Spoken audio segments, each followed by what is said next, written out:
The hero broke off our engagement, but I'm forming a military organization because humanity still looks screwed after defeating the Demon King. Volume 1. By Ariyama Ryu. Translated by Gadgetized Panda Translation. Audiobook by Masquerade at Masquerade Audiobooks. Chapter 1. The engagement was cancelled after the Demon Lord was defeated. Romalia of Graham, daughter of Count Graham. I can no longer go on with you. I am calling off our engagement. Let us part when we return home.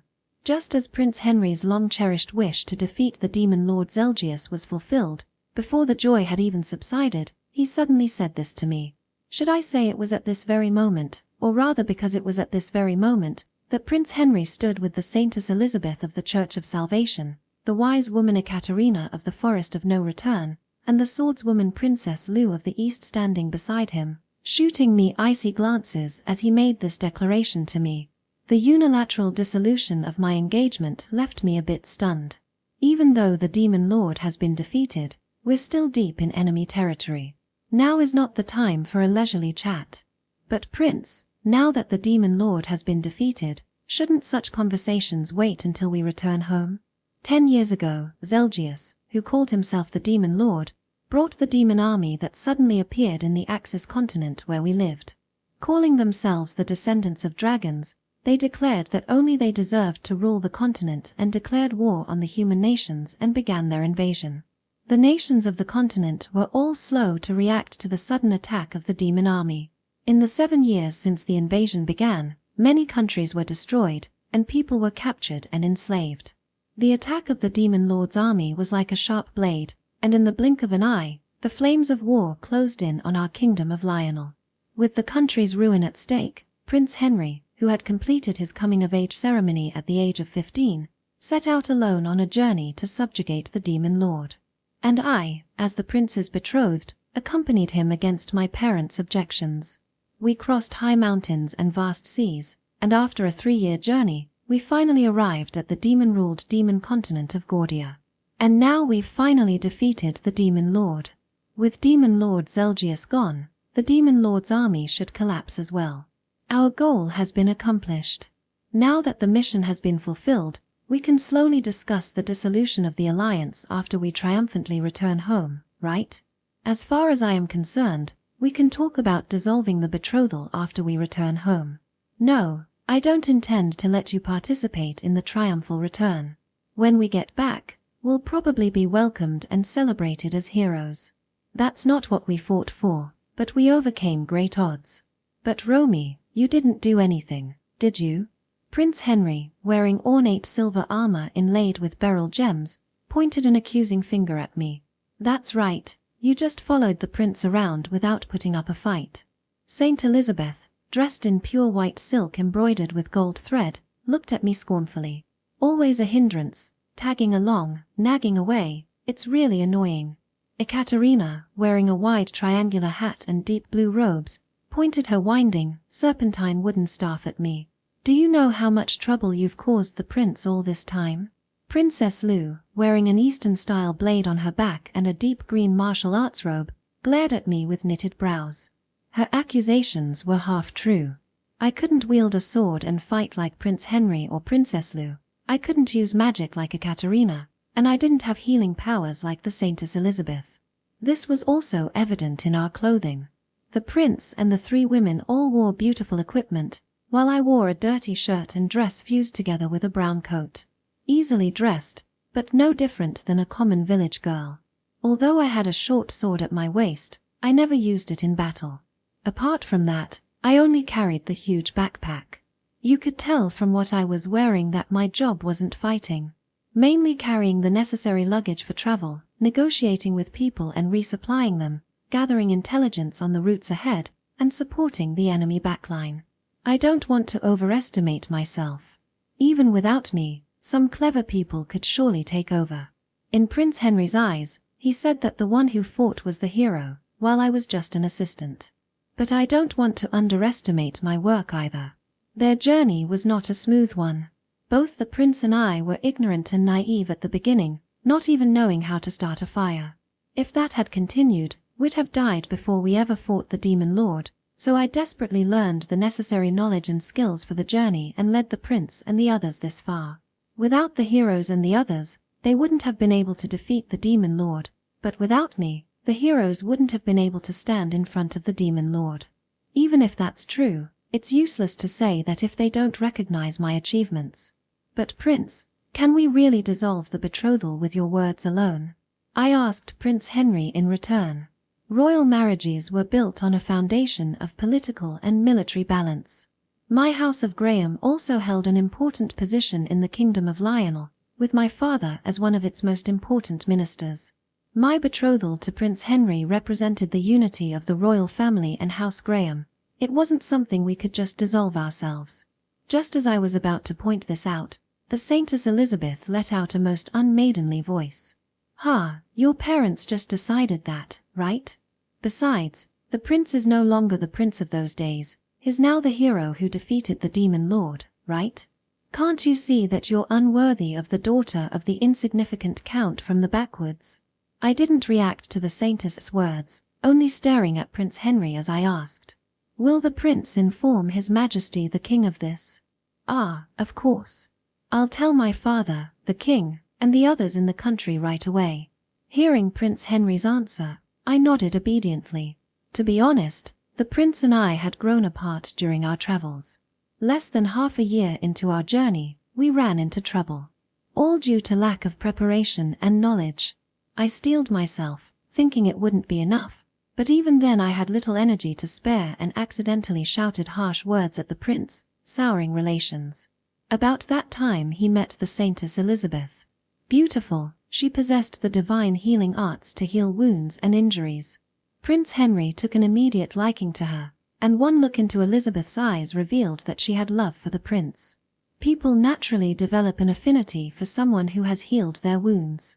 The relationship between the prince and Elizabeth quickly grew closer.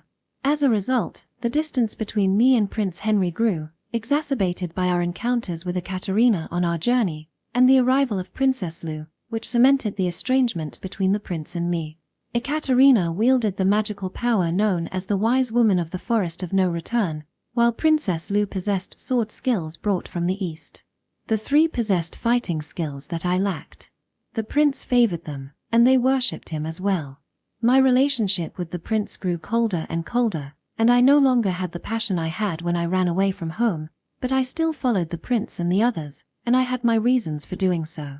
But Prince, even though the Demon Lord army led by Demon Lord Zelgius for the invasion has lost its head, there are still many animals and magical beasts in the kingdom that have become violent due to the Demon Lord's magic. And many people have been captured by the demons and turned into slaves. To save them, we must continue to subjugate the demons even after we return home. Can I not join in those battles as well? The reason why I persisted in this journey was only to save the people whose villages had been burned, people who had been killed, and people who had been taken as slaves. You're useless. What can you do? We don't need to carry luggage anymore. Get that through your head. And what can you even do? The three women continued to chatter, but I just looked at the prince, waiting for his answer. It's okay, don't worry, the four of us can handle it. Now that we've even defeated the demon lord, there's no need to fear lowly demons and beasts. The prince was proud of the feat of defeating the demon lord, but in my heart, I wondered if things would really go so smoothly.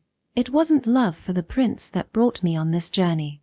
Being powerless, following him would only be a burden, that was obvious. I had thought that it was a fiancé's duty to wait patiently, even if it meant being tormented by heart-wrenching anxiety. But on the night I learned that Prince Henry was leaving, while I was praying for the prince in church, I was granted a miracle and decided to accompany the prince on his travels. The name of the miracle was Grace. It would bring good fortune and strength to allied companions nearby, while bringing misfortune and poor health to enemies. It had no effect on me, but the prince and the others always benefited from this grace during their travels. The prince was also surprised at first by his own great physical condition, but after a few days he took it for granted and paid no attention to it. However, the effects of grace were not trivial. Sometimes the tides of battle turned on its momentum. Henry and the others had grown accustomed to being in top condition, but when faced with hostile enemies, Sudden discomfort threw off their sense of self, small mistakes kept happening, and they couldn't bring their full strength to bear.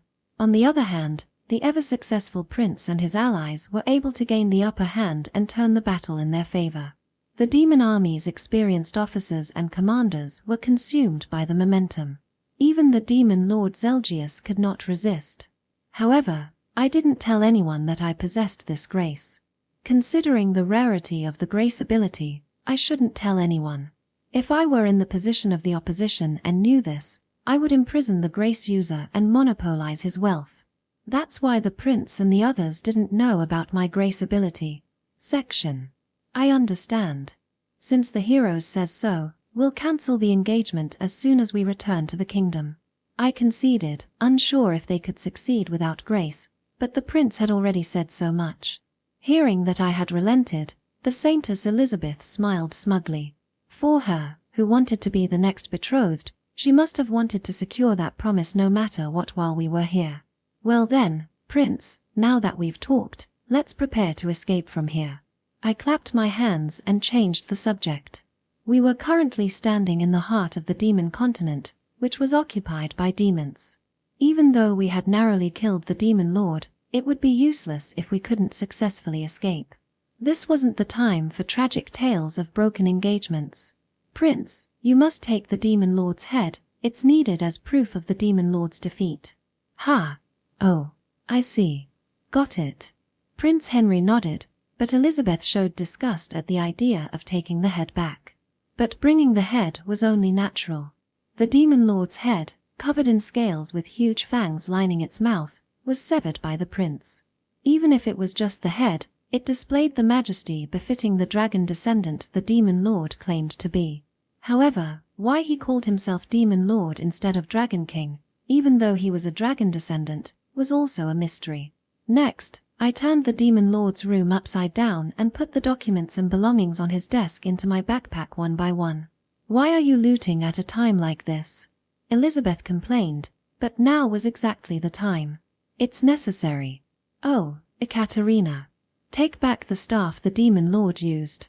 Zelgius had possessed a bizarre staff made of large bones that he often used to cast magic in the name of the demon lord. Those familiar with the demon lord would recognize it as his staff at a glance.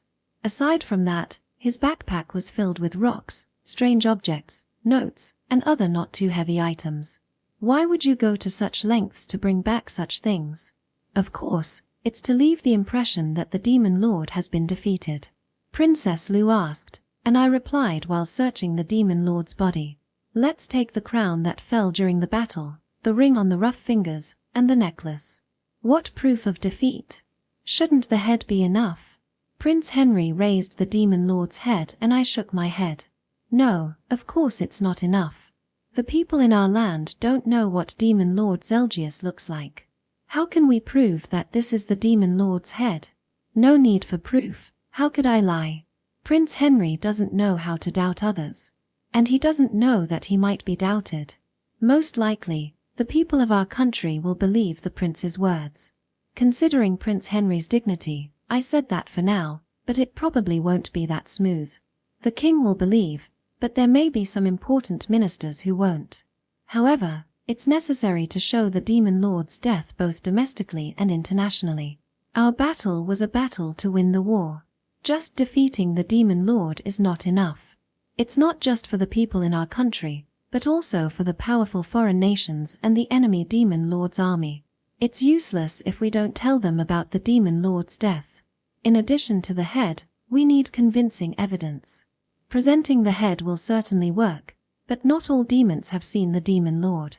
If it's a high-ranking general, they might know what he looks like, but most soldiers only saw the demon lord from a distance. We can't judge whether the head is real or fake. Documents and letters signed by the demon lord are solid evidence. It would be even more convincing if we had items he treasured. While looting the body, I noticed a small pouch around his neck. Inside the bag was a small seal. What luck! Although it wasn't an official seal, since he kept it close to him, it should be used for urgent orders and letters. It can also be used for processing a large number of documents. Although the quality of this seal is lower than the official one, it is used a lot, so many people must have seen it. I took the seal as well. The looting is complete. I stood up and addressed everyone. All right, let's escape. Oh, I'll take the head. I took the bag containing the demon lord's head from the lord's hand. The bottom of the bag was soaked with blood.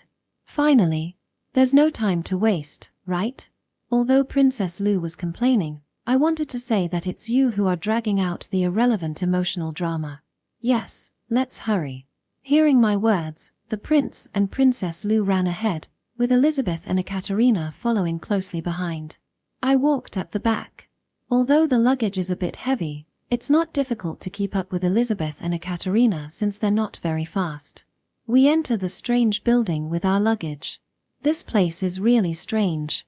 The place where we are now is not the castle where the demon lord lived. This is the temple built by Zelgius, the demon lord. It seems that the demon lord sometimes goes into seclusion in this temple. During that time, no one dares to go near it. Even the guarding soldiers stay away, leaving only the demon lord. It's a perfect opportunity to assassinate the demon lord. Of course, the demon lord understands the danger of assassination. The interior of the temple has been turned into a labyrinth, with several traps set. If you don't know the inside, you'll get lost and fall into traps, leading to instant death. But we're different. Prince, take the right path at the three-way intersection and move along the left wall because there are traps. I instructed the prince from behind. The interior of the temple was a bizarre, confusing maze, but I had captured all the intelligence of the interior. Not only the route to the entrance and exit, but even the locations of traps and methods to avoid them were clearly etched in my memory. Really, Romalia? The prince asked. I took a map from my breast pocket to confirm. I hadn't misremembered. This map contained all the details of the temple's interior. It was made by the enslaved, there's no mistake. Those who brought this top-secret information were humans captured by the demons and brought to this continent. After destroying human nations, the Demon Lord army had kidnapped the survivors as slaves and sent them to their home continent. They were forced to do hard labor, and I heard that even this temple was built by piling stones that they carried. But even in the midst of the grueling work, they did not lose heart, vowing that one day they would defeat the Demon Lord. Then they gathered information on the Demon Lord, mapped the temple's interior, and completed this map. Thanks to them, we knew Zelgius' movements and could safely navigate the temple. Without the help of the slaves, killing the Demon Lord would have been a fantasy. But there really aren't any demon soldiers, are there? Running through the temple maze, Princess Lu muttered from behind in second place. Thanks to the fact that no one had dared to approach the temple with the Demon Lord inside, not only had the assassination succeeded, but the demons hadn't even noticed the Demon Lord's death. And Zelgius had only begun to retreat to this temple yesterday. I heard that once the Demon Lord went into seclusion, he wouldn't come out for several days. If we were lucky, it might be almost 10 days before they noticed that the Demon Lord was dead. That way, we could escape the demon continent before the Demon Lord's death was discovered. All of this was due to Zelgius' bizarre actions. I had thought that he must be performing strange rituals in the depths of the temple, praying to evil gods and such, but this place didn't look like a religious facility. If anything, it was more like. While we were pondering this, we came close to the temple entrance, while we were still running. The temple built by the Demon Lord was shaped like a mountain of piled stones. Its exterior looked more like a stone tomb in the southern deserts than a temple. It was a massive, perfect square pyramid with the only entrance and exit at the top. The figures of the demon army had already disappeared here, but guardian soldiers protected the Demon Lord outside the temple. We had to get past them without being noticed, so that the news of the assassination would not leak out. Of course, I remembered not only the temple's interior, but also the terrain and the soldiers' positions outside. Dangerous, but there should be no problems if we were careful. To confirm our escape order, I recalled the situation around us. If we turned the corner ahead of us, we'd see the temple entrance immediately. There should be 2 guards standing on either side of the entrance. Further ahead was a long staircase that led to the base of the temple. At the bottom of the stairs was a checkpoint. About 15 guard soldiers stood guard there. There were less than 20 soldiers inside the temple, but 1,000 guardian troops patrolled constantly outside, and 10,000 more garrisoned the city built around the temple. It was an impregnable, waterproof copper wall, but we had Ekaterina's magic to make us invisible. This colorless magic, as long as it was used, could sneak past any security. We had infiltrated this deep thanks to the magic, and the escape was easy as well. The escape plan should have been decided by now, but at the corner leading to the outside, Prince Henry and Princess Lou stopped and signaled everyone with hand signs to be alert. I looked ahead. Sunlight shone straight in from the doorway of the temple, which had no doors. But 2 shadows stretched from the doorway toward us. When I listened closely, I heard the metallic sounds of weapons and footsteps. Enemies. Section. My heart pounded at the presence of enemies. I remembered 2 guardian soldiers standing outside the temple entrance. But I heard that they wouldn't enter. Why not? Could the assassination attempt have been discovered? I was drenched in sweat, but the demon's actions showed no panic. I swallowed, straining to listen to the guards. Then I heard a sound like the ground being swept. The shadow stretching out from the doorway held a staff and made slow sweeping motions. And the soldier in front of him seemed to be kneeling, visibly picking up trash. I almost let out a breath, but held it back in desperation. It seemed that the Demon Lord's army guards occasionally came in to clean up a bit. With the Demon Lord locked inside the temple, I guess they couldn't enter or clean. But with the Demon Lord out, it would be a problem to leave trash scattered around. The elite guards' cleaning was ridiculous, but since the Demon Lord's death hadn't leaked out, it was something to be happy about. The sweeping sounds soon stopped, and the footsteps gradually faded. It looks like they were just sweeping near the entrance. Somehow we had survived. I let out a sigh of relief, but for some reason, Prince Henry and Princess Lou drew their blades and exchanged a slight nod. Wait a moment. As much as I wanted to stop them, it was too late. The 2 of them lunged out and attacked the cleaning soldiers. They were elite soldiers who guarded the Demon Lord. Although they were undoubtedly not weak, they must have let their guard down, not expecting an enemy ambush here. And Prince Henry and Princess Lou's swordsmanship was incomparable, killing the 2 soldiers instantly and silently with a graceful technique. Why kill them? I couldn't help but rebuke them. What? Killing them makes no difference, does it? Princess Lou looked at me incredulously as she flicked the blood from her blade. Prince Henry also frowned at my rebuke. But they were the ones who didn't understand. The guards hadn't noticed our presence. After all, we had already successfully held out and could use Ekaterina's invisibility magic if necessary. Why kill her?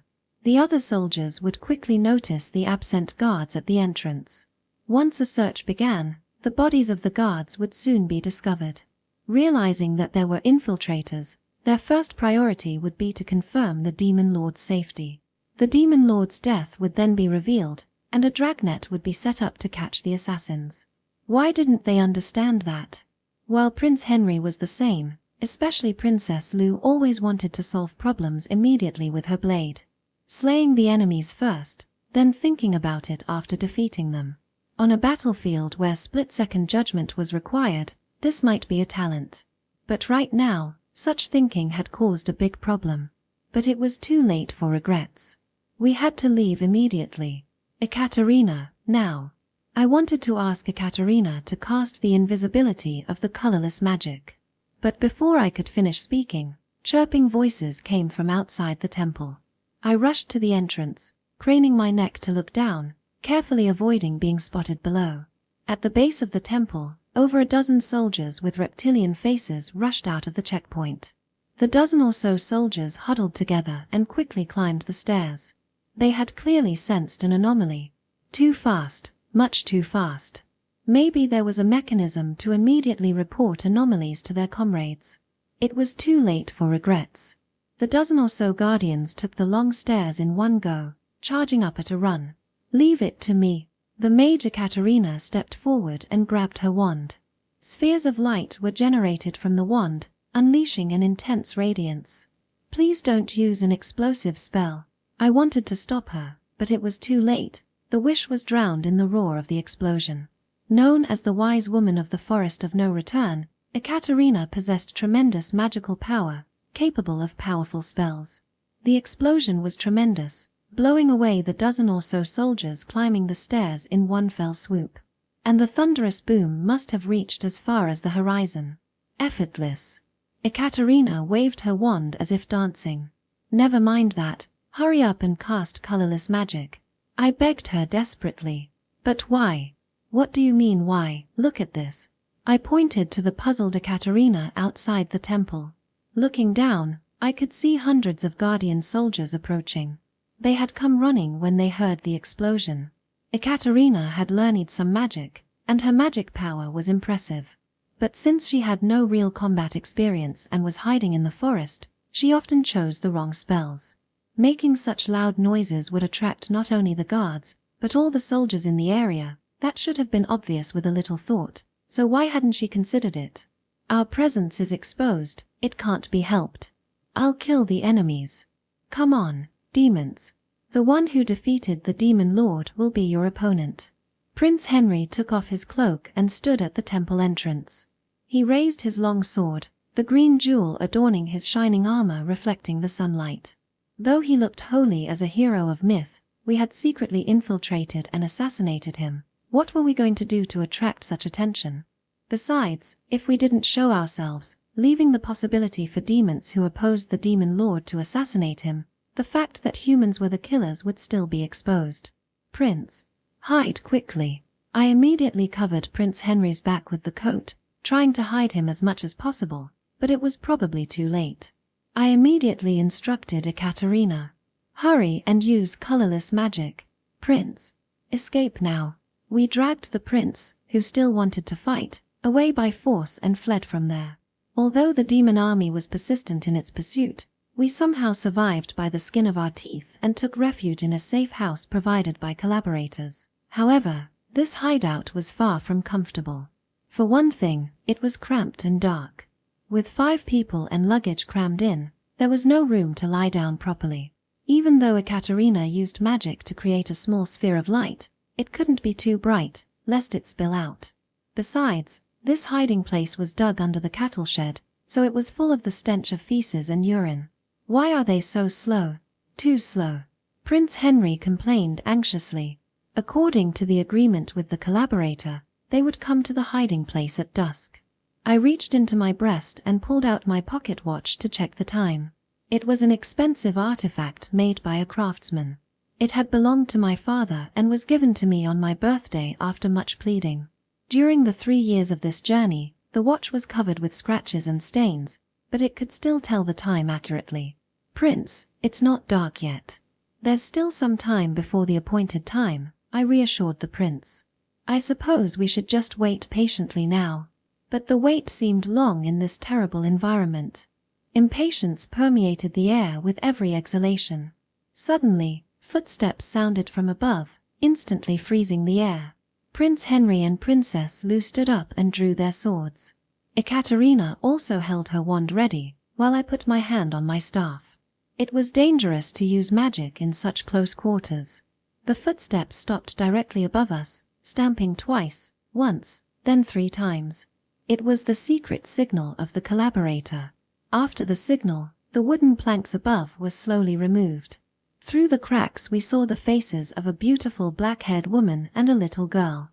Ms. Michelle, Sailor. I breathed a sigh of relief and called out their names as I set up the ladder to greet them. Big sister, catch me. Little Sailor jumped down without using the ladder. I quickly reached out to catch her. What a naughty child, though I'm not one to talk.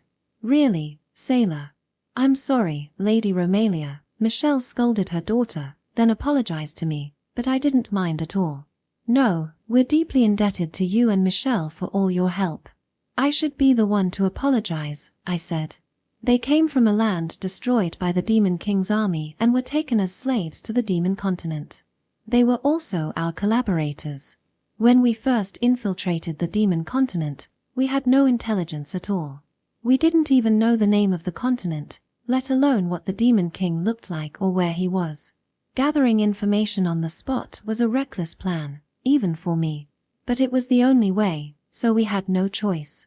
What supported this reckless plan were the people who were brought here as slaves. They provided us with hiding places, shared food with us. Most importantly, they gathered information about the Demon King for us.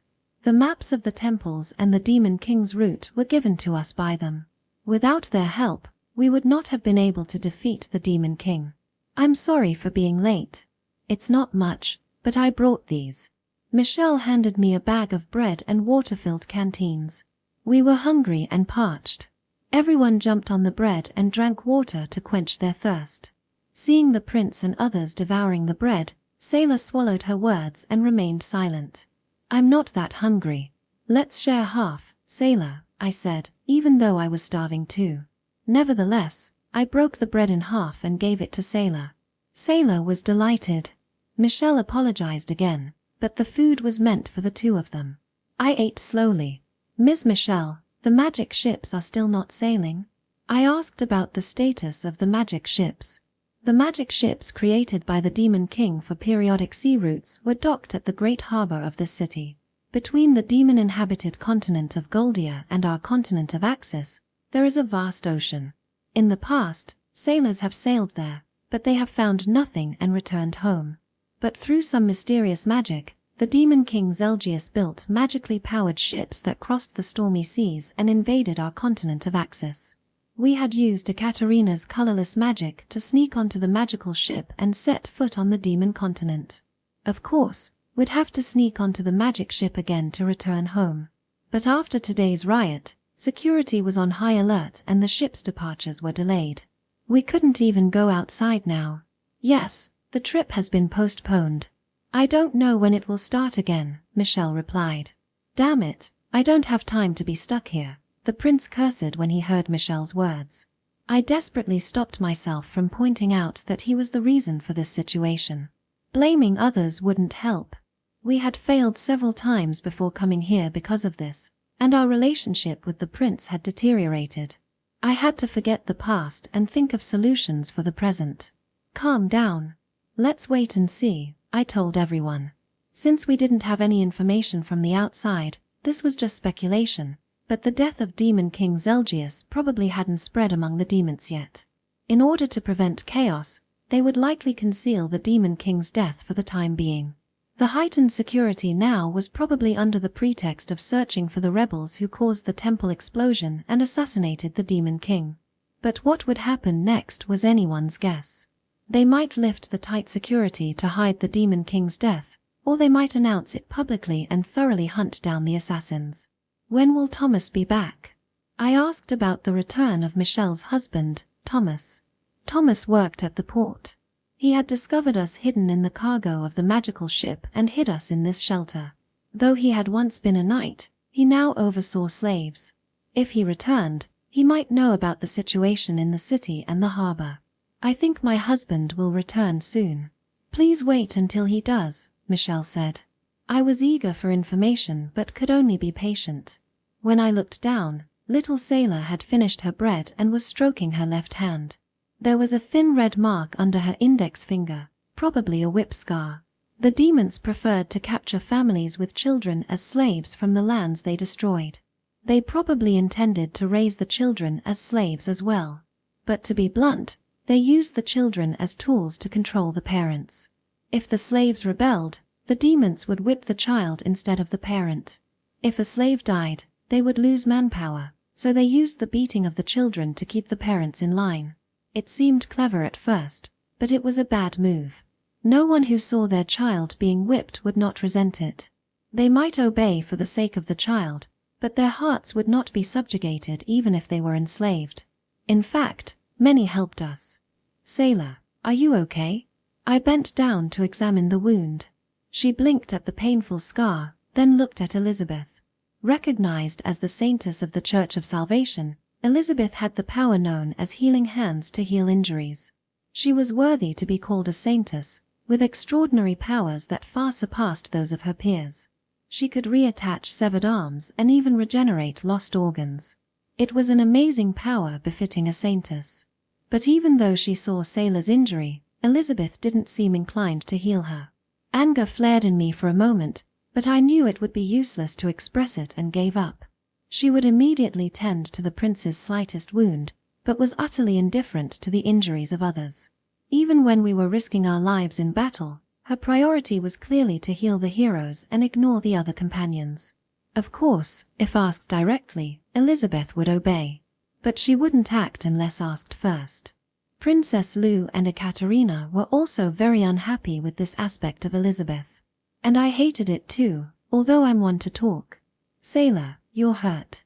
Let me put some ointment on it," I said mockingly to Elizabeth, then took out my own medicine and applied it to the wound on Sailor's arm, treating her other minor injuries as well. When I touched her, she seemed embarrassed and squirmed. It was cute, so after applying the medicine, I tickled Sailor's body, stroking under her arms and back. Sailor giggled, so I stopped immediately, as we had to stay quiet. But seeing the child's smiling face calmed me as well. But I was still angry with Elizabeth. Wasn't it the duty of a saintess to heal people? According to legend, the first healing arts were given by the gods to the original healing saint, who used these miraculous techniques to save people suffering from disease and injury. After the healing saint died, his disciples, who had learned his healing skills, established the Church of Salvation with him as its founding saint and spread his teachings and healing techniques. Elizabeth was the saintess who carried on these traditions. Of course, she didn't have to heal everyone like the healing saint. But if she wanted to be recognized as a saintess and become the prince's future bride, she would have to reconsider her actions. Kings and rulers also needed the support of the people. While tangible benefits were important, sometimes reputation had to take precedence, even at a loss. Most importantly, refusing to heal the wounded before her eyes was hardly worthy of a saintess. While I fumed at Elizabeth, I smiled at Sailor and played with her for a while. We could have made flower crowns if there were flowers, but we were not fortunate enough to have them here. I could only use straw and grass that fell from the livestock barn above to weave rough grass crowns and dolls. Still, Sailor smiled happily at the dolls. It was comforting to see the child's expression. Soon after nightfall, Thomas returned. Despite his exhaustion from hard labor, Thomas still looked robust. As soon as he returned, he asked the prince, "Prince Henry, could it be that the Demon King?" Seeing the tight security around him, Thomas had probably guessed the situation. "Yes, I defeated the Demon King," the prince said, taking the severed head of the Demon King out of a bag to show him. Oh. Seeing the head of his hated nemesis, Thomas wept. The long-desired subjugation of the Demon King had been achieved. This was the moment their suffering had been rewarded. We must return to our homeland and announce the Demon King's death. Can you operate the magic ship? You work at the harbor, right? Although the prince said this, it was of course impossible. The slaves only did simple manual labor. Thomas couldn't possibly know how to operate the magic ship. "I understand. I will find a way," Thomas replied, seeming to have a method in mind. "Prince, do you have any further orders?" To fulfill the prince's dream of defeating the Demon King, it seemed Thomas would do anything. "Thomas, I'm sorry, but could you get me some salt? I need to preserve this head with salt," I reluctantly asked. The head would rot at this rate. To bring it home, it needed to be preserved in salt to prevent decomposition. "Understood. I'll also bring a wooden barrel. Do you need anything else?" Thomas asked. Elizabeth, Ekaterina, and Princess Lou spoke in turn. Could you get some more food? Fruit would be best. I want a hot bath. I haven't been able to wash properly lately. I want some perfume. I used up what I had before." In unison, the women made unreasonable demands. Although Thomas agreed, I felt very uncomfortable. Once they left, Thomas and the others were just slaves. Of course, slaves couldn't just buy things. They could only steal. If a slave was caught stealing, it wouldn't end well. We shouldn't make such unreasonable demands on them. I looked at Prince Henry, hoping he would stop this, but he didn't intervene. It was the prince's responsibility to advise and guide the women. But the prince was drunk with being a hero. His drunken mind couldn't see anything around him.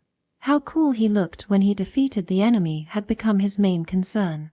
When we fought the decisive battle with the Demon King, I had also suggested an ambush, but the prince insisted on a frontal duel. As a result, He was struck with a near-fatal blow. Although Elizabeth's healing saved his life in time, being cowardly is fine as long as you act according to the situation and achieve victory without taking risks. Although I understand the prince's need to keep up appearances as a royal, this battle was not just for the individual, but for the entire kingdom, or perhaps even for the survival of all mankind. Now was not the time to talk about justice and chivalry. Those things could be embellished later. Besides, the prince looks down on, no, despises Thomas and the others. He sees himself as the hero and them as mere slaves. His attitude shows that he sees them as inferior people from a destroyed nation. And this is transmitted to Elizabeth's mind, making her even more arrogant. But Thomas did not refuse the unreasonable demands of Elizabeth and the others. Instead, he brought buckets of water, salt, perfume, fruit, and hot water for Michelle and Sailor to bathe in. I cannot imagine the effort it took to prepare all this. Yet the three did not complain that the fruit was too sour, the perfume was unpleasant, or the hot water was not enough. "Prince, I may have an idea about the magic ship," Thomas said, and the prince's face lit up. "Really?" "Yes, the magic ship can sail tomorrow. Please rest well today.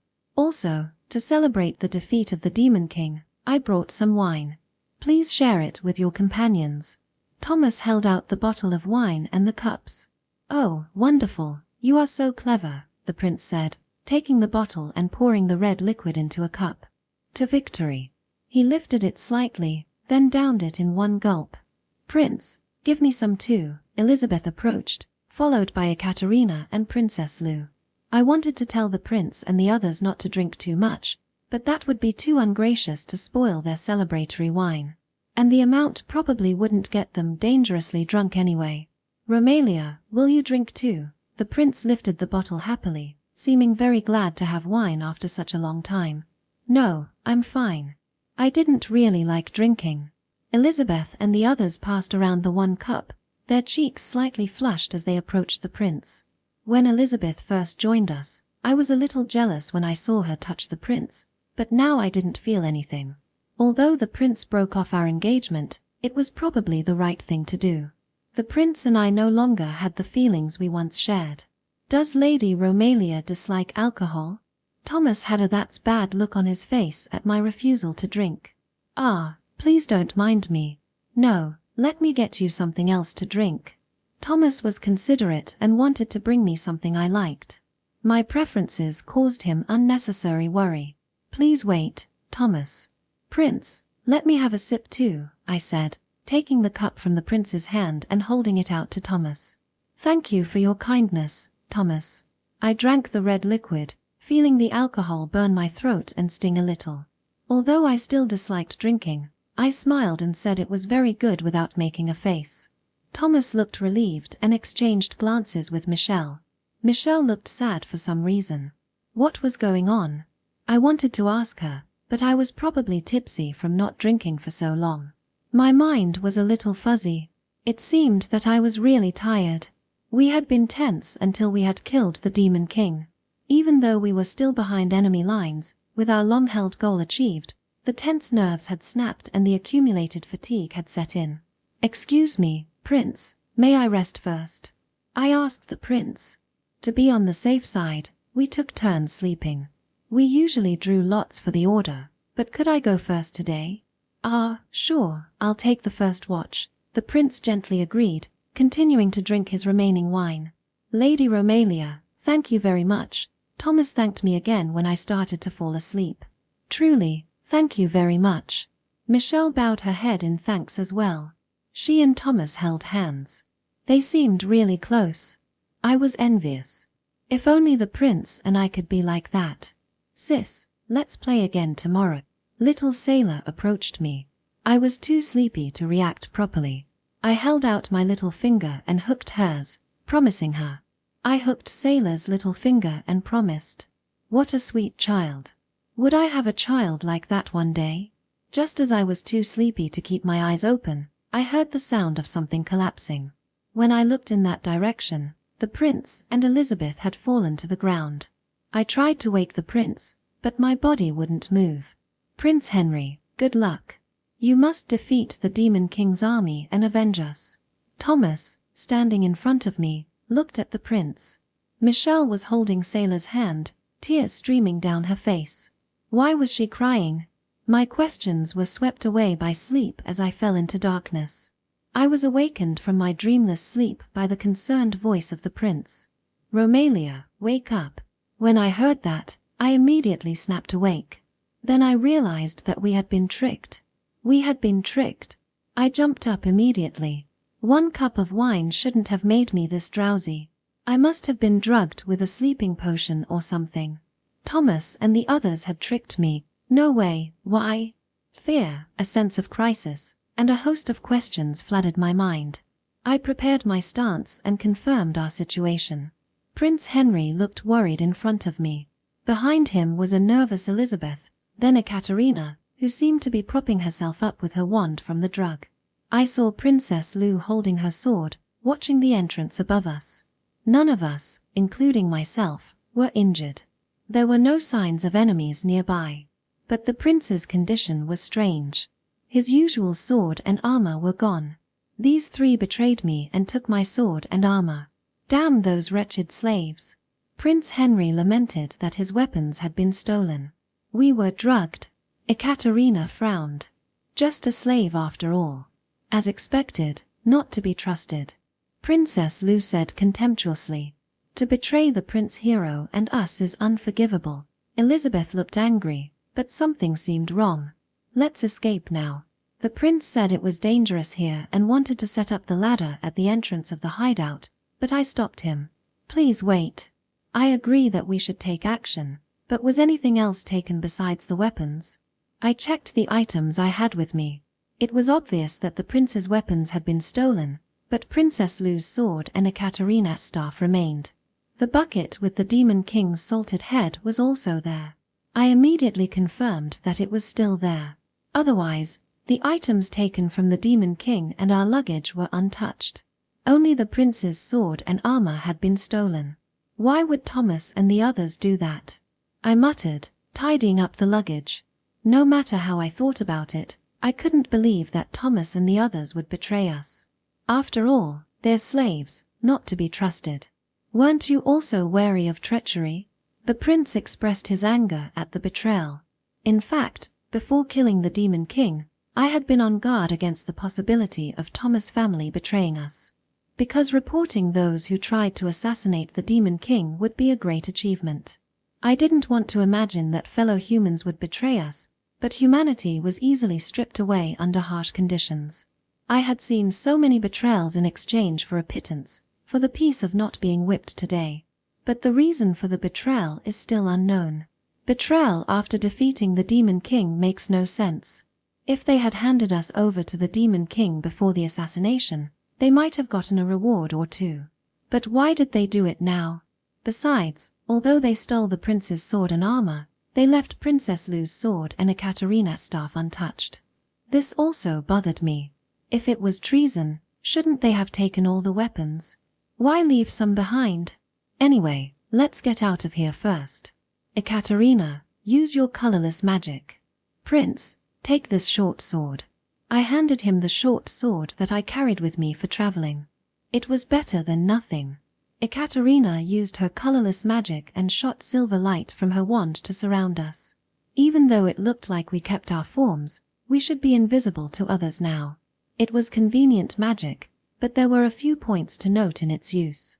First, while our bodies became invisible, the sounds did not disappear, so we had to move without speaking or making footsteps. The effective range was also very narrow, so we basically had to move close to each other. It also consumed magic power quickly and could not be maintained for long, but it was very useful for infiltration and escape. The 2 nodded, then Princess Lou with her sword in front, followed by the prince with the short sword. Ekaterina and Elizabeth followed with their wands, and I brought up the rear with the bucket. Princess Lou climbed the ladder first, pushing up the ceiling boards a bit to check our surroundings. Signaling that no enemies were in sight, she removed the boards and climbed out. We followed, and I also climbed up the ladder with one hand holding the bucket. Above ground, there were 2 horses and an ox in the stable, but no demons in sight. This was also suspicious. If they had betrayed us, this area should be surrounded by the Demon King's soldiers. I looked up at the sky. The sun was peeking over the mountains, and it was already bright. We must have been drugged a few hours after nightfall, and a whole night had passed. If Thomas had betrayed us, he would have had enough time to kill us 100 times over. The prince gestured for us to leave this place. We all nodded and moved close together. We left the shed and walked down the alley. Still no soldiers. That was a small relief, but there were no more places to hide. The Lord looked at me uneasily, and I didn't know what to do either. I looked at Ekaterina. If she was in top condition, the colorless magic could last 3 hours. She seemed to have some time left, but we had to get to safety quickly.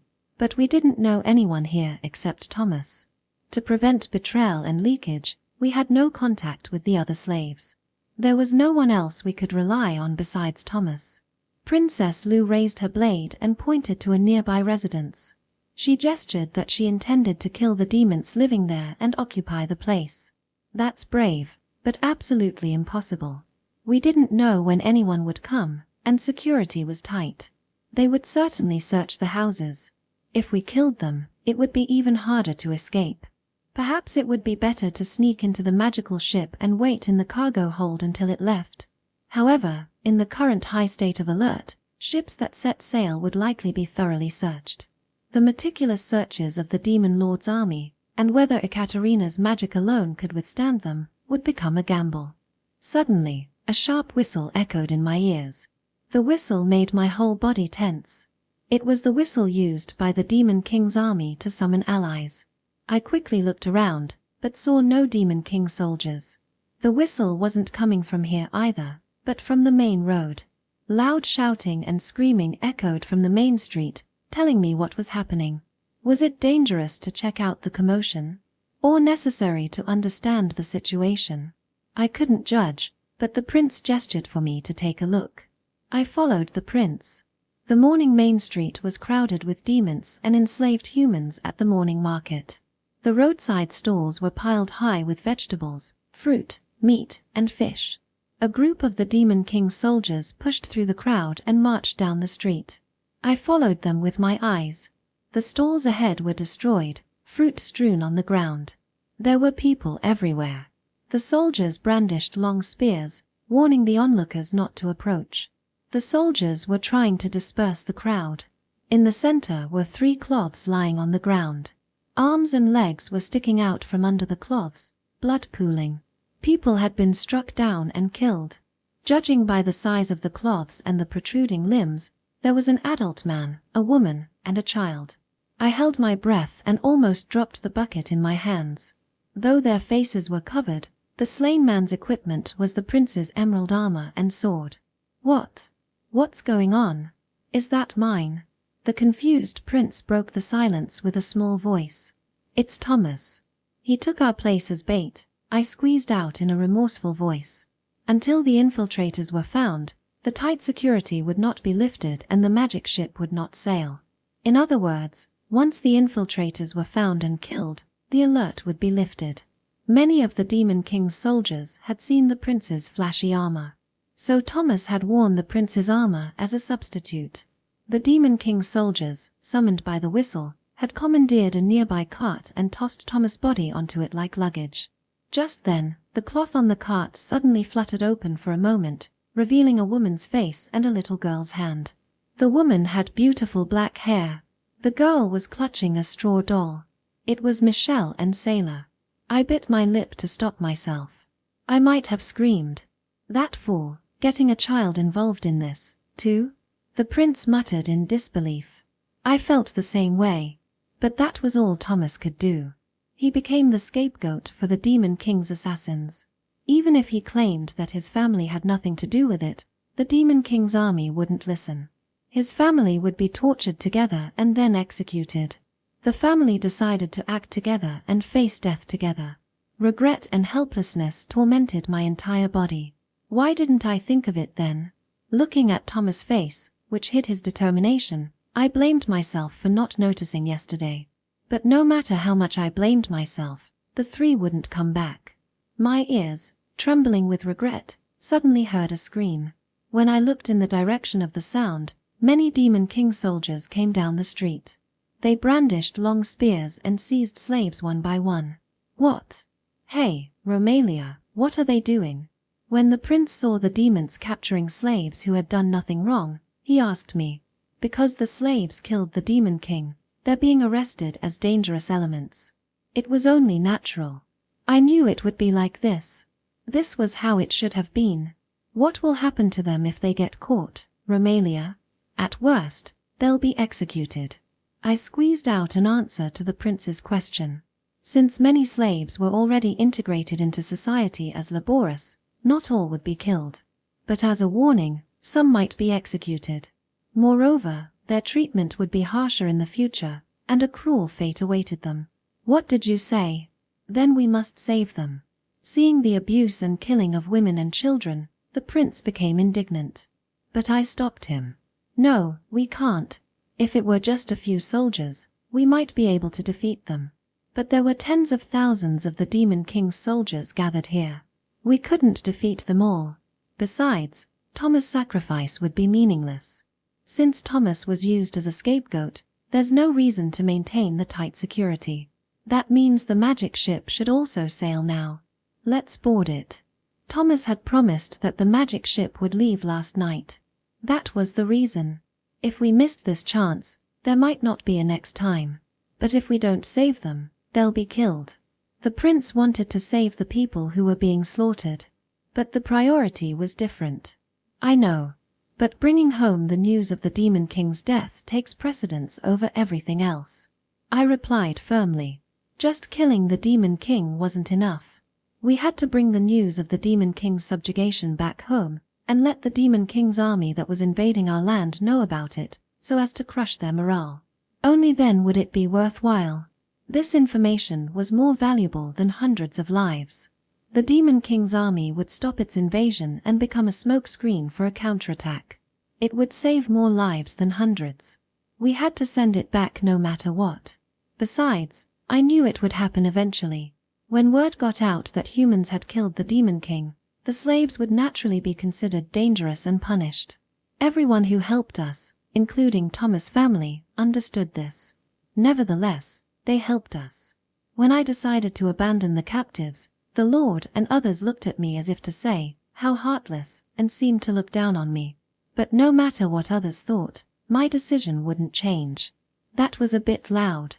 Let's leave right now. The colorless magic didn't erase the sound.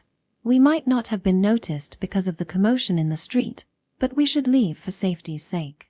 I looked back and walked out of the alley towards the harbor. The screams of the captured slaves echoed behind me, but I didn't look back. We made our way through the narrow streets, sometimes transparently passing the Demon King's soldiers as they ran toward us, and finally sneaked onto the magic ship. As I expected, the magic ship made a long, horn-like sound and set sail. In the hold, I looked out through a small crack in the wall. Through it, I could see the harbor and the demon-ruled demon continent gradually receding. I watched until the demon continent was out of sight. No, even when it was out of sight. I clenched my fists. I could still hear the screams of the captured slaves in my ears. On this continent, countless others were still enslaved and whipped. I would definitely return. My nails dug into my clenched fists, drawing blood, but I felt no pain. More steadfast than those fists, I vowed to save them. Our stowaway voyage home on the magic ship lasted 30 days. Between the demon-inhabited continent of Goldia and our continent of Axis lies a vast ocean. Even the magic ships created by the Demon King Zelgius using arcane magic took a very long time to cross. Ordinary sailing ships would probably take even longer. We stayed hidden in the hold of the ship the whole time. Ekaterina's colorless magic came in handy here as well. Since the Demon King's soldiers patrolled at fixed times, the danger of being discovered was low as long as we weren't careless. But more dangerous than the Demon King's soldiers were the demon migrants. To consolidate its rule over the lands it had conquered, the Demon King's army recruited migrant volunteers and began colonizing them. As migrants, they lacked the discipline of soldiers and often came to steal food. Running into them posed a greater danger than the Demon King's patrolling soldiers. After hiding in the hold for a long time, the magical ship finally reached our homeland, the continent of Axis. We set foot on the long-lost soil of our homeland, but this place was now enemy territory as well. Where the magic ship had docked was where the demons had first set foot. Now renamed Raban, it was inhabited by demons who had migrated here and had become an important foothold for the demons. Many humans were also enslaved here, whipped as they carried stones to build the long walls. Although it was under demon rule, this was still our home. As long as we had Ekaterina's colorless magic to disappear, we could slip away without anyone noticing. We had done the same when we came to the demon continent. However, I suggested to the prince that we contact the enslaved and abused people here. Prince, tell the enslaved and abused people here that the demon king has been defeated. Why? Someone might inform on us. Prince Henry still didn't seem to trust the enslaved people. There is certainly a risk of that, but the demon king's death and the prince's heroic deed of defeating him should still be spread. I see, you are right. A hero's great deed should be widely known. When I appealed to his sense of glory, the prince immediately changed his mind. The prince's opinion was also reasonable. Once a hero appeared, he would become a spiritual pillar for the people. Especially for those who lived as slaves, the news of the demon king's death and the hero who killed him was very important. Carefully avoiding the eyes and ears of the demons, I contacted the slaves. At first, they didn't believe that we had defeated the demon king either. But when I showed them the demon king's severed head and crown, they were surprised, but still believed. So I asked the enslaved people to spread the news of the demon king's death. I didn't expect much, but their actions exceeded my imagination. Those who learned of the demon king's death planned to escape from Raban, while those who stayed in Raban wrote the demon king's death on paper in the language of the demons and posted it everywhere. Of course, these were dangerous acts. If the posters announcing the demon king's death were discovered, those responsible would be arrested and tortured to death as dangerous elements. In fact, many were caught and killed. However, many of them managed to escape, and the posters announcing the demon king's death caused the demons living in Raban to feel slightly uneasy. At that time, I also left Raban to return to our homeland, the Kingdom of Lionel. Section. It took us about 10 days to escape the demon king's army and reach a border town of our homeland, the Kingdom of Lionel. Is this our homeland now? Prince Henry asked me when we reached the border town. Yes, Prince, it should be. I had checked the map and the terrain several times.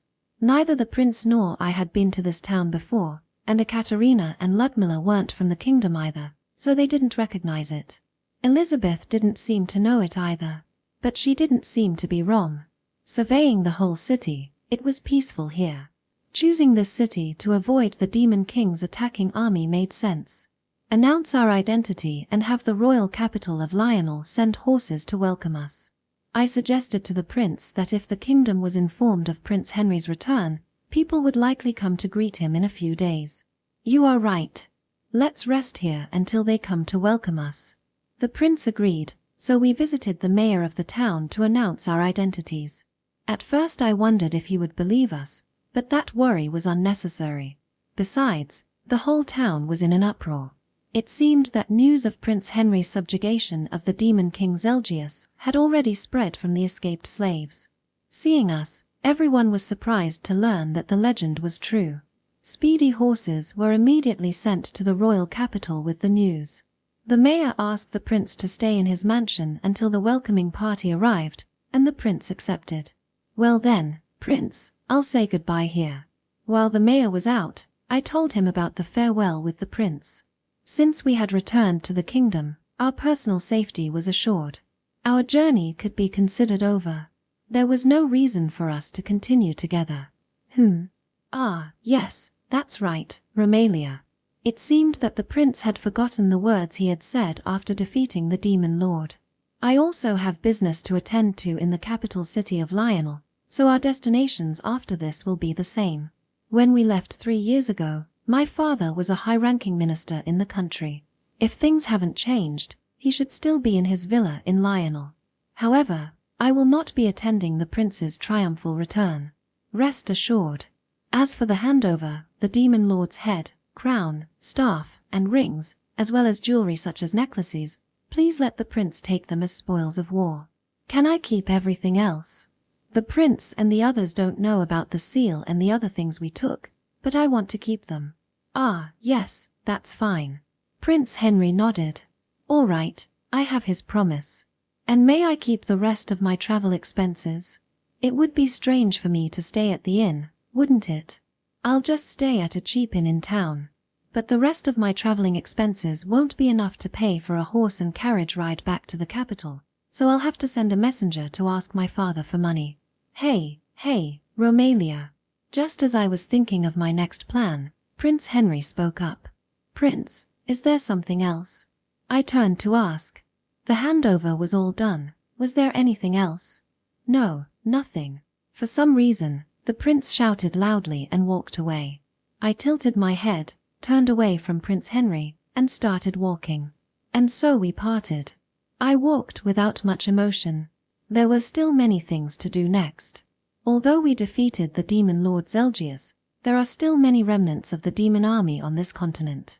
Even though Prince Henry says he will defeat them all, it's not entirely reliable. Of course, it would be best if the prince succeeded smoothly, but considering the possibility of failure, I should also take action. Originally, I planned to do this after I became the prince's fiancé, but since the engagement was broken off, I have to start from scratch. I have to hurry. The first thing is the letter campaign. First, I bought paper on the street and rented a room in a cheap inn, where I wrote letters on a simple table.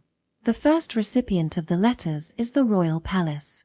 If the news of the demon lord's defeat spreads far and wide, the morale of the entire nation should rise. However, it's not just a matter of boosting our morale, but also of lowering the enemy's morale. First, the demon army needs to know about the demon lord's demise. Displaying the demon lord's head is certainly effective, but there's only one head, so it lacks the element of dissemination. Most importantly, it's likely to be suspected of being fake. The demon army would probably keep it a secret to prevent its soldiers from losing their resolve. To prevent the information from being blocked, we must spread the news effectively. Personal belongings and documents obtained from the demon lord should be very useful. After reading the demon lord's personal letters and important confidential documents of the demon army, the news of the demon lord's death should be quite convincing. Then we can release the captured demon army soldiers after telling them about the demon lord's death, and they will take the documents and leave. When they return to the demon army, they'll show the exchanged documents and tell their comrades that the demon lord has died. Although the demon army will probably try to block the information, we only have to rely on quantity. It's especially fortunate that we were able to obtain the demon lord's seal. If we just copy the documents and stamp them with the seal, they will look real.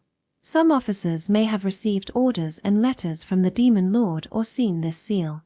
Even though they're on the side that issued the seal, they should also feel the demon lord's death and be shaken.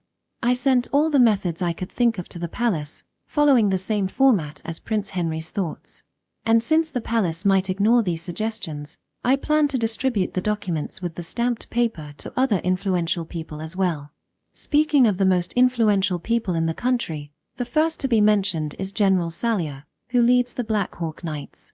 The Black Hawk Knights are known to be the strongest in the kingdom, and their leader, General Salia, is an experienced warrior known in many countries. Although I don't know much about his personality, I still hope that he can be used effectively.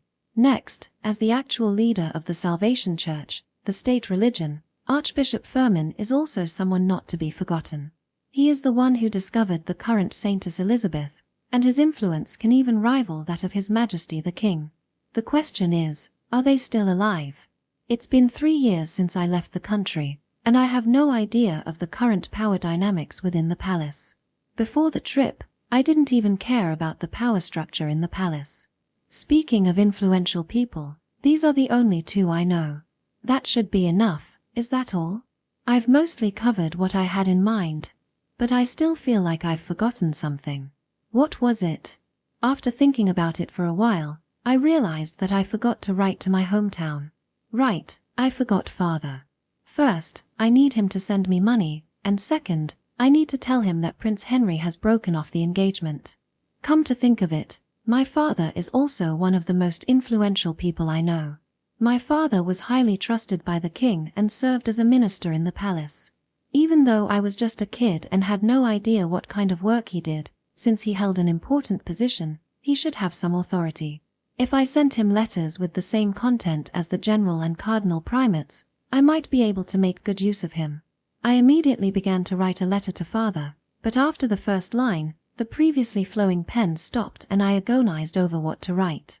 The tip of the pen hovered over the paper, going down and up again. I gave up halfway through and ended up with a letter that was practically just a list of items. It was unimaginably brief for a letter home after 3 years. I wanted to add "I love you" at the end, but held back because it felt too obvious. I sealed the letter, which even I found lacking, and went to the horse delivery service in town. I gave them a tip to send it by fast horse. I had done all I could for now. I could only hope that one of my letters would be successful. 5 days after the fast horses were sent, a brigade of 1,000 knights arrived in the border town. Prince Henry came out to greet them, holding up the salted head of the Demon King. Seeing the Demon King's head, the 1,000 knights knelt down one by one and saluted the returning hero. I watched from a distance as the prince and others were hailed as heroes. It seemed that Henry's return procession to the royal capital of Lionel would be a triumphal parade like this. First marched a knight holding a long spear with the Demon King's head pierced on top. Guarded by the knights, Prince Henry followed close behind. The prince wore beautiful armor brought by the knights and rode a white horse. His figure was like a hero emerging from a painting. Elizabeth and the other two had also been given dresses and outfits. They rode in a luxurious open carriage following the prince's white horse. I watched the magnificent victory parade and also received a reply from father. His letter was as brief as mine, simply telling me to return to our mansion in the capital. He had also enclosed some money.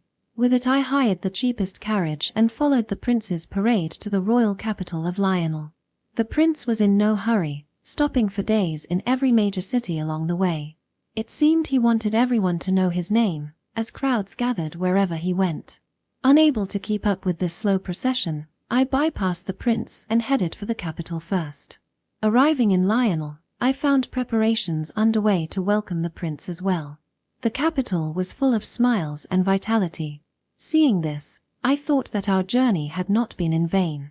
The carriage rumbled through the busy streets toward the center of the capital. Around the royal castle of Lionel, in the heart of the capital, were the mansions of many nobles. Among the rows of magnificent buildings, I spotted a particularly massive mansion. My home of 3 years ago. Stepping out of the carriage, I stood at the familiar front door with the guards flanking it. The guards, whom I didn't recognize, stared at me with fierce eyes. "Who are you? What makes you think this is your home?" The guard questioned me. 3 years ago he hadn't seen my face. Of course he didn't recognize me. What should I do? I hesitated a little. Since the Graham family had close ties to the royal family, we were a long-established courthouse. Our visitors were all influential people, so by custom, those of uncertain status were not received. In my present village girl dress and shabby carriage, I would not be believed even if I gave my name. I would get through in a safe and polite manner. "Excuse me, this seems to be Lord Graham's residence. Is there anyone here named Cairo?" I asked quietly. The guard nodded at Cairo's name. "Ah, what is it? Do you know Miss Cairo?" "Yes, I know her very well. Grandmother Cairo had taken care of me for many years. She was closer to me than my real mother. I'm sorry to interrupt your work, but could I ask you to inform her?" I approached the guard and took his hand, slipping him a few coins. A small bribe to deliver the message. "Sure, what's your name?" My courtesy and bribe seemed to work, as the guard readily agreed. "Just tell her it's Ramel. I think she'll understand." Upon hearing my name, the guard seemed to realize something, but laughed softly, saying it was impossible, and then walked toward the main building. Not long after the guard entered the main building, a scream came from inside. The main door flew open and an old woman came running out. It was Grandma Cairo, whom I hadn't seen in a long time. Young Lady Ramel. Forgetting her age, the running grandmother had aged in the 3 years. Her white hair had grown considerably. I grabbed the stumbling grandmother. "Young Lady Rommel, is it really you?" "Yes, Grandma. I'm sorry I worried you. I'm back." "Ah, thank goodness. I'm so glad you came back safely." Seeing young Lady Rommel's face makes this old woman happy. Tears rolled down Grandma Cairo's wrinkled face as she cried. We cried into each other's arms while the two guards stared blankly. I revealed my identity before Grandma could calm down. "I am Romalia of Gram, the daughter of the master of this house. I have returned after 3 years of absence." Hearing my name, the guards' faces paled in fear. "Ah, please don't take it to heart and keep up the good work. You see, Grandma shouldn't cry anymore either, okay?" I reassured the guards, who were afraid of being punished, as well as the crying grandmother. Yes, I'm just so happy to see you." Grandma wouldn't stop crying. I regretted worrying her so much. Holding my grandmother's shoulder as she cried, I entered the house I hadn't seen in 3 years. Inside, I saw the figures of servants. Like the gatekeepers, many were new faces. So many strange faces after 3 years. "You're right, but, young lady, a lot has happened." Grandmother seemed reluctant to continue, but we could talk later that night. "I should see father and mother first. We can discuss this later. Father and mother are here, right? My brothers aren't home yet." I had 2 brothers who were much older than me, but they were studying abroad, so it was probably too soon for them to return. "Yes, those 2 haven't returned from their studies yet. The Lord and Madam are in the Great Hall." "I see. Then I'll talk to them first." After Grandma replied, I went to the Great Hall where father was. As I entered the Great Hall, I heard a woman crying. There was a tall middle-aged man and a fat woman. It was father and mother. "Father, mother, it's me, Romalia. I've returned." I approached and bowed slightly to my parents, whom I hadn't seen in 3 years. Father had more wrinkles and white hair than I remembered. He seemed to have lost some weight. Mother, on the other hand, was fatter than before. Tears soaked her handkerchief as she sobbed louder when she saw me. "Oh, how could it be? To think that your engagement has been broken off. How pitiful. Calm yourself." Though father tried to calm mother, she continued to cry and sigh, then cry again. How terrible, our loyal family being treated like this by the royals. Listening to mother's cries, I also became irritated. So this was the kind of person mother was. A habitual weeper. But she would never shed tears for anyone else. This woman's tears flowed only in self-pity. Proof of this is that she never said a happy word about my safe return. "Go back to your room and rest, Romalia. I'll take care of this." Father called for mother to be taken back to her room by the servants. "Yes, I leave it to you. I'm powerless now." Mother left without speaking to me, still sobbing as she walked down the hall, loud enough to echo in the great hall. Seeing her off took more energy than accompanying her. It was best to let her cry her heart out. The 2 sighs overlapped amidst mother's fading cries. The 2 who uttered them looked at each other. I waited for father to speak, but when he refused to open his mouth for so long, I took the initiative. "I have returned, father. I'm very sorry for leaving home without permission. Only now could I say what I had been like. I had only thought of the departing prince and had run away from home. I hadn't given a thought to my remaining family and grandma. To be honest, I wouldn't blame father if he slapped me. Even if not, I had steeled myself for a scolding. But neither came. Father just stared at me. I couldn't guess what he was thinking with those beady eyes. "Anne, you must know by now, but many things happened between Prince Henry and me on our journey, resulting in our broken engagement. Has the palace informed you?" Father nodded briefly at my question. "Yes. Although it has not yet been officially announced, there have been inquiries about the annulment. I sincerely apologize for tarnishing our family name." I could only bow my head. This must have been a huge blow to the Gram family. Our family was closely tied to the throne, one of the few pillars of support for royalty. My marriage to the prince represented that unity both internally and externally. For the royals, dissolving our engagement was tantamount to stripping father of his authority at court. He probably couldn't stay in Lionel much longer and would sooner or later have to return to our ancestral county of Graham. This was an extreme loss of face that we had to swallow, even though we were separated from the royal family. It could be called a blot on the family history. After a period of silence, Father finally spoke and asked me a question. "Were you hurt at all?" "Ha! No, I wasn't hurt." His unexpected words left me blank. I had been seriously injured several times during the trip. I fell off a cliff and broke my leg, and nearly drowned when the boat sank. When a demon shot me in the shoulder with a poisoned arrow, I really thought I was going to die. Fortunately, Elizabeth had become a companion by then, and she healed me with her healing arts, leaving me without even a scar. However, she refused to treat minor cuts and scratches, so I still have some scars on my body. Compared to 3 years ago as a sheltered young lady, I had probably become quite dirty. My skin was rough from the rough journey and my hair was damaged. However, I didn't care much about my appearance, so I had no regrets. "I see. You must be tired as well, Romalia. Rest for today." "I understand." "Then please excuse me to rest." Having obtained Father's permission, I left the room to find Grandmother anxiously waiting for me outside the great hall. "Oh, young Lady Rommel, how was it?" He just told me to rest. That was really all. Not another word. I could understand Mother easily, but Father was incomprehensible. "Please don't hold it against the master." After the young lady left, rumors spread in high society that you had eloped and seduced Prince Henry. "I see." Grandmother's words helped me understand. Elopement was the highlight of romance novels. But that was only for the two who eloped. For those left behind, it was hell.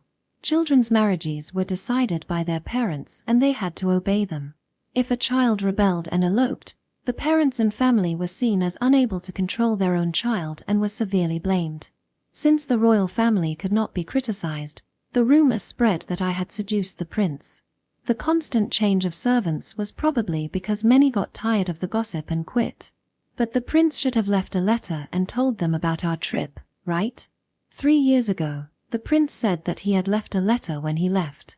In addition, people who recognized him often revealed his true identity during the journey. At that time, the prince said that the purpose of his journey was to defeat the demon lord. It's impossible for the royal palace not to know this fact. The rumors about eloping with me should have been denied immediately. Yes. After a while, those rumors disappeared, but since that engagement was cancelled. "Ah, you already know about the cancelled engagement." I thought it was just a small piece of gossip, but I didn't expect it to spread like wildfire in high society. "Yes, although it hasn't been officially announced yet, it seems to have leaked out from somewhere." "Did it come from the church?" I deduced the source of the news from my stepmother's words. If they decided to cancel my engagement to the prince, he would need a new partner. The first backup should be Saint Elizabeth of the Salvation Church, who was traveling with him. For the church, promoting Elizabeth could be part of their efforts to solidify their position and build relationships. "Miss Romalia," my devout stepmother said loudly, "there may be consequences for speaking ill of the church." But she seemed suddenly deflated, her shoulders drooping. "But that's true. I went to church yesterday, too, and I overheard some gossip about Miss Romalia being a reckless woman. Because of my connection, this pious stepmother couldn't stay in the church any longer. Even the royal family can only spread such rumors." In a way, I agreed with the royal family's actions. Engagements are sacred agreements in themselves.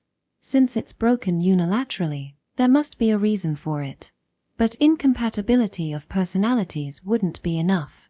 But if they say a woman is loose, that alone can become a major reason to break the engagement. Will I be called for a virginity test? Virginity is especially important in royal marriages.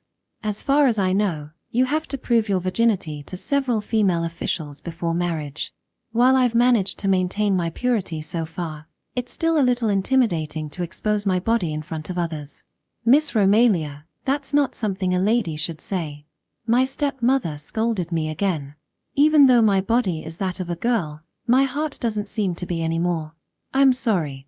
I apologize, but in reality they probably won't do a virginity test, right?" If I'm declared a virgin, there would be no reason to cancel the engagement. They're probably just planning to spread rumors and then not do a virginity test because of Count Graham's reputation. A tactic to look like a benefactor. However, if they spread rumors about me, the father in high society would also feel wronged. I'm really not filial. But father hasn't said anything about it, which is even more puzzling. What exactly is father thinking? But I don't understand, so I stopped thinking about it right away because I have other things to do. Although 3 years have passed, I have returned to my home in the capital city of Lionel, but I know I can't stay here for long. Because my engagement has been cancelled, father will lose his authority in the capital and won't be able to stay there. Originally, I thought he would immediately return to his true hometown, Count Graham's territory, Graham, but he can't do that. After defeating the demon lord, the prince returned in triumph, and a great feast was held that lasted for several days.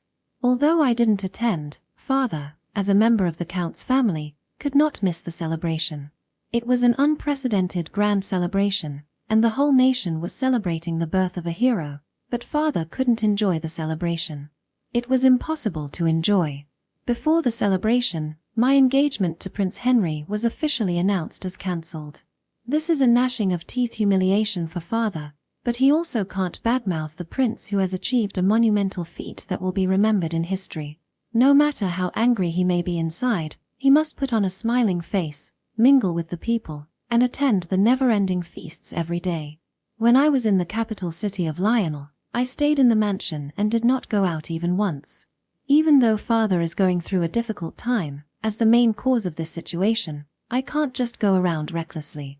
However, I didn't want to waste time either, so while father was away, I sneaked into his study and read through the documents related to the territory. The large desk in father's study was piled high with materials. The administration of the territory had come to a standstill during the days of the festival, and the work seemed to have piled up like a mountain. I picked up one of the documents and began to read. Our Graham comital territory, centered around the capital city of Graham, was divided into 30 regions. What I was holding in my hand was the entire financial record of the comital territory. At first glance, it was clear that the territory's overall tax revenues were on a downward trend. Though not yet critical, the financial condition of our Graham house did not look optimistic. In particular, sales of comital's specialty porcelain and distilled spirits were declining.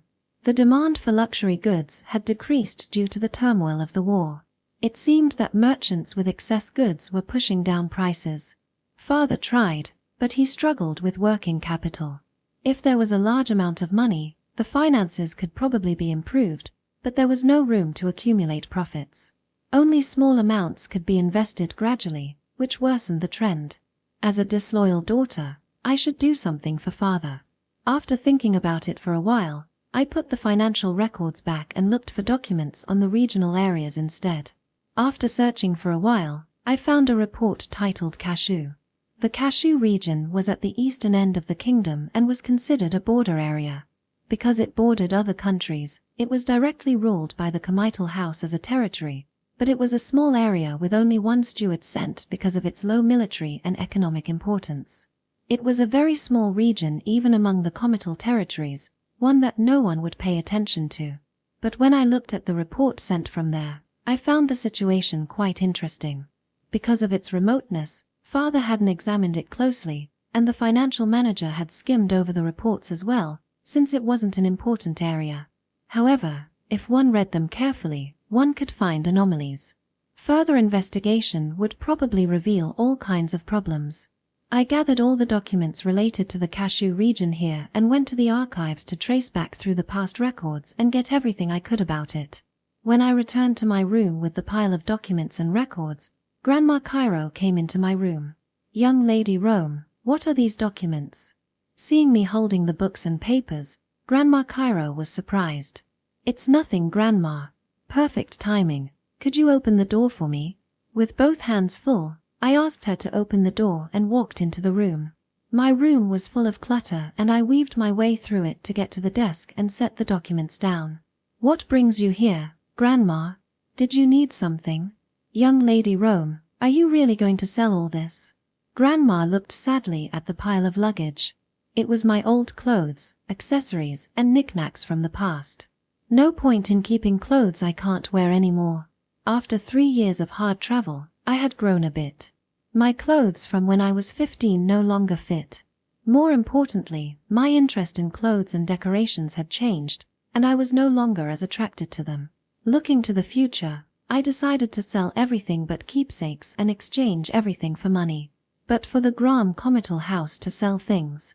The grandmother was saddened by the blow to her image. Certainly, nobles liquidating property didn't sound good if it got out. I have my reasons, Grandma. I smiled meaningfully.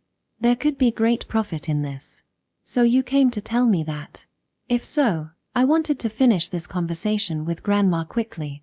I wanted to go over the documents I had brought as soon as possible. No, someone from the sailor company came. Oh, is that so? Then please send them in. I asked my grandmother to pass on the message. The sailor company was the noisiest, most prestigious big business in the kingdom. It was also our family's supplier, and we had a good relationship. I had called them today to buy the things I wanted to sell. While I was waiting in my room, a finely dressed, slightly stocky young man was led in by Grandma. He bowed his head. If it isn't young Lady Romalia. We at the Sailor Company are deeply grateful for the opportunity to do business with you. I am Minervo, in charge of the negotiations this time. Minervo of the Sailor Company greeted me somewhat dramatically. Thank you for taking the time. I'm surprised that the heir of the Sailor Company himself has come. I remembered his name from the back of my mind. If I wasn't mistaken, Minervo was the son of the chairman of the Sailor Company. Of course. We are always in Lord Graham's care, so I have come myself to take care of the appraisal this time. Although Minervo was smiling, nothing was less trustworthy than a merchant's smile. Please appraise the items to be sold here immediately. I will wait here. Hearing my words, Minervo nodded and proceeded to appraise the collected goods and calculate a price. In the room, I checked the documents and records of the Cashew region. Grandmother could have left, but perhaps she couldn't accept that things from the villa were being sold and stayed in the room. After a while, the appraisal seemed to be finished when Minervo spoke. My lady, I have completed the appraisal. As expected of the Graham family treasures. Minervo flattered like a merchant, but I had no interest in such talk. So how much? I asked immediately. The amount was the most important thing in negotiations. About this much. Minervo wrote down a price far below the market value and presented it. With my engagement dissolved, the demise of the comital house must be seen as a weakness to be exploited. Even though I knew they would take it, the price was still half of what I had expected. They were merchants, of course. While I didn't deny their creed of profit above all else, the desire to maximize it, to buy low and sell high to the point of near fraud, was unacceptable to Minervo. There had been many such merchants I had met on my travels. At first I was fooled, but after a few times I quickly learned to distinguish them. I also recognized Minervo at a glance. I see. Thank you for that. Pretending to be an ignorant fool, I took the paper and signed it. The deal was done. Oh, there's one more thing I want you to buy. How much would that be? I took a box out of my desk drawer for him to look at. It was a grey, stone-like object. From a distance it looked like a stone, or maybe a giant fossilized egg. But I didn't miss how Minervo's expression changed the moment he saw it. Oh, this is. Minervo took the grey lump and examined it closely, nodding. A mineral, is it? No, how rare. Since there is a collector of strange minerals, I'll buy it from you for 2 gold coins. Ah, such a stone is worth 2 gold coins. Hearing Minervo's words, Grandma Cairo beside me shouted in surprise, but I sighed and took it back from Minervo's hand. It seems too early for you to be handling this. I looked at Minervo with irritation. It may seem so, but I have good judgment. I'm not as skilled as a professional merchant, but I have some knowledge of prices and goods. This was taught to me by the merchants I met on my travels. We often traveled with merchants on the road. They formed caravans and traveled between cities. They needed guards, and we could earn traveling money along the way. I often chatted with them in the camp. Many liked to talk, whether it was bragging about the goods they were hauling or telling stories about big deals they had made in the past. It was a good way to pass the night. Thanks to them, I gained experience in appraisal and learned the knack of not being baited by market prices and inferior goods, negotiation techniques, and so on. Of course, I also knew the true identity of that rock-like object. For the sailor company to pass this off as a mineral. How the mighty have fallen. What do you mean, my lady? My words clearly shook Minervo. If you want to deceive, at least have some nerve. The merchants I'd met on my travels, even if they didn't have their own shops, at least had more business sense than Minervo. What is this, young lady? Grandma asked me, so I told her the truth. It's dragon spit stone. Hearing me reveal the true identity of the item, Minervo's face turned even uglier. It's a calculus from a dragon's throat. Extremely valuable as a spice, even a tiny grain would be worth its weight in gold coins. When the grandmother heard that it was worth gold, she looked at the lump in my hand in surprise. And the dragon spit stone I was holding was freakishly large, far too massive to fit in one hand. It can be harvested from dragons that have turned into monsters, but it's rare to get it in the first place, and there are no large dragons on this continent, so even if it were found, it would only be the size of a pebble. Something that big must be unique in the world. To explain how I came to possess it, it was a booty from the defeat of the Demon King. In my haste to sweep everything on the table into my bag, it got mixed up. I was scared to death when I examined it afterwards. Since the demon continent had many dragons, it made sense that something like this would exist there. Prince Henry and the other companions didn't know about it. Although I had monopolized the high-quality loot, I hadn't gotten any credit for defeating the Demon King either, so let's call it even. But when I looked again, it was really huge. And there were only traces of a tiny bit that had been shaved off, probably when the Demon King used it to rejuvenate himself when he was tired. Looking at it, I was reminded that even that despicable Demon King had his own life and time to relax. Young lady, exactly how much would this be worth? Grandma asked, and I could only laugh. It's impossible to put a price on it. If it were me, I would offer it as a tribute to the royal family.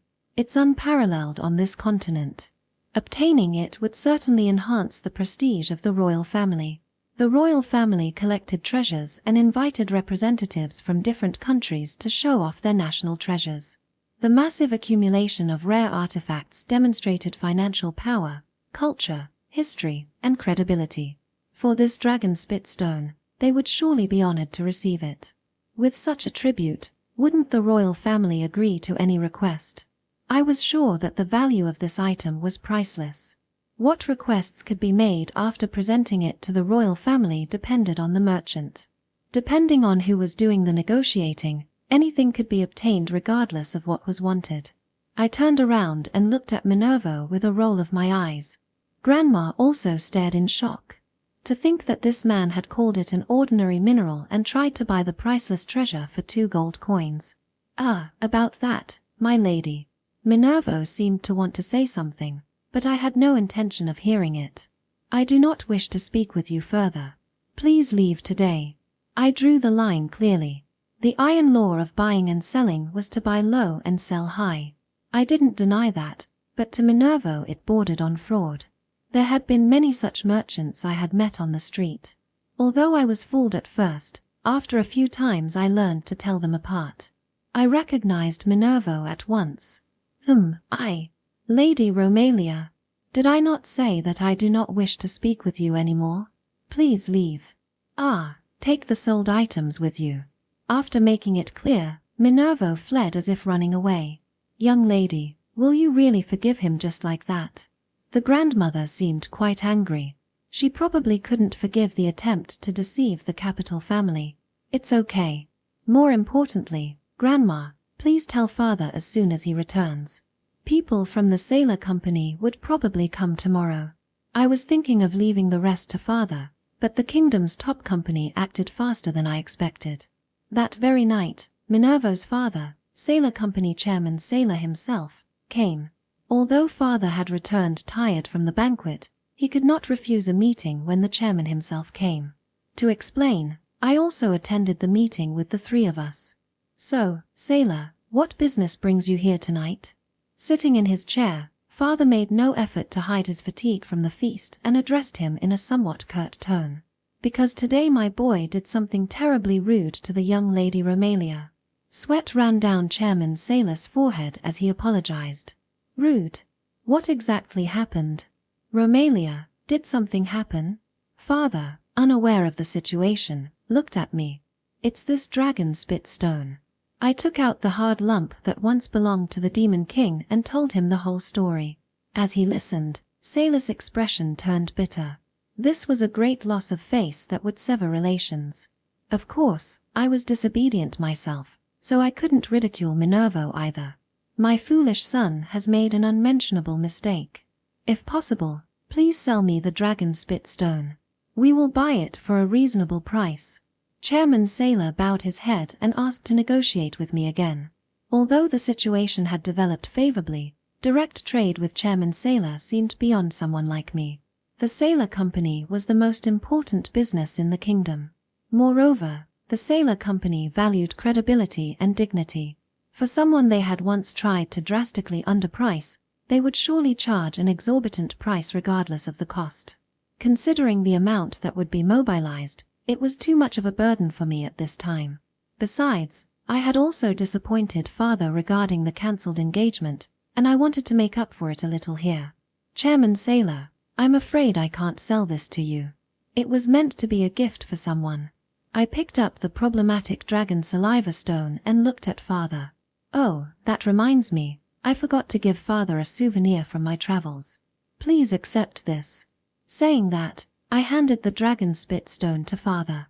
It was already worth much more than gold. Father's beady eyes opened wide in surprise that I was offering such a thing as a souvenir, and he blinked rapidly several times. I shifted my gaze from the excited father to Chairman Saylor. And so it's father's now. Please deal with him afterwards. I handed the problem over to father. If it was father, he probably wouldn't hesitate. I understand. Lord Graham, please sell me the dragon spit stone. This time, Chairman Saylor bowed his head to father. That's fine with me, Saylor. How much can you pay? We have no intention of haggling over petty details. If you cannot sell at that price, then we will withdraw. Please be sure to sell it to us at this price. Chairman Saylor took a paper from his breast pocket with an amount written on it. Father received the paper with the amount on it. Forgetting his usual stoicism, he opened his eyes wide in surprise. He also showed me the amount, and I almost laughed out loud when I saw the number. It was 10 times the amount I had expected. Although not haggling at all was quite unlike a merchant, it showed a determination to the point of life and death. As expected from the chairman of the Saylor Company, his approach was quite different. I understand. Since you've come this far, I'll sell you this dragon stone. Father nodded and handed over the dragon saliva stone, saying that such an amount could not be ignored. Thank you. Chairman Saylor took the dragon spit stone and bowed his head. Then he turned to me and bowed deeply again. Lady Romalia, my son has indeed committed an unspeakable act this time. He tells me that he also did something unseemly when he bought your other goods. I sincerely request that you allow me to re-evaluate them. Chairman Saylor also mentioned the unreasonable purchase prices and tried to correct them.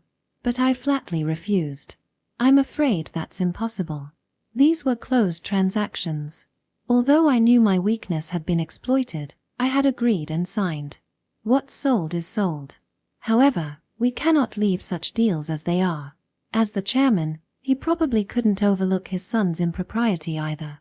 Most importantly, it was always very expensive to owe favors to nobles. This had to be resolved tonight. I understand. Then, as compensation, could you prepare some magic pigments for me? I named a kind of hard-to-get magic artifact. At first glance, it looked like ordinary sand. However, it had a special property. If a magician grabbed it and threw it into the fire, the color of the flame would change. It was an item used to measure a mage's skill. Magic artifacts were usually very expensive items to begin with, and these magic pigments in particular were extremely rare and difficult to obtain. However, if it was the Saylor Company, they might be able to obtain some. Any time is fine, But could it be sent over? Understood. I will have it delivered tomorrow. Chairman Sailor didn't ask why I wanted such a thing and readily agreed. As expected from the most important shop of the kingdom. An item that was hard to obtain even for ordinary companies would be prepared by tomorrow. Indeed, the goods arrived the very next day. As a merchant, Chairman Sailor was undoubtedly first class. I got what I wanted, and father received an unexpected fortune. With these funds, the administration of the territory in crisis could probably be revived. The days of successive feasts were finally coming to an end, and I heard that Prince Henry and the Saintess Elizabeth had announced their engagement at the end of the feast.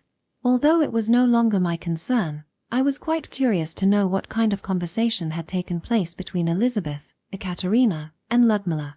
But there was no way for me to find out now. So I left the capital and returned to Graham, the capital of our ancestral Graham district.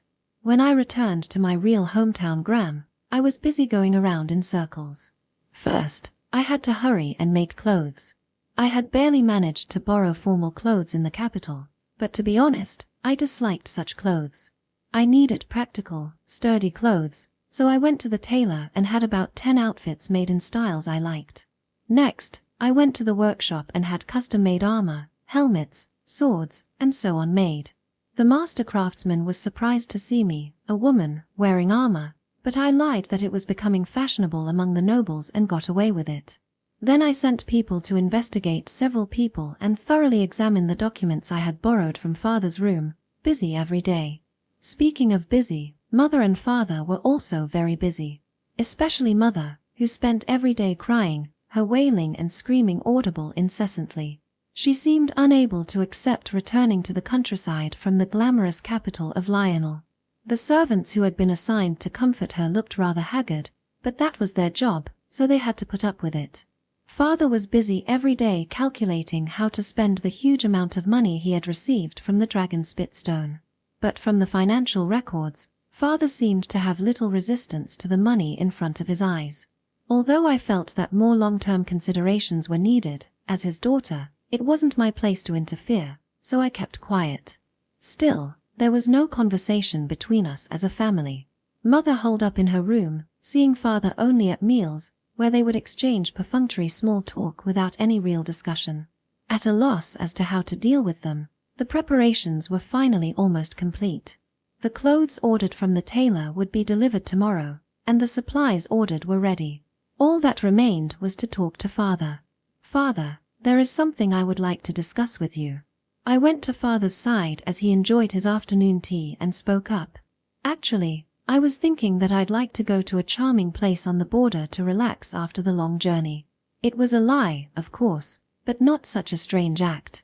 Since Prince Henry had broken off our engagement, I had no foothold in high society. So it wasn't strange to want to live peacefully in the quiet countryside. Where do you want to go?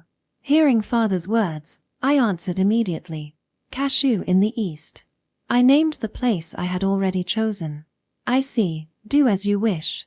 As expected, father agreed. For the troubled daughters, moving to the borderlands voluntarily was probably welcomed as convenient. Yes. However, father, I don't want any restrictions on my freedom there. I won't cause you any trouble. Please let me act freely in Cashew as compensation. I pleaded a bit petulantly like a willful daughter. Understood, fine. Father agreed completely, which took me by surprise. He considered me in his own way, didn't he?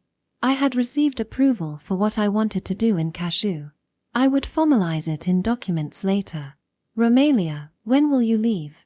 As soon as possible. Could I have an escort for the trip? I answered father's question promptly and requested an escort as well. Cashew was on the border, not yet reached by the Demon King's army. But I had heard that the monsters had increased lately.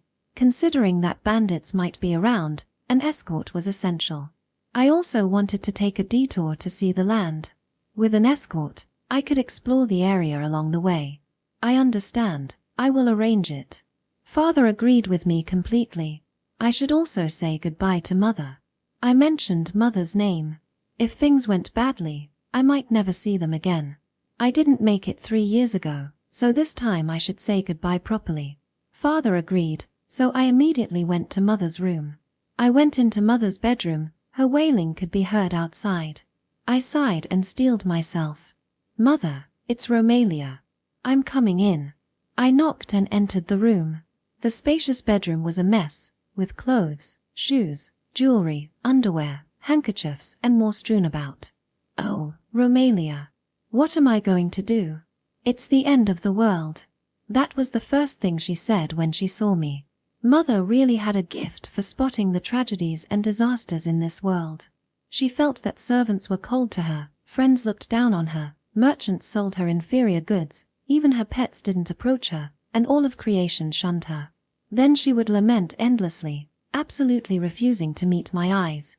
I could let her pass normally, but this might be the last time. Mother. Tired of the endless lamentations, I clapped loudly. Mother was startled by the sudden sound and finally looked at me, eyes wide open. I placed both hands on Mother's face and looked at her intently. It had been so long since I had really looked at Mother's face. She probably hadn't really looked at me for a long time either. After studying Mother's face closely, I lowered my hands from her face and wrapped them around her back, hugging her. Mother tensed and froze in surprise at the sudden embrace. I'm leaving for Cashew tomorrow. This is goodbye. I poured my meager love into the farewell. Goodbye, Mother. A pitiful woman who loved no one but herself. And I didn't love Mother either. Even though I didn't love her, I still hoped she would stay healthy. Goodbye, take care. I left the room and the crying continued inside. Without looking back amidst the cries, I began my journey. Chapter 2, heading to the border, seizing the fortress. The 3-year journey to defeat the Demon King was truly grueling. Having grown up a noblewoman, just hunger and cold were agonizing enough. After entering the demon's territory, we were often in danger of attacks. Although I endured the harsh 3-year journey, the trip to Cashew was so miserable I wanted to scream out loud. Because the carriage was packed with complaints. The one grumbling was Grandma Cairo, who had voluntarily joined me. How could the Lord and Madam send young Lady Romalia, who just returned to the borderlands, like this? Grandma Cairo complained incessantly. I had heard it many times already. The grandma seemed unable to accept me going to Cashew. Certainly, at a glance, it looked like a disowned daughter whose engagement was dissolved and relations severed. That's why I keep saying it's not like that, Grandma. I was the one who proposed going to Cashew. I had explained many times, but the grandma ignored me, still criticizing their attitude as too much. It's just how it is. The victim is young Lady Romalia. Why must the young lady be sent to the borderlands? When it comes down to it, bringing up that prince who discarded young Lady Romalia, who followed him traveling in the first place and got engaged to some woman who popped up from who knows where, is going too far. Grandma Cairo raged. Her usual piousness was nowhere to be found. Though her words thinly veiling the church-recognized holy maiden were a bit concerning, I was already tired of admonishing her. Her husband, Grandpa Caton, with us in the carriage, didn't look pleased either, no longer reminding her. With young Lady Romalia bearing such heartbreak, the madam does nothing but weep, and the Lord says not a word. It's too awful. They should say at least a word or two. I didn't feel heartbroken, but the lack of scolding did surprise me. While I hadn't expected the warm words Grandma described, saying nothing also shocked and frightened me. And the servants too. For young Lady Romalia to go to Cashew yet not one follows, it boggles the mind. The only ones joining me in Cashew were Grandma and her husband Grandpa. It's fine, they have their own thoughts too. I didn't blame them. No one probably wanted to go to the borderlands.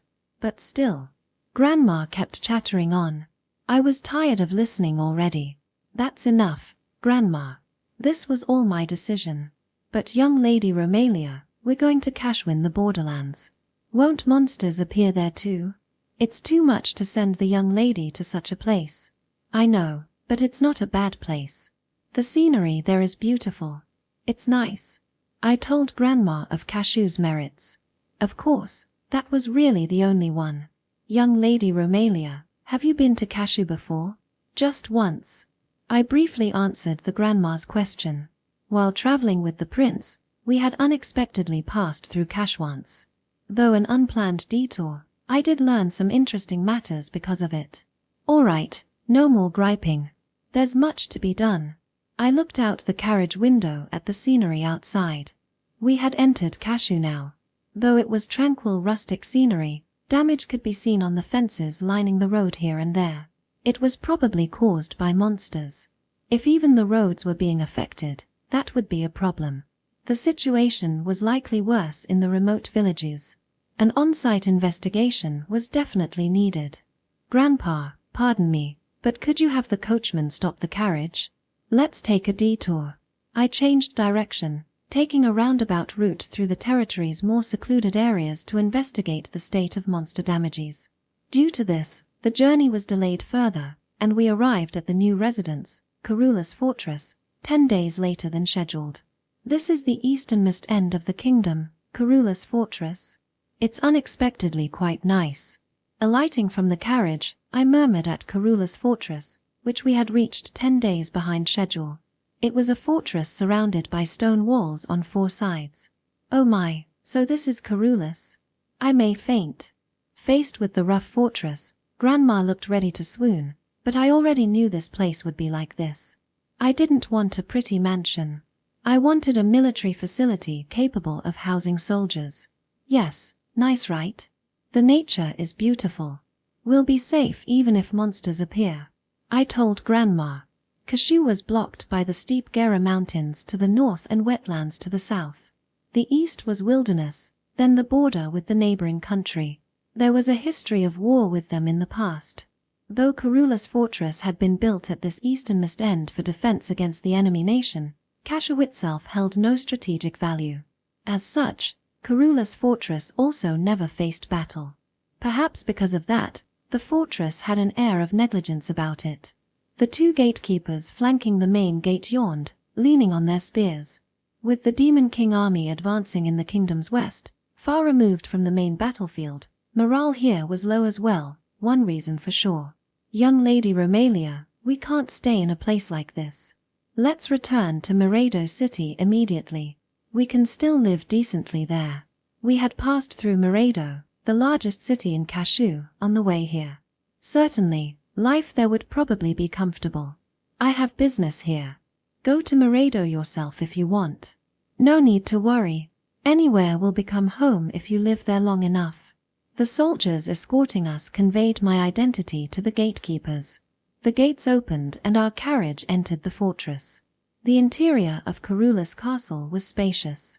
According to the documents, it could house up to 1,000 soldiers at maximum capacity.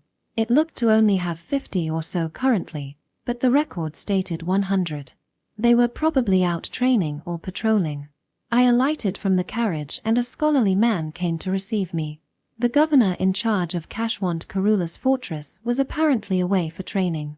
Though it seemed they had immediately dispatched horses to contact him, it appeared we could only wait for his return. Anyway, I had Grandpa unload the luggage and Grandma clean up the quarters. Giving her some work should quiet her down a bit. I sent the escort soldiers back and looked around the fortress myself. But just a brief inspection revealed the fortress's state was far from perfect. The low personnel couldn't be helped, but first, the soldiers' morale was low. Lacking any sense of urgency due to the distance from the battlefield, they didn't stop me as I walked around even though we were strangers. Moreover, the soldiers' equipment was also deficient. The weapons were worn and the quantities looked insufficient. Especially the arrows and crossbow bolts needed to defend the fortress, which were very few. The cavalry horses also seemed inadequately stocked. After making a round, Grandpa had finished unloading the luggage which was carried to the reception room. I also went to the reception room, opened the luggage, and wanted to confirm the documents I brought. As I was checking the paperwork, a portly man escorted by guards entered. Since his armor was ornately decorated, I could instantly tell he was of high rank. You must be Lady Romalia. Please accept my apologies for the long wait and welcome. I am Zelbeck, the governor appointed over this territory. The stout man smiled gently and lowered his head. He was the governor administering Cashwand, also the fortress commander here. In effect, this fortress belonged to him. Governor Zelbeck, pleased to make your acquaintance. Now I must immediately ask a favor. It seems monsters frequently appear in this region. We should form an extermination troop. I will handle command, so please provide soldiers, horses, weapons, and provisions." Hearing my first words, Zelbeck laughed in surprise. As expected of someone who traveled with Prince Henry, "You are very brave, but protecting the territory is my duty. Please remain in your quarters, Lady Romalia." "I would like to, but Governor Zelbeck. Work seems to have stalled. Reports of monster attacks are coming from villages everywhere. Those are merely bored ramblings. They're just unwilling to pay taxes and pretending monsters appeared." Though Zelbeck tried to deny it, I wouldn't be deceived. That's not the case. Monsters' appearings are true. We arrived late because we took a roundabout route to confirm damages in the territory. There has already been harm. Since I saw it with my own eyes, there was no mistake. Though no major damage yet, the monster numbers would likely gradually rise. If large-scale extermination wasn't carried out, problems would inevitably brew sooner or later. Oh my, I Zelbeck have been negligent all my life. I will form an extermination troop immediately. However, please remain here, Lady Romalia. No, I will join as well. I refused to back down. I wanted soldiers by any means. An army that would be my hands and feet. Lady Romalia, what authority do you have to say that? While this is indeed Count Graham's territory, you have no jurisdiction. Governor Zelbeck questioned my qualifications. Certainly, I was only a comital daughter and had no authority to order Governor Zelbeck around. However, I did have authorization if I lacked credentials. I have the authority. Look, this is a letter of authorization. Please confirm. I showed him the documents, a plenipotentiary letter handwritten by my father.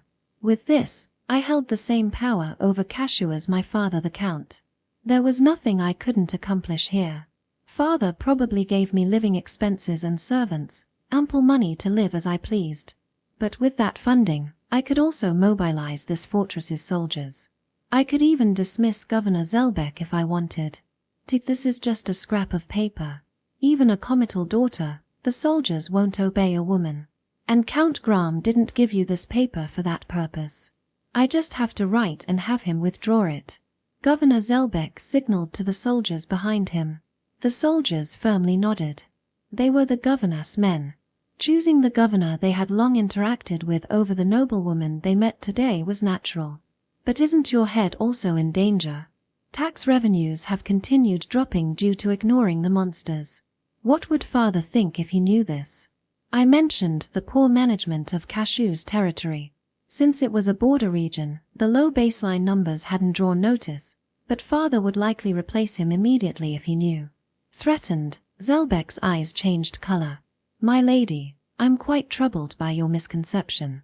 I received orders from Count Graham to protect the young lady well.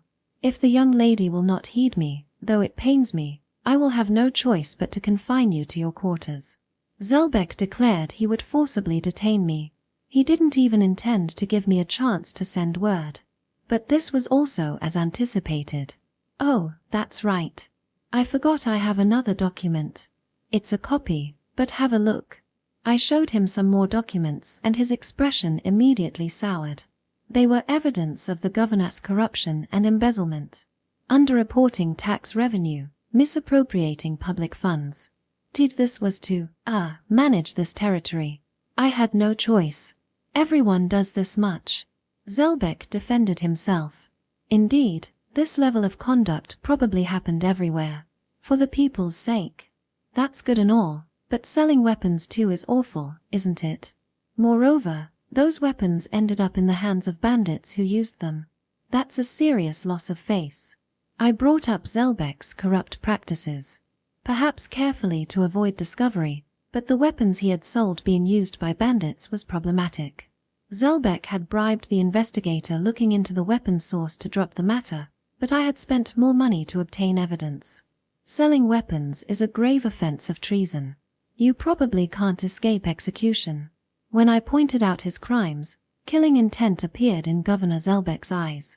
It seems you don't understand what I'm saying, Lady Romalia. That gaze was considerably frightening.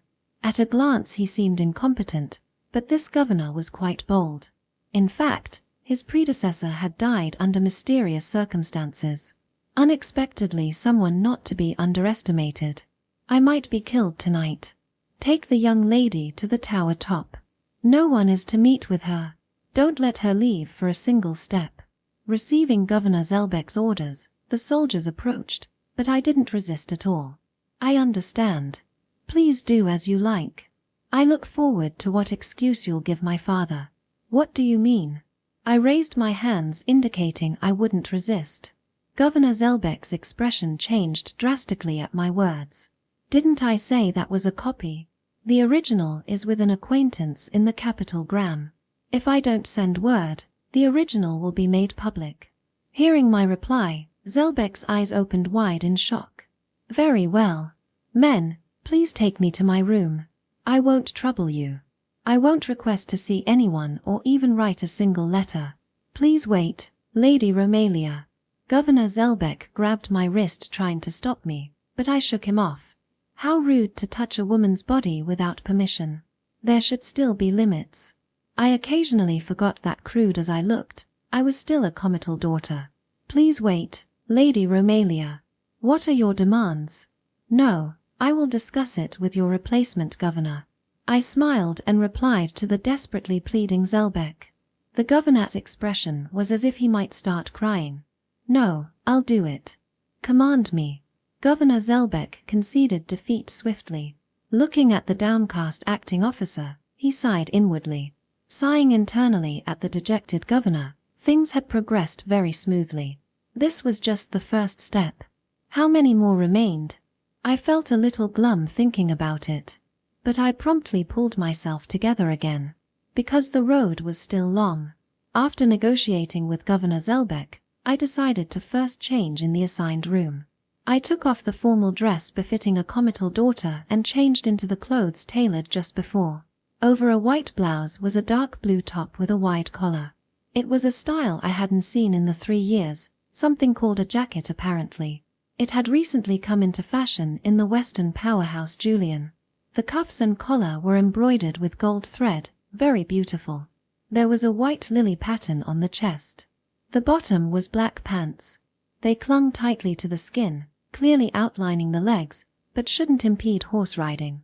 Pulling on the black, long boots and a slender sword at my waist completed it. Specially custom ordered, all of it. Lacking women's military uniforms, I could only start from scratch. When going out to battle, I would wear the custom chainmail and breastplate over it, but no need today. After changing into military garb, I took a leather pouch bigger than my palm and went to the fortress square. There, the soldiers prepared for me by the governor were assembled in neat ranks. Zelbeck had swiftly met my demands. 20 soldiers, 3 horses, 1 wagon. He also provided 3 magical artifacts that exploded when thrown, burst magic stones. But one look at the soldiers revealed Zelbeck's intentions. The dispatched soldiers were young and of poor physique. All were new recruits enlisted this year. Even so, I didn't plan to use his misconduct as a shield to complain. After all, I had threatened him. I didn't expect he would readily lend me an elite unit. Moreover, this was better. Recruits not yet set in bad habits.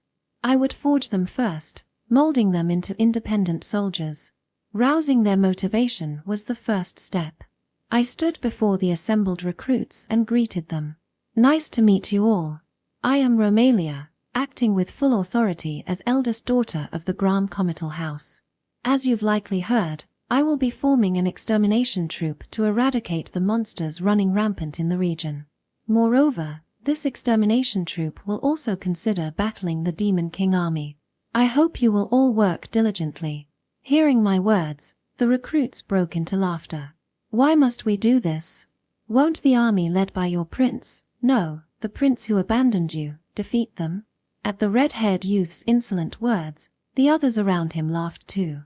It seemed my broken engagement with the prince had spread even to such a remote place. Normally, ridiculing nobles would be troublesome, but I didn't plan on flaunting cheap self-respect here. What is your name? I asked the red-haired youth who had spoken. It's milady. The youth in his 20s answered with a laugh. Is it? You seem quite carefree. I was a little irritated. Did one become this negligent at the border? When do you think the prince's army will come as you said? Couldn't immediately answer my question. Well, as hesitated, I answered in his place. The answer is never. The kingdom can't possibly send troops just to defend the borderlands. Prince Henry would undoubtedly form an extermination troop to eliminate the Demon King's forces domestically. But the defensive priority of the kingdom's army was the trade routes supporting the kingdom's economy and major population centers. Only the very last reserves would be dispatched to such a borderland.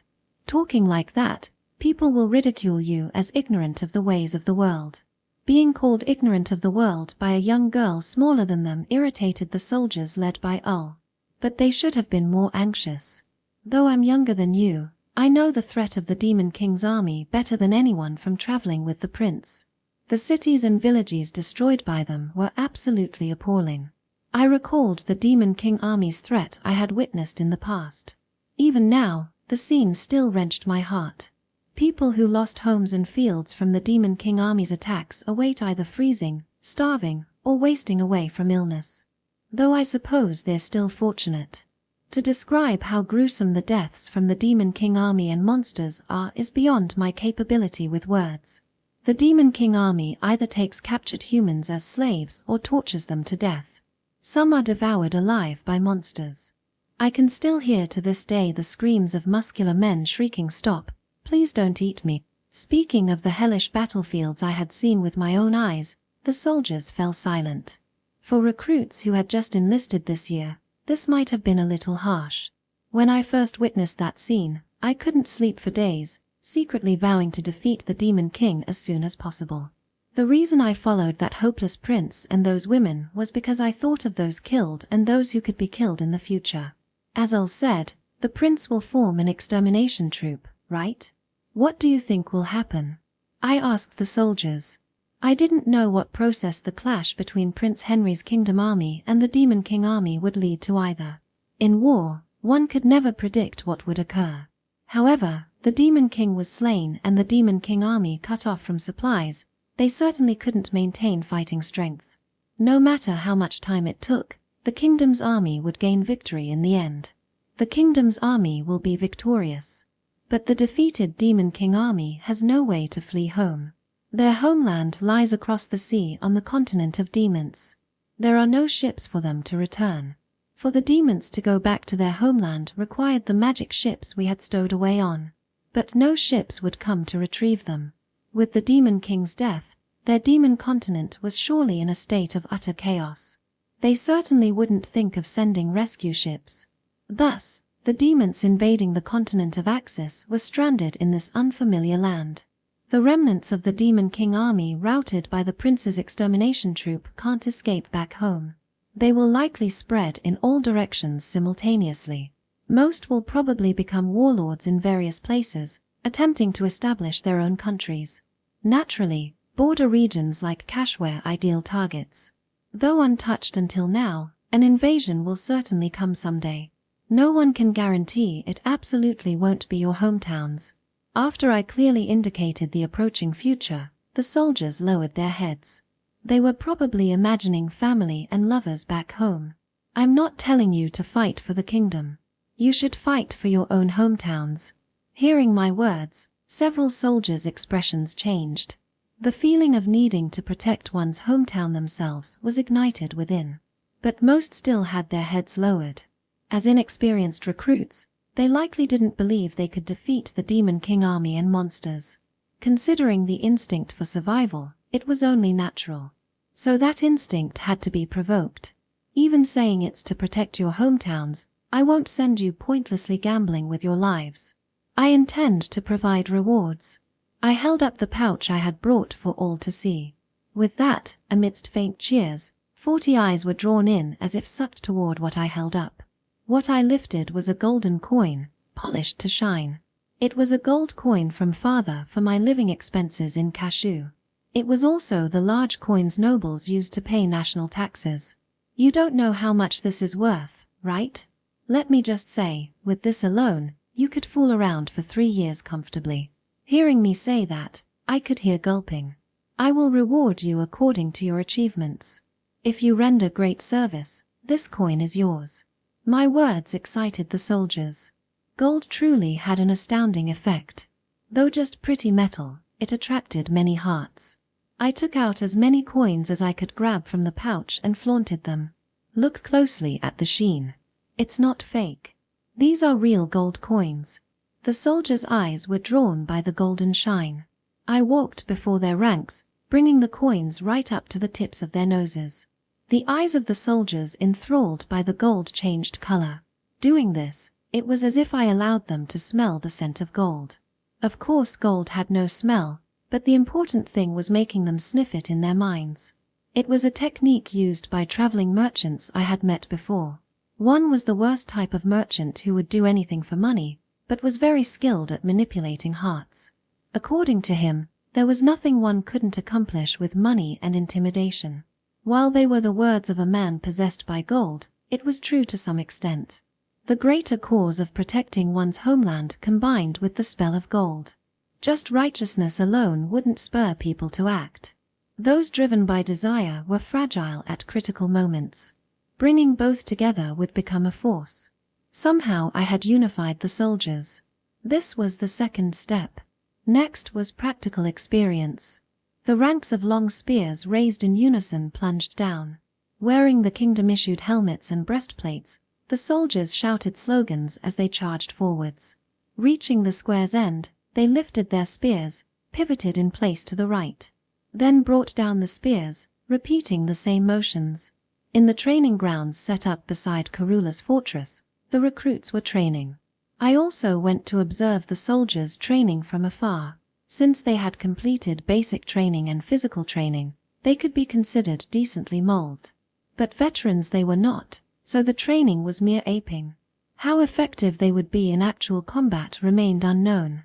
Lacking archers and confined to close combat was also an issue. Since none of the recruits had used bows before, they could only be trained based on their aptitudes going forward. Speaking of aptitudes, I wanted to investigate if any had magical talent as well. People with magical aptitudes were rare, 1 out of 100 would be good. If lucky, maybe one of them could use magic. I did have a magical artifact on hand to test aptitudes, the magic pigments prepared by the Sailor Company. While I could test them anytime, it was expensive and hard to obtain. I shouldn't carelessly use it on recruits of unknown ability. Even so, I wanted a mage. Provided the soldiers proved useful, I would test their aptitudes later. Lacking a healer able to treat injuries was also a problem. Originally, a mage and 2 healers were stationed at the fortress, but with the Demon King army's emergence, the mage and healers had been headhunted. As a result, Kula's fortress now lacked both. While the mage shortage couldn't be helped, lacking healers to treat wounds would be very troubling. Battles would obviously produce injuries, as would training. I wanted at least 1 healer if possible, but that was out of my hands for now. Though I had headaches, I could only make do with what I had for the moment. Captain Ull, how are things looking? I approached the training soldiers and greeted Ull, that arrogant youth. I had appointed the brash Ull as acting captain over the soldiers granted by Governor Zelbeck, who were all new recruits without any chain of command. As you can see, splendid.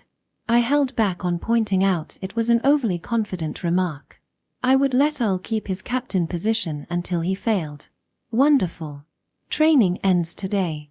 We're going into real combat. Word is monsters have appeared in a village 2 days south. That morning, I received a petition reporting monster appearances and requesting subjugation. According to the petition, villagers entering the mountain had encountered 10 small monsters. The so-called monsters referred to beasts turned violent after transforming somehow. Previously only occasionally discovered, the Demon King Zelgius had used some unknown method to freely spawn monsters, releasing vast numbers of them onto our continent. Moreover, the monsters spawned by Zelgius seemed able to impart the power to transform other beasts into monsters. The released monsters propagated everywhere, becoming a scourge eroding the entire continent. The monsters spawned by the Demon King army are especially ferocious, hostile to humans, and attack remorselessly. If left alone, the village being attacked is just a matter of time. Let's exterminate them now. I announced the subjugation and Al nodded. All right. Hey you lots, real combat. Al raised his voice. Several soldiers were riled up, shouting as well. Though to cover up fear, this was fine for now. Section. The next day, as I had declared, I led the soldiers and departed the fortress.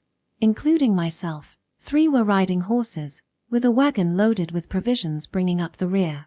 Before leaving, Grandma Cairo had desperately tried to hold me back, but I could not halt my steps here. Marching south, we advanced quickly. Being only 20, our pace was light. Several soldiers also seemed eager to defeat the enemy swiftly, blinded by the prospect of rewards. Though morale appeared quite high, it wasn't very reliable. Ultimately, it was just fervor whipped up by money and a sense of crisis. Such momentum would crumble at the slightest blow. I could only pray it wouldn't collapse in actual combat. As I rode alongside the soldiers, one of the horse-mounted soldiers was looking at me. If I recalled correctly, he was a youth named Ray. Freckled and boyish, with pale skin and a gangly build, he resembled a radish grown without sunlight.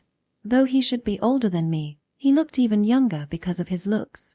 However, despite seeming a peasant, he could ride, read and write, and do basic calculations.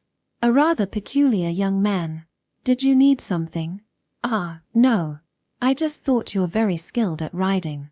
Perhaps not expecting me to speak to him, Ray answered incoherently. Yes, I had opportunities to ride horses while traveling with the prince, and learned back then. I shared a little memory from my travels. We basically journeyed on foot, but sometimes also used horses to move. Though I rode poorly in the beginning, I was taught horsemanship by the nomadic people we encountered along the way, eventually becoming the best rider among the companions. I like horses. I can drive a carriage too. I've even driven a sleigh across the frozen tundra of the snow-covered north. I was fond of animals. Especially horses. I thought them very beautiful creatures. That's really amazing. Ray agreed, and a whistling sound came from beside him. Seriously, a real wild child. Ul riding alongside Ray grinned arrogantly. Ray frowned, cautioning Ul, but he himself let it go in one ear and out the other. And I didn't blame him either. Why do you two know how to ride? You're peasants, right? I was somewhat surprised by Ul and Ray. Those of peasant stock rarely knew how to ride. Because I'm brave. I've ridden workhorses before. Though Ul spoke proudly, he had courage and recklessness mixed up. Even so, recklessness was a necessary element for soldiers. Moreover, the fact he had workhorses meant Ul's family was quite prosperous farmers. I'm not a peasant. I was raised in a church orphanage. Ray asserted timidly. I see, so that's why you can read, write, and do math. I understood now. It was said most peasants only needed to write their own names. I had thought Ray's education quite advanced for there, but this explained it. Do you help out at the church? Yes. My surrogate father, the priest, had knowledge of herbs, so he served as doctor in the surrounding areas. Though he would often go to various villages, when critical patients were brought, I had to immediately fetch the priest back. That's how I learned to ride. I see. That's wonderful. I praised Ray. One should be commended for learning skills to help others. As I candidly praised him, he lowered his head, scratching his nose. He still wasn't used to being praised, it seemed. Faced with such a Ray, Ul laughed and reached out, poking his side. They seemed close. In fact, I had high hopes for these two. While arrogant, Ul was sturdily built, superior among the recruits. Though only acting captain for now, I planned to appoint him full captain if he didn't fail. Ray was too cowardly as a soldier, but since he could read and write, I intended to have him handle distributing provisions and weapons. Though both had flaws, I would expect the best of their strengths for now. And so we marched like that, passing over several mountains and camping for 2 nights along the way. The journey went very smoothly. We climbed a gentle slope. According to the map, our destination lay just ahead. Once over this, we should be able to see the village that was our goal. I led the soldiers up the incline and we stood atop the hill. From the hill, the broad basin depicted on the map was visible below, the village surrounded completely by farmland and fencing. But upon sighting the village, the soldiers and I were shocked. Hey, that's... Someone pointed at the fields. Ahead where he pointed, fires blazed everywhere in the fields. Black beasts brandishing torches raced wildly through the fields. Villagers fled, chased by the beasts. Monsters. As the soldiers shouted, monsters had appeared in the basin. About 1 meter long, ape-like monsters called apelings scrambled around the fields surrounding the village. Around 30 in number. The villagers out working tried to flee into the fenced village but were blocked by the apelings. This sudden encounter left me crestfallen. This was the worst situation. I had intended to prepare before challenging them, never expecting to encounter enemies like this. But it couldn't be helped now. The villagers unable to flee were under attack before our eyes. Go save them. I raised my voice but there was no response. The soldiers were at a loss. No good. I felt powerless. Unable to prepare for this unanticipated enemy, I had failed to ignite the flame within the soldiers' hearts. But suddenly, a loud roar erupted beside me. Oh, charge. It was Ull, raising morale. His left hand held the horse's reins while the right held his spear aloft. Reckless as I knew it was, he still cut an imposing figure. With one so spirited, the other soldiers also caught fire, yelling themselves. Though it was noise to cover their fear, this was fine for now. We're going. Follow me. I took the lead charging down the slope on horseback. The horse riding Ull and Ray followed too. Milady, please fall back. Though Ray called from behind, that wasn't possible. These soldiers were inexperienced recruits. One couldn't know when someone might halt from fear. If one person stopped, 3 would stop. If 3 stopped, 10 couldn't advance. But if they could see someone advancing ahead, they would advance too. Therefore, I had to be positioned where everyone could see me, striding forward. I rode straight for the village. The monsters were chasing the villagers trying to flee into the village, clearly intending to invade just like that. Damage would escalate if they entered the village. Only that absolutely had to be prevented. I won't let you have your way. I kicked the horse's belly, picking up speed and passing between the monsters and village. The sudden charge of a horse from the side frightened the apelings, halting their advance. Then the soldiers catching up from behind approached and thrust out their spears. Though they successfully struck several from the side, the apelings were numerous. And the torches they held were also troublesome. The apelings had some intellect, understanding how to use simple tools. Though who knew they would even use fire? The apelings brandished the red flames, frightening the soldiers into retreating. For humans to fear beasts using fire was a reversal. Stay calm. Fire isn't frightening at all. Just smother it if it burns. Put it out. I first admonished the soldiers to calm down. It's not like it was doused in oil. As long as the flames were smothered before they could spread, it would be fine. Aside from those, there were also apelings brandishing clubs and throwing rocks, but unless their heads were struck, it wouldn't be fatal. Reform ranks, remember your training, cover each other. In combat between spears and swords, spears were considered to have great advantage due to their longer reach. But the merit of long spears wasn't just distance. The essence of long spears was group battle. If allies helped each other against opponents trying to slip through the spears, they could overwhelm them. This was basics of basics, but the excited new recruits had forgotten even that in their first battle. Ull and Ray, to me, you lot over there. Don't fight alone, go to your comrades. Pack in tighter. Before Ull and Ray, who had dispersed in the charge, could regroup, I called out to the isolated soldiers, somehow forming a battle line. But the line established was far too fragile. Even now, it looked ready to collapse any moment. Worse, the gathered apelings were making motions as if to circle around the soldiers' flank. Long spears were weak when circumvented from the side. The apelings probably weren't acting based on knowledge, but if they got around the side here, the line would likely crumble in an instant. I considered using the burst magic stones I had as a last resort, but their effect would be slight against the scattered enemies. Not only that, the explosions and impacts might startle our own side. I had to think of some way myself. Ray, we're going. Follow me.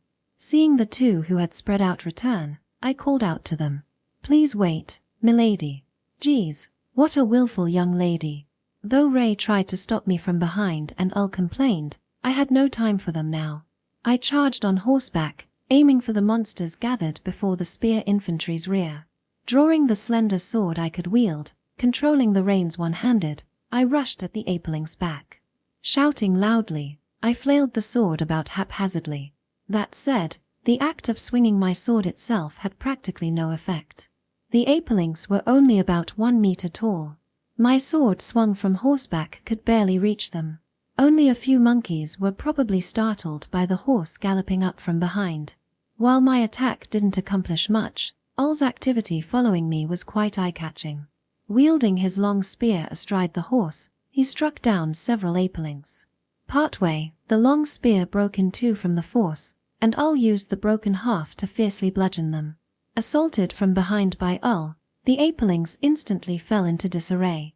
This was when my grace would display its greatest effect.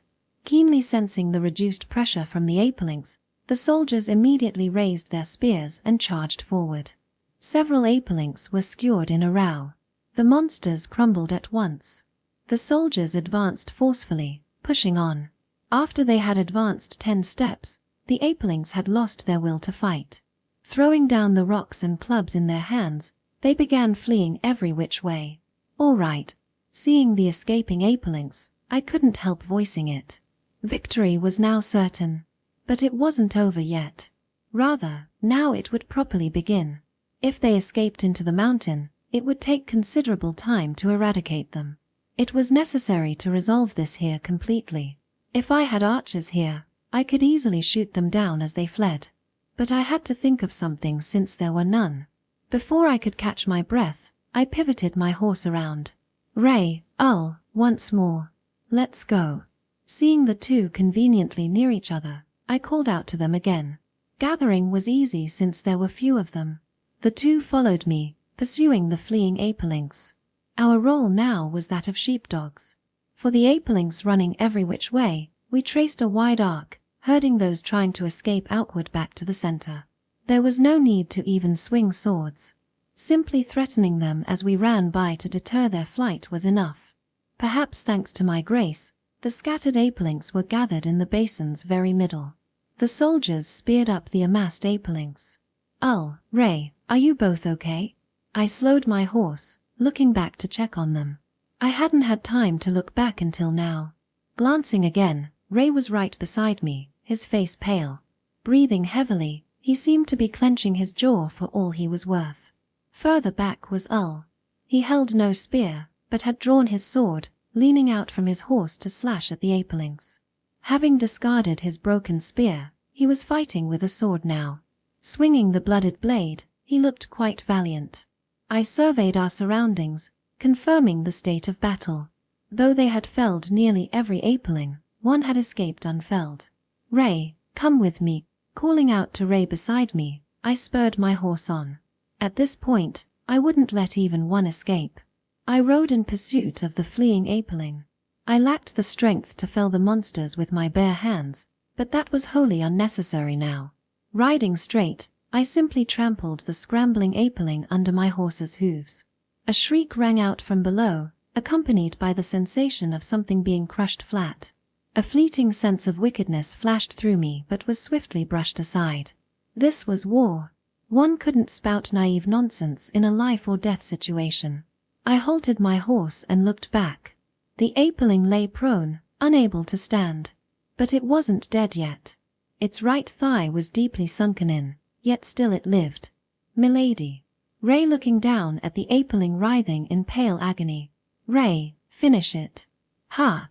Ray looked at me, seemingly startled by my final order, but I stared straight at him. Ray hadn't yet felled a single monster. His long spear was pristine, unstained by blood. I didn't intend to reproach him for cowardice. But I couldn't have a soldier who hadn't killed an enemy either. The battles would grow even fiercer ahead. It would be problematic if he didn't shed his innocence quickly. Opportunities were scarce as it was. I hoped he would proactively capitalize on this chance. Hurry.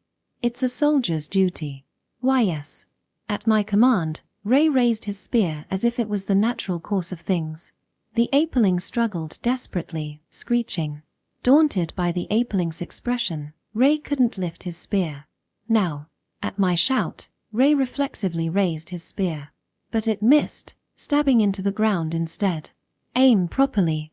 At my repeated scolding, Ray repeatedly stabbed with his spear. After several times, he finally struck the apeling, but only its shoulder, far from a mortal wound. Ray, finish it in one strike. It will desperately counterattack.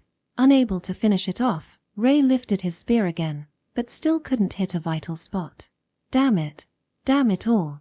Ray stabbed at the apeling repeatedly with his spear. Though the apeling had already died, the excited Ray seemed not to notice, stabbing it over and over. When the apeling no longer resembled its original form, Ray finally realized it was dead and lifted his head.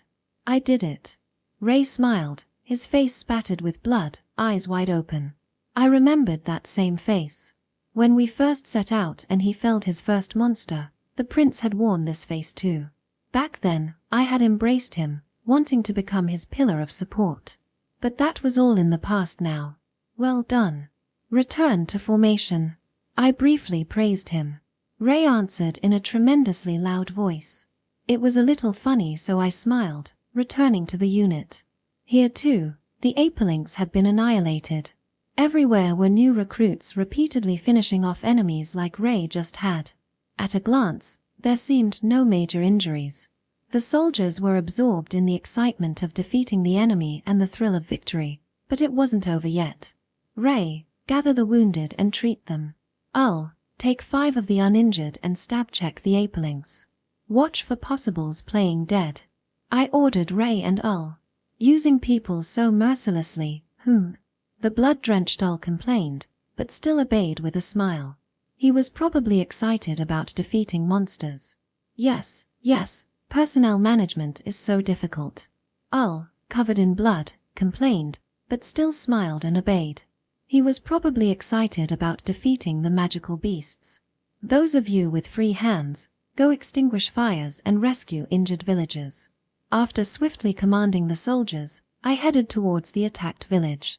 Within the village, villagers peeked out from cracks in the fence. Everyone, we are the guards. We've come to save you. I introduced ourselves and stated our intention of defeating the magical beasts. Joyful and relieved voices sounded from the village. The gate guarding the village opened and an old man emerged. Thank you so much for coming to our aid. As village chief, I thank you. The village chief expressed his gratitude. Villagers came out from the sides, rescuing those trapped in the fields and putting out fires. I also helped treat the injured with the soldiers.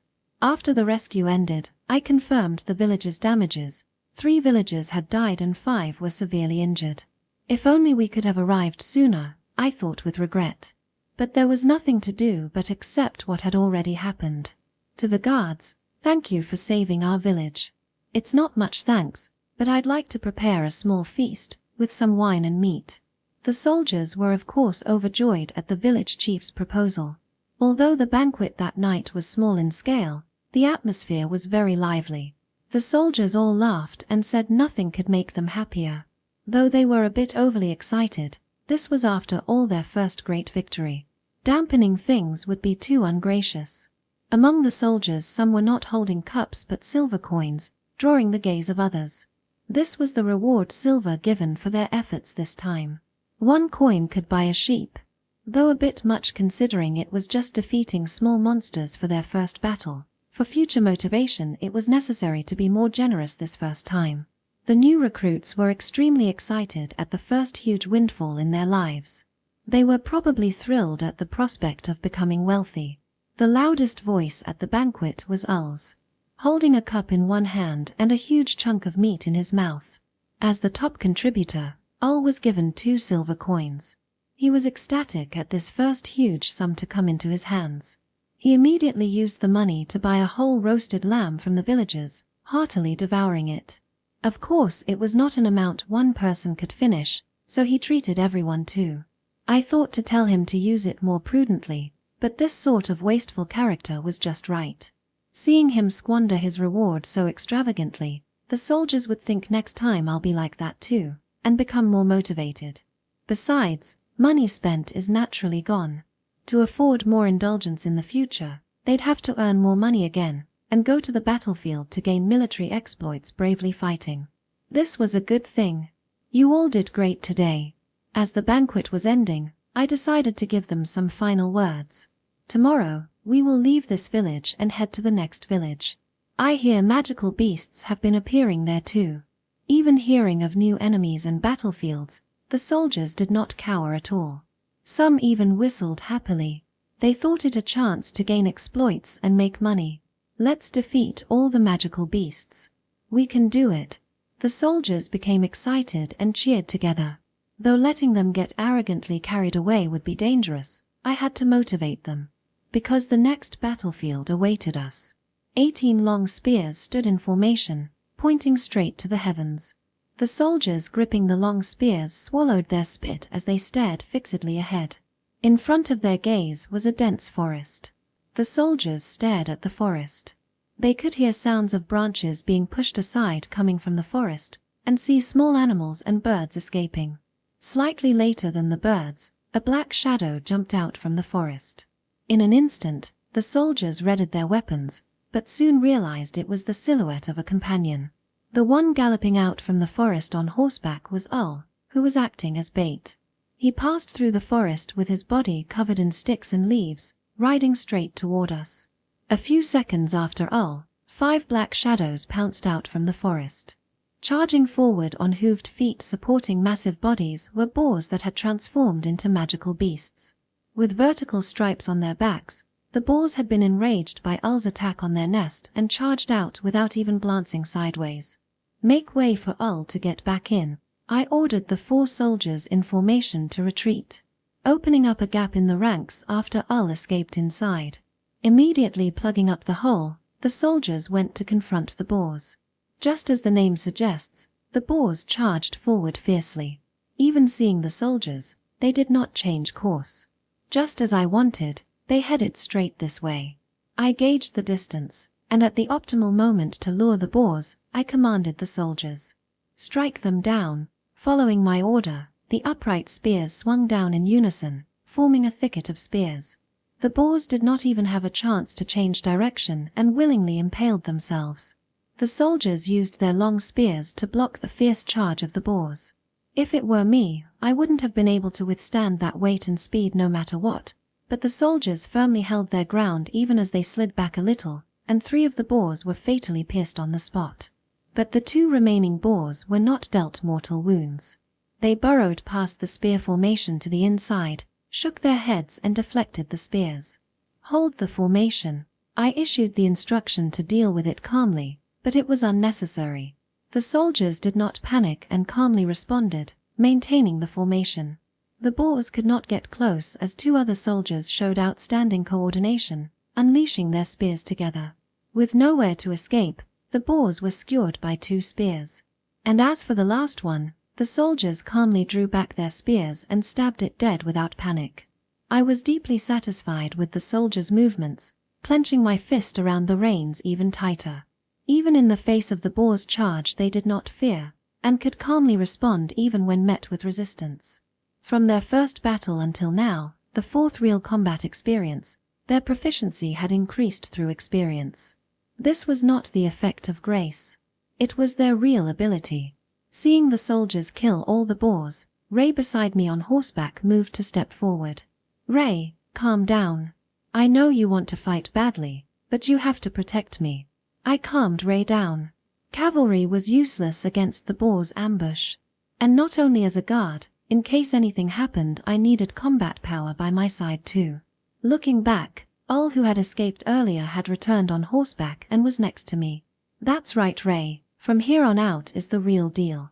Ull, still panting heavily from spurring his horse, told him the battle wasn't over yet. Ull, it's here as expected.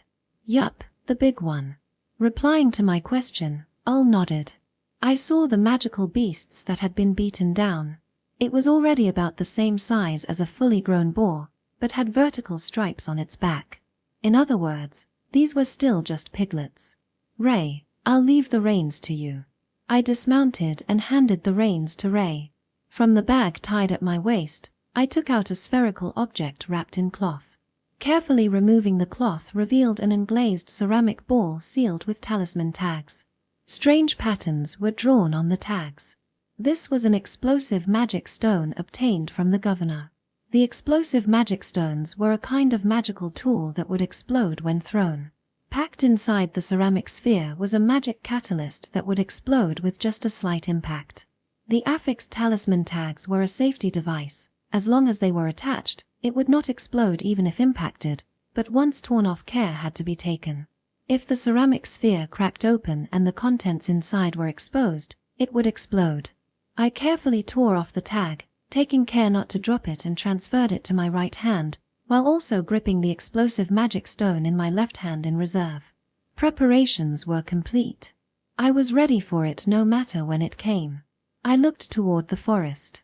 Just as I was prepared, the tranquil forest roared open. I curled up as the explosive sound blew past, looking as the forest was blown away. Inside the forest, branches, soil, and rocks were scattered in the air. As the dust cleared away, a giant black figure was revealed.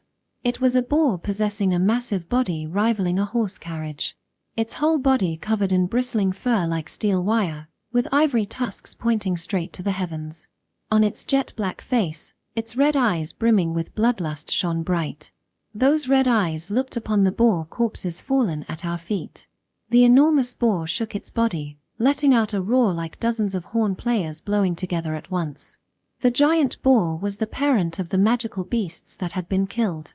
With its children murdered, the boar mother had become the embodiment of killing intent and rage. "It's out, 3 legs," Ul shouted. Just as the name implied, the giant boar was missing its front right leg. It supported its massive frame on just 3 legs. It was said that around 2 years ago, a boar had apparently fallen into a trap set by hunters. I say apparently because even when they went to check the trap, there was no boar to be found. The boar that fell into the trap tore off its own leg and escaped, leaving just 1 leg behind. Generally, losing a leg in the wilderness meant certain death. But 3 legs survived with astounding vitality, transformed into a magical beast, then destroyed the homes of the hunters who set the trap, killing and devouring the hunters and their whole families. 3 legs, who had lost its children, charged forward with speed belying its giant body, now beyond the realm of a mere beast, like a boulder set rolling. No number of spears could stop its momentum. But I did not flee, and the soldiers, though initially startled by 3 legs' massive size, did not run either. I timed my breathing, and threw the explosive magic stone in my right hand at the approaching 3 legs. The explosive magic stone hit 3 legs' charging head, and the ceramic sphere shattered. In that instant, a dazzling light flashed as the magic stone exploded on the giant boar's head. Thrown off by the explosion on its head, 3 legs' charge went askew. But its momentum could not be stopped, and it crashed heavily into the ground as if slamming down. The impact was enough to make you float off the ground. The soldiers' cheers rose one after another, but it was still too early to celebrate. "It's not over yet. Finish it quickly," I ordered the soldiers to promptly dispose of it. The explosive magic stone had burst on the left side of 3 legs' head, blowing off the fur on its skull and exposing the bone beneath. But the sturdy cranium only had some cracks, and the brain was not destroyed. It was just concussed from the blast and impact. Just as the soldiers moved in to deliver the final blow, a horse broke from my side and charged out. It was Ray. "Ray, stop." Ignoring my warning, Ray raised his spear and charged at 3 legs. But perhaps the sound of hooves returned it to consciousness, as 3 legs suddenly opened its eyes and stood up, shaking its head and swatting aside Ray's outstretched spear. The horse neighed in fright, rearing up on its front legs. Ray was thrown off balance and tumbled from his horse. I immediately retrieved the spare explosive magic stone in my left hand, but that spot would catch Ray in the blast. 3 legs looked down upon Ray, who had fallen from his horse and sat fallen on the ground. "Ray, get back," Seeing his companion in mortal peril, Ull spurred his horse forward, thrusting out his spear at Three Legs. Three Legs noticed Ull and caught the spear in its tusks. Ull exerted all his strength, but Three Legs shook its head and sent the spear flying. But Ull's actions were not in vain. Taking advantage of the opportunity, three people swiftly charged out from the ranks of soldiers. The two taking the lead were soldiers. Moving as if mirrored, they circled around to Three Legs' left side and stabbed their spears into the base of its front left leg. While the spearmanship was certainly excellent, what was most important was that this blow was highly tactical. Even if penetrating the vitals and weak points, with Three Legs' vitality it was unknown how berserk it would be until death. But Three Legs was missing its front right leg, only supporting itself with the front left leg. Stabbing the base of that left leg destroyed its stance. Then the latecomer arrived, a short stout soldier. Though small of stature, his body was brawny. Using the full strength of that body, he thrust into Three Legs' body. With its body pierced, Three Legs let out an agonized roar. Then the other soldiers descended, driving numerous spears into its belly. Releasing a scream that could be heard all the way to the other side of the mountain, Three Legs met its end. After confirming the giant boar's death, I secretly heaved a sigh of relief without letting the soldiers notice. Though I had expected it, Three Legs was certainly a formidable opponent. But through these battles, the soldiers' training had increased. There really was nothing better than real combat experience. And from going through battle, I also came to understand many things. You all did very well, especially Gran and Reagan, who were exceptionally outstanding.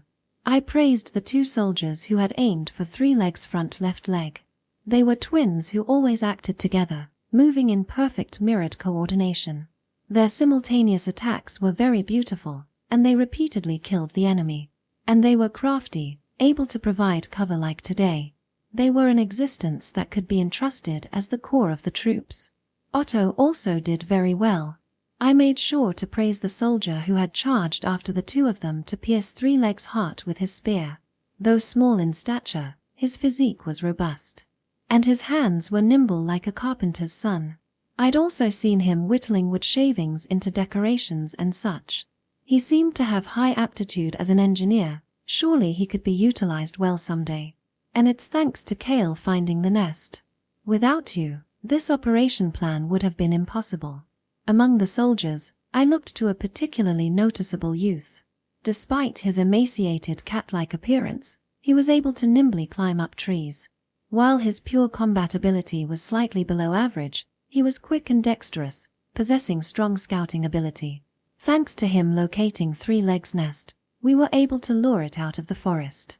Proper preparations were more important than anything. He was indispensable to the success of this operation. Missy, what about me? Ull joked. Yes, I know, you did great too, Ull. It wouldn't cost anything to praise him a little. Just moving my mouth a bit could make someone happy, so why not praise them more? Besides, Ull had also performed excellently. Although still arrogant now, he was the one who had grown the most in combat. Heedless of his own life and fearless. This time as well he took on the very dangerous role of bait, luring Three Legs and its children out of the forest. Even if not, I had high hopes for Ull. The other day, I had him take a talent check using magical paints, and when Ull tightly gripped the magical paints and spilled them onto a fire, it shone a strong red light, illuminating the surroundings. Ull seemed to have an aptitude for fire magic. He would become even stronger if he could use magic. Now, please dig a hole to dispose of the magical beast's corpse, sever Three Legs' head and take it to the nearby village. By bringing Three Legs' head as proof of subjugation, the villagers could also be at ease. The soldiers acted as I instructed. But one person remained unmoving. It was Ray. Frustrated at being unable to play a decisive role in the battle, he bit his lip. I had planned to say something to him, but considering that talking to him after a failure would just worsen his mood, I decided against it. Lately Ray had just been spinning his wheels. Although I had assigned him the duty of being my escort, he didn't seem able to accept it and wanted to run up to the front lines. But perhaps because combat just didn't suit his personality, he kept getting injured as a result.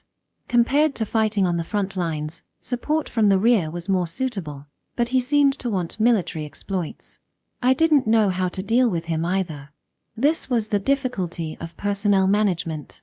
If he didn't have talent for combat, I could have him take on administrative work managing provisions and equipment without worrying, but I knew Ray had magical talent just like Ul. Because the flame was green, he appeared to have an aptitude for wind magic. To think there would be 2 people with the aptitude to become magic users among such a small number, it was a delightfully unexpected miscalculation, but it's a delightful misstep to have 2 people with the qualifications of a magic envoy, but I don't know how to train them. The fact that the prince had multiple awakenings during our travels could be attributed to the divine blessing having the power to induce it. But testing that would be too dangerous a gamble. Many people have died from reckless actions while trying to force an awakening. And there are no healers in Karulu's fortress. A serious injury would be fatal. Rather than the blessing, it was probably the saint's healing powers that enabled the prince to awaken after intense battles. The saint's divine power to save lives even from grievous wounds is likely what led to the phenomenon. Attempting to awaken without healers present would be too risky. Oh right, after delivering the 3-legged head to the village, let's head south to other villages. More demon beasts. What's our next opponent? Ul asked about the enemy's intelligence after I stated our next course of action. Villagers mentioned some mid-sized bear-like demon beasts appearing. Although villagers went to slay it, none returned. I recalled the information from the petition sent by the village. With all the villagers killed, there was almost no eyewitness information. Judging by the tracks left on the mountain, there don't seem to be many, probably 1 to 5 heads. Despite the lack of intelligence being concerning, if the number was small, we could surround and take them down. There was also the method of blowing them away with explosive magic stones like this time. I see, oh man, we're swamped. Ul complained while returning to the soldiers to help bury the 3-legged beast. Despite being arrogant, Ul is talented, and there are others like Gran, Reagan, Otto, and Kale. If we can train them properly, we can form a powerful army. The faint hope I previously held now felt more tangible. With this, we may be able to confront the demon army. Gripping my fist at the real sense of progress, I walked silently on the mountain path, catching my breath. The situation was extremely dire. Up until a few days ago, I had not imagined things would turn out like this. Now, we were fleeing through the mountains, escaping here and there. Looking back, the soldiers walked wearily, over half injured without proper treatment. We lost the horses and carriages, and were running low on water and food. Hunger, thirst, and fatigue slowed our marching pace. But we had to move quickly. Anxiety and fatigue dulled thinking. But sensing it was about time, I stopped walking. Short break, take 5. I stopped and ordered the soldiers to sit where they were. Having walked the whole time, my feet were also at their limit, but I couldn't sit in front of the soldiers. Hiding my fatigue, I used my eyes to check with the rearmost soldier that no one had dropped out. The last soldier nodded to signal no one had fallen behind. Kale, sorry to ask when you're so tired, but can you climb that tree? I assigned Kale a task, and the youth I addressed gently nodded before slowly climbing the nearby tree, seemingly more sluggish than usual due to exhaustion. Upon reaching the top, Kale scanned the surroundings. I see them. Kale pointed in the direction we came from. The Grim Reapers pursuing us were a 5-man demon army scout team. We came to this mountain in search of information about demonic bears appearing. I had been too careless and swallowed the information wholesale. If I had scrutinized the received intelligence, I would have realized there was no evidence it was bear demons. In hindsight, there had been occasions I could have recognized it as false information. If bear demons appeared, they would often slash tree trunks and such to mark their territory. But there were no such signs. We charged in without noticing those clues. Then when we arrived at the reported demon sighting, it wasn't bear demons, but demon army soldiers covered in lizard-like scales. There were only 5, but they were all seasoned veterans. Through repeated invasions, the demon army was comprised of soldiers who endured battle after battle, and the scout troops skilled at infiltrating enemy lines to gather intelligence on terrain and defenses were elite forces specially trained for it. Compared to our former Greenhorn troops, the training disparity was too vast. Despite being shocked to suddenly clash with the demon army, the soldiers acted according to their training. But the spear formation they assembled was easily broken through, and many were injured. Using up all the explosive magic stones, I barely managed to lead the soldiers in escape to the deep mountains. The demon army was strong, and it was a miracle no one died. Perhaps the divine blessing was at play, but the crisis wasn't over. Maintaining proper distance, the demon scout team doggedly tailed our retreat. It seems they intend to kill us all and conceal their presence. With just 5 of them, they believe they can wipe us out. Indeed, the difference in fighting strength had reached that extent. If caught, we had no way to resist. "Kale, what's the demon army's distance?" I asked Kale in the tree. 2 kilometers back." Hearing they were just 2 kilometers away, the weary soldiers hurriedly stood up, no doubt unable to forget the horror of the earlier battle. They understood getting caught meant death. But now was not the time to panic. "Stay calm," they revealed themselves to deliberately unsettle us.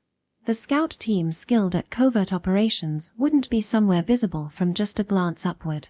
They're waiting for us to become disordered in our hurry and break formation.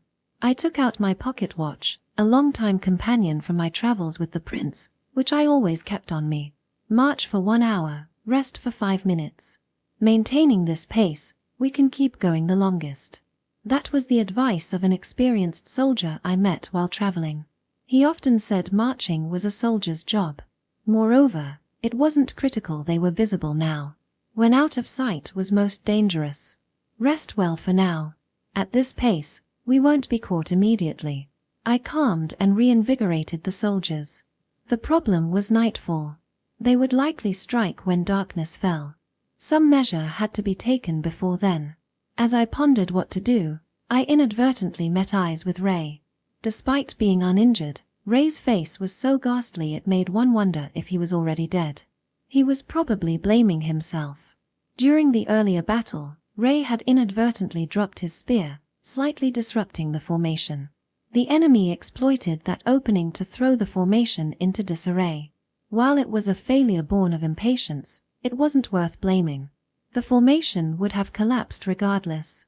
Attributing it to Ray was merely results-oriented. And yet, despite essentially causing the collapse, Ray seemed to feel responsible for escaping unharmed himself. Even now, he wore the air of a dead man walking.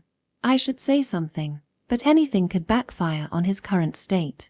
Moreover, now wasn't the time to address him alone. Shifting my gaze, I saw Al leaning against a tree trunk, gasping for breath. Blood soaked through the cloth wrapped around him, and his face was white as paper. Of everyone, Al was most seriously wounded. The fact he wasn't dead yet was inconceivable. "Are you all right? Let me see the wound." I picked up cloth to stanch bleeding. The injury was severe. While the bleeding had stopped for now, it could restart if we kept marching. I attempted first aid with medicinal herbs gathered on our march. "Is that medicine?" Seeing the herbs I took out, Al asked, likely unable to maintain consciousness without speaking. "Yes, I learned about them from my past travels. To help the prince you said abandoned me." I threw his words when we first met back at him. Al frowned, but I'll take it as pain from the injury. When we first started traveling, I worked hard too. Unable to fight, I did everything else possible. Quality medicinal herbs didn't reach the market, so I had to procure or gather them directly. To aid the prince, I strived to learn about herbs. But after the saint joined us, those skills went unused. "Hey, leave me behind, I'll only slow you down. If you keep dragging me along, everyone will die." Hearing Al's words, the soldiers lowered their heads. Everyone understood clearly. If we had to match our pace to the severely wounded Al, our march would be delayed. And the risk of total annihilation would increase. From an efficiency standpoint, abandoning him would be optimal. But efficiency isn't always right. I won't do that. I won't abandon a comrade who fought alongside me. If you die, that's when I die too. Al showed a surprised expression. Some of the soldiers hearing me speak were so moved they had tears in their eyes. Though I felt bad for moving the soldiers, What I just said was of course a lie. I'm not that noble of a person. If needed, I would sacrifice a comrade for the greater benefit. What I said now was for Ull and the soldiers around to hear. To capture their hearts, this kind of performance was necessary. I'm pushing them to their limits. I need them to feel I'm someone willing to stake my life. But at this rate. Ull tried to continue speaking, but I cut him off. Enough. Don't talk, eat this first. I stuffed the medicinal herbs in Ull's mouth. MMPH, what's this? So bitter. These herbs have a pain relief effect. Don't spit them out, swallow them. I explained the medicinal effects. Though the actual pain relief wasn't that great. Just that it came with a numbingly bitter effect. If that could cure his loose lips, nothing would be better. After treating Ull's wounds, who had reluctantly swallowed the bitter leaves, I stood and looked at the soldiers. Thanks to the earlier lie, the soldiers' eyes had come alive again. At any rate, no one wanted to flee. There might be a way. Everyone, listen. As you must understand, the pursuing demon scout team is a formidable foe, but we have to defeat them no matter what. The soldiers' eyes told me that rather than defeat them, they didn't even see a hope of winning, but I continued speaking. They are scout troops responsible for infiltrating enemy territory and bringing intelligence back. That they would gather information on a remote place like Cashew means their goal is likely deciding their unit's direction by collecting intelligence. My words shook the soldiers. The demon army's main force coming to Cashew. That was synonymous with a terrifying, despairing attack. Just 5 scout members left them, a group of 20, fleeing helplessly. What would happen if their main unit came? It wasn't hard to imagine their homeland dyed red with blood and fire. Of course, the main force won't necessarily come. It's just a possibility they may or may not. What I said was ultimately just about possibilities. But undoubtedly, this place was now a candidate. If luck went bad, Cashew would vanish in the flames of war. If we can defeat those scouts, it may reduce the chances of the main force coming. Their general might notice the missing scout unit and use that to decide their direction of advance. Of course, this was just wishful thinking. On the vast battlefield, the influence we could exert was virtually nil. But the future is unknown to all. And because of that, we can only continue striving our utmost for the best outcome. The soldiers, scared of my words, now wore expressions of hardened resolve. Their grip on their weapons strengthened. Their fighting spirit and morale hadn't faded yet. How though? The one who made the odd noise was Ull. Due to the medicinal herbs, his tongue had gone numb. But I understood what he wanted to say. The enemy was an elite unit of just 5 against our 20. Not a foe we could triumph against in a frontal clash. I have a plan.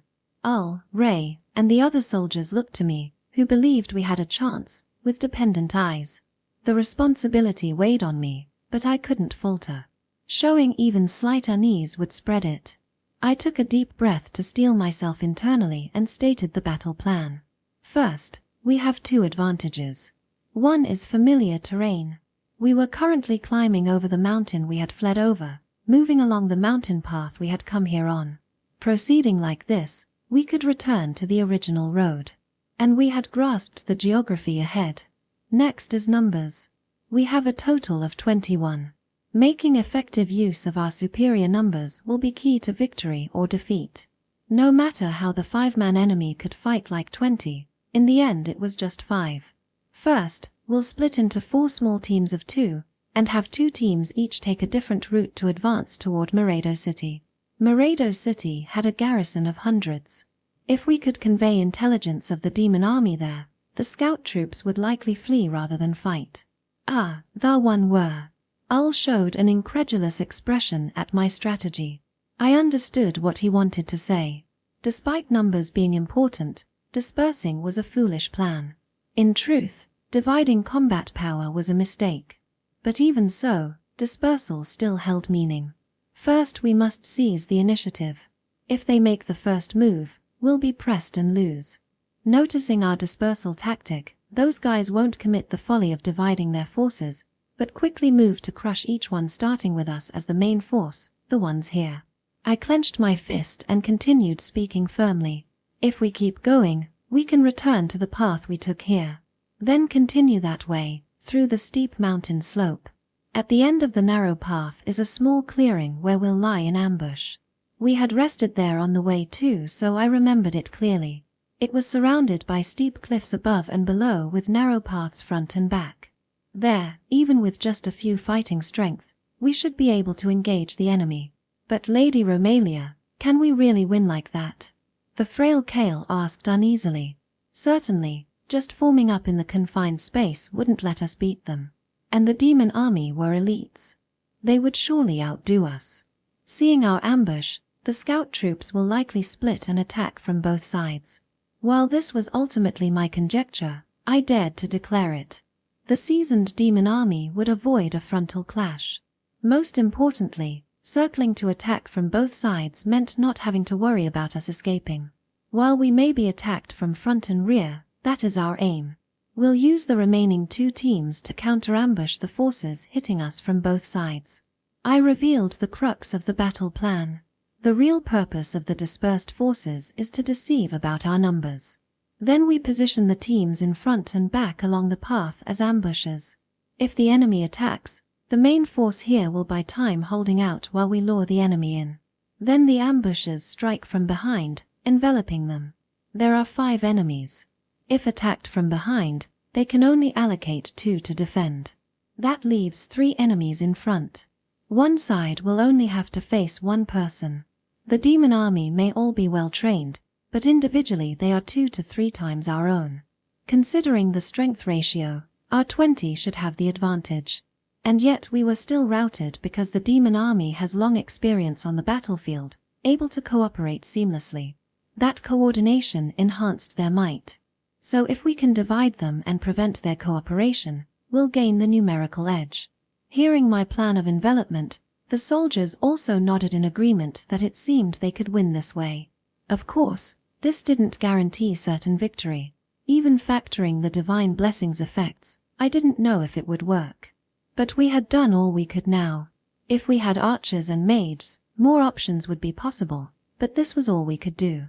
First, we'll form a feint attack team, and I plan to have those seriously injured handle that role. As for the team encircling the enemy, I want to entrust that to Gran, Reagan, Otto, and Kale. Can you do it? At my designation, the 4 showed strained expressions before nodding. I have to stay. Ull asserted he had to stay with the main force in his garbled speech. Ull, no one will doubt your courage and valor, but right now you're just a burden. That's why. Precisely because I'm injured, I'm goodbye. Though I couldn't understand Ull at all, the meaning got across. The main force's role was bait. It was necessary that they didn't notice the other teams and got careless. From that perspective, the seriously wounded Ull was prime bait. Even seasoned demon warriors would likely let their guard down seeing soldiers they themselves injured there. But Ull, you might die, you know? With his injuries, Ull's survival rate if attacked by the enemy would plummet. Don't care. More importantly, you must survive. It seemed Ull was telling me to escape, but that wasn't possible. If I fled, the ambush would surely fail. I'm this unit's commander. I have a duty to act together until the end. Most importantly, they had seen me commanding. As a woman, I stood out and the demon army would certainly remember me. If I wasn't visible, they would suspect other teams' presence. For the ambush to fully succeed, I had to stand before the enemy. And considering both command and the blessings effects, I couldn't leave the main force either. Well then, let's move out. I clapped my hands, signaling preparation. Time remaining was short. I promptly issued orders to form 4 teams. First, the 2 4-man teams aside from Ull, composed of the other injured, were to advance in different directions from the main force. Then this main force proceeded on, leaving Kale and Otto as a 2-man ambush before the steeply sloping path. Moving further, the main team halted at the clearing beside the mountainside. Gran and Reagan will go first. Wait in hiding where you can. The twins nodded at my words before continuing on ahead. With 8 people allocated to the other teams, the main force and I totaled 13. Me and Ull were non-combat personnel, leaving just 11 who could fight. Everyone, rest here a moment. All of you sit and rest. I will do the same. This was acting out, appearing exhausted and finally breaking pace. In truth, I was also completely depleted, and upon sitting, fatigue washed over me. Like me, the weary soldiers practically collapsed on the ground, with only one person left standing. Ray, you sit too. With everyone else seated, I addressed Ray, standing stiff as a rod, gripping his spear tightly. His face was ghastly pale from fear, twitching in near pity, his body shaking as if frozen in place. Ray, calm down. It's all right. I called out, but Ray's trembling didn't stop one bit. To be honest, he was my biggest uncertainty. With me and all present as bait, and the blessing's effects, luring the enemy here should succeed. But fundamentally, if we couldn't stop the enemy, there was no point discussing anything. For that, it was necessary to place the less injured soldiers at the main forces center. And yet the unharmed Ray was like this. He had become too rigid, trying to make up for his previous blunder. Things would clearly fail like this. I debated whether to reallocate Ray, but even if I did, it held no meaning. It should be the opposite. Please come here, Ray. It's fine. Come over here and sit in front of me. I called Ray over. Ray stiffly knelt before me. He looked as if awaiting execution. I'm considering the troop formation, Ray. I want you in charge of the direct front. I intentionally placed Ray at the vanguard. The F front. Hey, you can't be. Ul, finally able to speak clearly again, looked at me reproachfully. The front would bear the brunt of the enemy's fiercest attacks. For Ray now, it was like telling him to go die, but that wasn't so. Let me say this first. No commander places a subordinate they don't trust at the enemy's forefront. If the front collapsed, they couldn't win no matter how hard they tried. Commanders typically wanted to place someone they could rely on as much as possible at the vanguard. I believe in you, Ray. I gently patted his shoulder. Why yes. At my words, Ray tightened his grip on his spear in response. Though he wanted to relax his tense emotions a little, it only wound him tighter instead. I should modify my phrasing somewhat. Just as I trust you, trust those around you too. If everyone just does their job, it'll be fine. Even the best soldier can only accomplish so much alone. There's no need to do everything yourself. You can only entrust your comrades and believe they will handle their roles. At this, Ray was finally able to look around him. Whenever he met eyes with a comrade beside him, they would respond with a faint smile. That's right, believe in us. No one has any expectations of you. Despite being on death's door, Ul's foul mouth was still in good health, intentionally saying provocative words. Seeing the faces of comrades around him, Ray's expression softened slightly. The tense atmosphere had eased a little, but the next moment, birdsong echoing through the ravine instantly froze the relaxed air. It was the signal Kale had arranged as the ambusher, telling us the demon army was approaching. The enemy would arrive soon. Kale's covert signal prompted the soldiers to stand, but I stopped them with a hand gesture. Stay calm. We'll wait for them to come and pretend we haven't noticed. I soothed the soldiers and had those standing sit back down. Anxious time passed. All the soldiers were trembling slightly, faces pale, panting heavily. Some even wore expressions like their hearts would spew out. My own complexion was probably similar. At this point, it was unclear whether I wanted the enemy to come or not. My mind was also filled with unease. A formless anxiety swelled, making me want to clutch my chest. But if the commander lost composure, any chance at victory would be lost too. I thought of other things, trying to calm myself. Suddenly, musical notes and melodies sounded in my mind. What song was it? Come to think of it, someone often sang this song during our journey to defeat the Demon King. What was that song again? I tried to recall how it started, but I couldn't remember no matter how hard I tried. I could recall the mid-melody, but how did it begin? As I desperately tried to remember the song, the soldiers looked at me in surprise. Only then did I realize the melody had slipped from my mouth. Looks like I had sung it out loud. While inappropriate for the situation, I could only laugh it off. I smiled meaningfully, and for some reason, Smiles spread among the soldiers too, lightening up slightly. Enemies approaching. At the shouted warning, the soldiers' faces tightened. Everyone stood together, raising their spears. From ahead and behind, 2 demons each way ran straight for us like dogs. Seeing the demon army, the soldiers panicked, but I didn't abandon the battle plan yet. With no path of retreat, all we could rely on was my strategy. But if we could act according to plan, though slim, we still had a chance at victory. Because everything was going smoothly, I could see a ray of hope. Calm down.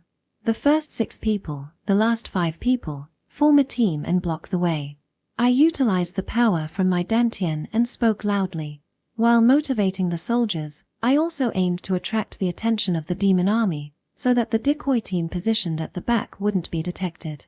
Perhaps inspired by my voice, the soldiers formed ranks and extended their long spears together. As long as we solidify our formation and focus on defense, we can buy some time. The constant worry, the tension, has now subsided, and I've synchronized with the people around me. The soldiers squeezed out their voices and courage, thrusting their long spears to obstruct the attacks from the demon army. Wedged on the narrow path, even the demon army couldn't break through. Everything was proceeding according to plan. Afterward, if Otto and the others launch a strong attack from behind, we will have a chance of success. Things were going smoothly, bringing a glimpse of hope, but a sense of discordance struck immediately. It felt a bit strange. The truth behind this sense of discordance was soon revealed. The numbers are wrong. The demon army numbered 2 in front and 2 behind for a total of 4. But when we first encountered them, there should have been 5. 1 was missing. Moreover, the pressure of attacks from front and rear was far weaker than our initial clash. While I wanted to attribute it to the soldiers' valiant fighting and the divine blessings effects, the demon's assault lacked drive. Biding time. Continued observation revealed the demon soldiers were looking upward, saying something. The demons spoke Enoch, a different language from ours. To those unfamiliar, it sounded like birdsong, but during my journey with the prince, I had desperately studied it. Using books and documents the demon king possessed as a foundation, I was in the process of deciphering and learning it after returning home. While still imperfect with no primers or teachers, and the grammar quite vague, I had reached the level of grasping fragments of meaning. Waiting. Platoon leader. From above. Amidst the incomprehensible sounds, I somehow parsed a few sporadic words. Putting them together, I shouted loudly. Above. They're coming from above. I had just yelled the warning when a sound like a mudslide came from directly overhead. Looking up while hurriedly moving away, a black shadow fell into our formed ranks. Appearing as if plummeting was the demon platoon leader covered in grey scales. Unbelievable. Just a circle around behind us, they had climbed the sheer cliff-like mountain, heedless of the danger of falling to death only to slide down here. Hiss. Landing in the center of our circular formation, the demon army soldier let out a serpentine sound in intimidation. To reduce weight, he had discarded all armor and was armed with only the pair of large, brutish machetes gripped in both hands.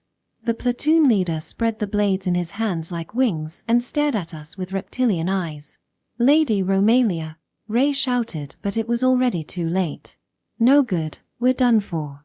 Seeing the demon raising the enormous machetes like a grotesque bird spreading its wings, I understood my miscalculation and defeat. The demon army were supremely formidable. I knew better than anyone the extent of their training and high morale, but most worth wariness was their wealth of experience across countless battlefields. Without overestimating their advantage of being outnumbered, they had chosen an even bolder, more ruthless tactic than my strategy. The slope behind us was an almost vertical precipitous cliff. Retreating down from here was impossible. And yet that was why they had done this. Outwitted by audacious thinking. While we sought to encircle their rear, we were surrounded instead. And now the situation was irremediable. Though only one, with an enemy breaching their ranks, the formation would collapse. Otto and the others in the detachments wouldn't make it in time either. Failure and death could be foreseen. The platoon leader commanding the squad eyed me with his reptilian orbs, then leapt up brandishing his blades as if dancing. Of course. The first target was me, the commanding officer and weakest one here. I immediately raised my sword to try blocking, but owing to the difference in strength, I was easily defeated. My slender blade was snapped and the machete swung toward my chest. Like being rammed by a boulder, the impact pierced my whole body, accompanied by intense pain as I was blown back. I ached all over. I thought I had died, but fortunately I was still alive. Looking at my chest, that fearsome blow had slashed through both sword and breastplate. Luckily the blade had been blocked by armor and mail, resulting in no blood loss. But that only meant a delayed death. The pain left me unable to even breathe, let alone move my limbs. A second lethal strike was immediately unleashed at my immobilized self. Ah, so it ends here? Like losing in a board game, I accepted my defeat. It wasn't bad luck. Even dying at our first encounter with the demon army wouldn't be odd. Fairly put, surviving that could be called lucky instead. Nor was it the soldiers' fault. Any one of them could have, rather than demons, betrayed and killed me instead. Yet no one blamed me and continued following me.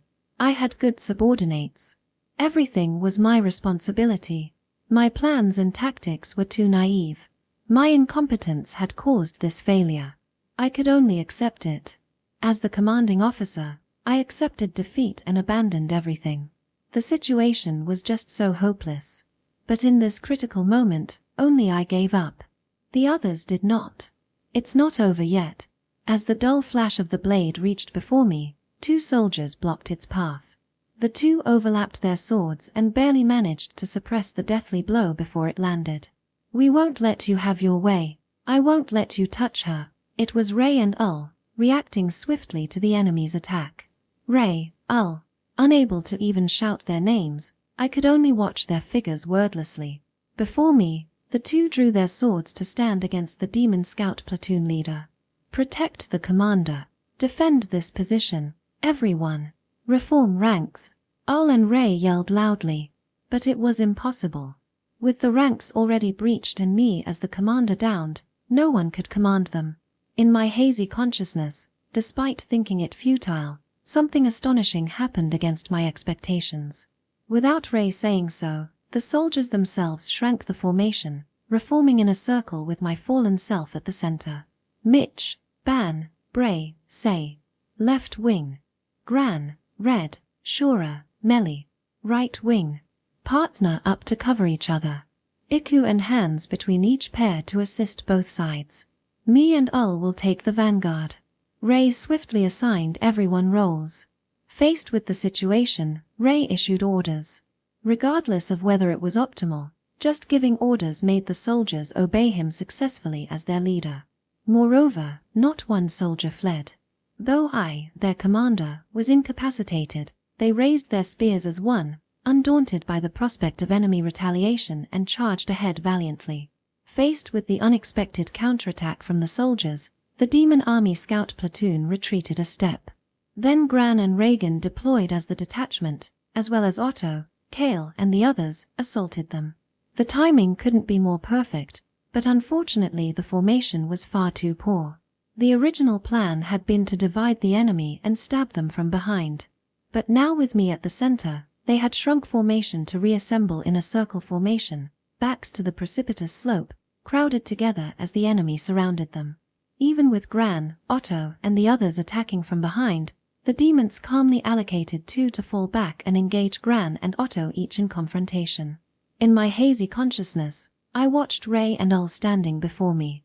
The 2 faced the glowering demon platoon leader, swords in hand, breathing heavily. This was it. The tide of battle would be determined here. Which side prevailed at this point would seize the flow of combat and take victory.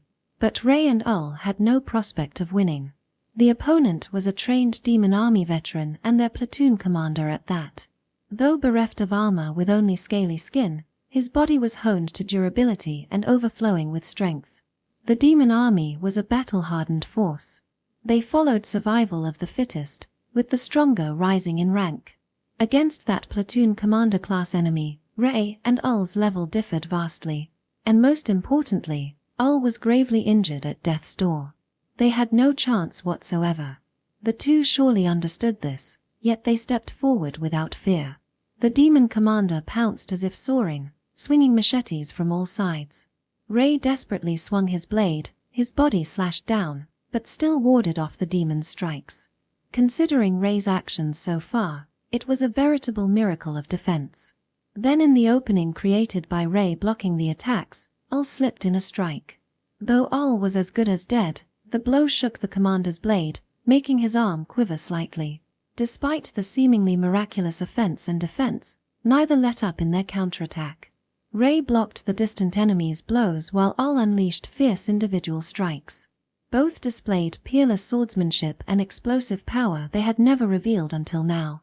I had witnessed this phenomenon before. Were they in the process to awaken? The radiance as if burning their lives. During the journey, the prince occasionally showed signs of awakening as well. But even so, the enemy still retained the advantage. Despite Ul and Ray's vigor throwing him off initially, the platoon leader had regained composure. With blades in both hands, he leisurely addressed the two simultaneously. If Ul hadn't been injured and both had a bit more training time, perhaps they could have won. But even with the awakening, prospects of victory for the two who had just come into their power were slim. Though I tried to speak and issue orders, I could produce no voice. Exerting my all, I uttered just one sentence. "You must win." My voice was small, unsure if they heard. But both responded to my voice. "We know." Gripping their swords, the two stepped forward with overwhelming momentum. In contrast, the demon spread his blade-like wings widely, ceaselessly unleashing attacks as if in dance. Ray desperately tried to halt the fluidly morphing blades. But against the whirlwind assault raining from unseen angles, his whole body was slashed in an instant, drenched in blood. After just minutes of fighting, both were covered in injuries. And yet their eyes still blazed with fighting spirit, solely fixed on the enemy. At that point, a change occurred around the two. A current of air swirled around Ray while Ul's body emanated heat. The air current gradually grew, forming a cyclone enveloping Ray's body. And flames spewed from Ul's sword. It was magic. Undoubtedly magic's effect. While I knew they both had talent, I didn't expect their gifts to bloom at this time. Oh. Howling, Ray unleashed everything he had, wrapped in the wind. Just as the demon platoon leader moved to raise his machete, Ray's wind-clad blade slipped past the machete's defense ever so slightly. Like sliding into the opening it generated, Ray's sword pierced the seemingly impregnable defense. Ray's edge severed the burly demon's left arm in two. Blood sprayed as the scaly arm and its blade spun through the air. Before the blade could drop, Ul swung his flaming sword upward. But even with his left arm cut off, the demon soldier hadn't lost fighting spirit. He met Ul's strike with the remaining right blade. Echoes of fierce clashes resounded as their blades crossed, both vying intensely. Losing one arm, the demon's injury gushed blood as he focused strength like the jaws of a tiger with the remaining one. Veins surfaced on the right arm and the muscles swelled tumor-like. Despite only one arm left, he pressed Ul down with unbelievable brute force using both hands on his sword. "I won't let you have your way." Right before being overwhelmed, with a roar, flames burst violently from Ul's entire body. The flames focused on the sword blade, heating it red-hot. Oh. The intense heat melted the brutish blade, slowly liquefying it. Accompanied by a shout, Ul swung his blade out. The searing hot edge sliced through the demon-forged steel like butter, cutting deeply into the platoon leader's flank. Despite letting out a brief wail, the demon army platoon leader did not fall. He supported his collapsing body on his feet, losing vast amounts of blood from his left arm. His slashed open side cauterized from the intense heat, glowing dark red, still burning hot. A critical wound nearing death at any moment. And yet he did not fall, aiming at me as I lay there like a dragon making its last stand. "I will not die in vain," he seemed to say, exerting his remaining strength to toss aside his severed blade and stagger toward me. The soldiers forming the circle thrust out their spears, piercing the demon platoon leader with 3. But even so, he did not halt his advancing steps. He looked as ferocious as a dragon reverting to instinct. The soldiers desperately tried to force him back, but the platoon leader knocked aside spears with one hand, extending his neck as if to bite and kill me even if only his head remained, baring his fangs. Rows of fangs approached before my eyes, my vision covered by the dragon's crimson maw. But the instant those fangs reached me, flames suddenly erupted from the platoon leader's slashed open side. The fire spread across the demon's body. Even the platoon leader couldn't help but wail. Gya! The platoon leader writhed on the ground, trying to pat out the flames on his body, but they licked over him rapidly like serpent tongues, engulfing his entire being in an instant. Surrounded by the inferno, the demon army platoon leader reached his remaining hand toward me, but as he tried to grab me, his fingers suddenly crumbled away. The fierce blaze consuming his whole body had carbonized his arm and wrist, spreading further until it burned away his very life. We got him. We got him. The soldiers cheered at the platoon leader's death, and wavering spread among the demon soldiers. But that wavering only lasted a moment. Even losing their commander, they would not readily falter. Instead they fiercely attacked like sworn enemies. Just then, a group of imposing figures appeared on the path here. It was 4 fully armed soldiers. They were the ones I had ordered to take a different path as a feint. They had circled back. It was an unplanned action. To be honest, I didn't expect them to return. The bait had been a dangerous gamble. While I anticipated the enemy would pursue us as the main force, exceptions could happen. With things as they were, the small number of men would undoubtedly die. Conversely, if the demons didn't chase them, they might have lived, escaping if they just kept fleeing. They may have been saved. So I hadn't instructed them to circle back here. Having narrowly escaped death once, I didn't think they would return to the battlefield even if ordered. But based on their own judgment, they had come back. Dragging their injured bodies, they came running with spears in hand like an avalanche. Joining with Otto's group, the demon soldier stubbornly holding the rear was struck down. It proved the decisive blow, completely turning the tide in our favor. Once momentum took hold, the divine blessing's effects became unstoppable. The demon soldiers engulfed by the momentum were felled one after another. We won. Even watching from the best seat, I still couldn't believe what I saw. Even with all the miraculous spectacles witnessed while journeying with the prince, this was a true miracle. They weren't the prince or heroes, only ordinary villagers not long ago. But they had fought more bravely than anyone, reversing hopeless odds. They were the very image of Valor. At the battlefield center were Al and Ray, the chief contributors to this victory. But more than me, they had already lost consciousness. Not just gravely wounded, it was also their first time using magic, so it was only natural. They wore the faces of men who had accomplished something. Seeing their faces, I relaxed my cheeks in satisfaction. And just like that, smiling, I lost consciousness. Section. Masquerade was the largest commercial city in the Cashew region. Though Cashew was a borderland, this city was exceptionally developed. I walked the streets unassumingly dressed in plain clothes without escort. The basket I carried was loaded with high-proof liquor, medicinal salve refined from herbs, sewing needles and large amounts of cloth. After the fierce battle with the demon army scout troops, we had finally reached the city of Masquerade. Everyone was covered in wounds and the soldiers were now recovering. My chest injury had just been treated by a healer yesterday. The healer had instructed me to rest absolutely still before taking his leave, but with just a few broken ribs, I couldn't remain abed. I headed to the inn rented for the soldiers carrying my purchases. In the large room able to easily fit 20, soldiers with bandages wrapped around them lay in beds while some sat leisurely chatting in chairs. Everyone, how are your injuries? I entered the room carrying my basket and asked about their conditions. Lady Romalia? One of the soldiers stood, quite surprised. I believe his name was Bray. Did you go out shopping? You need only say the word and we would have.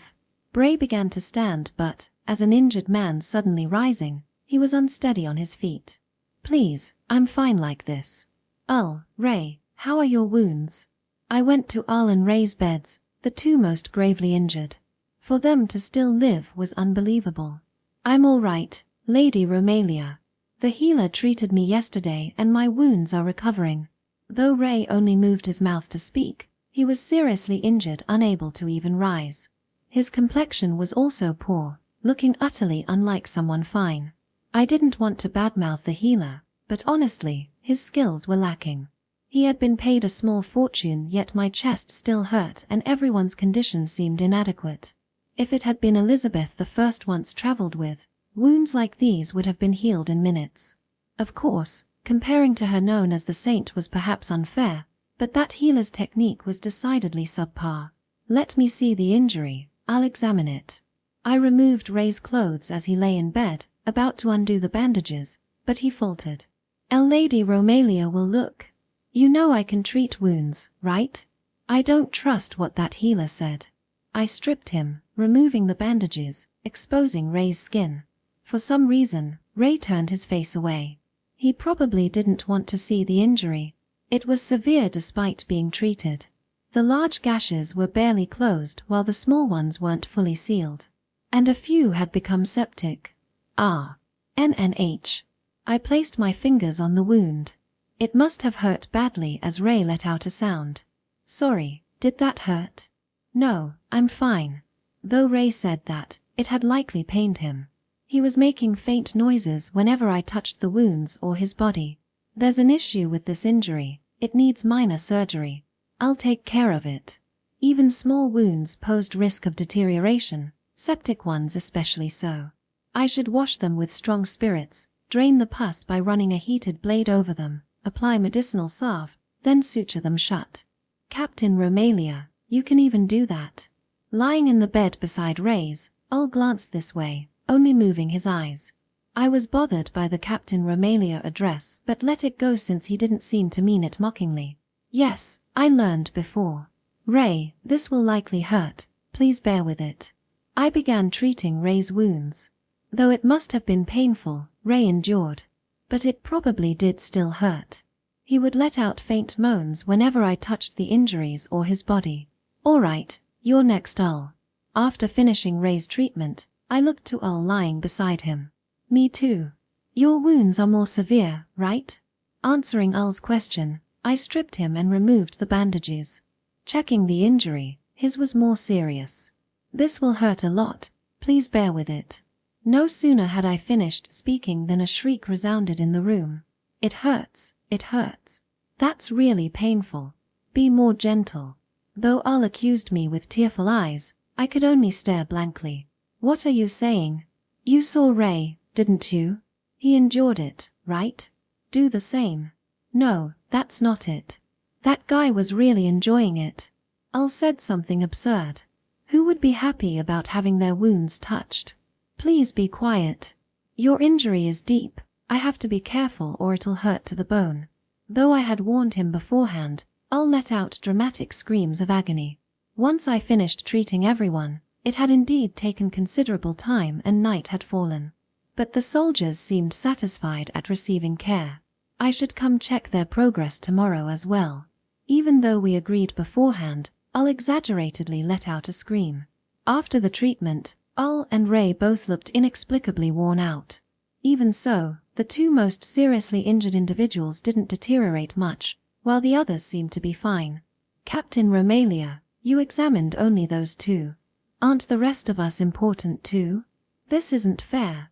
Facing me, who had just finished treating Al and Ray, Shura, one of the soldiers, pouted. You guys are shameless. Ray shouted, and Shura retorted. We're also part of Team Rome, you know. Although the term Team Rome caught my attention, the injuries of the other members were indeed a cause for concern. The healing practitioner's skills weren't the best, and it would be troublesome if the injuries worsened and the healing process was delayed. Since there was time now, I'd feel better if I inspected them myself. Understood, I'll take a look. Really? Upon hearing my words, not just Shura but also the other soldiers showed relieved expressions.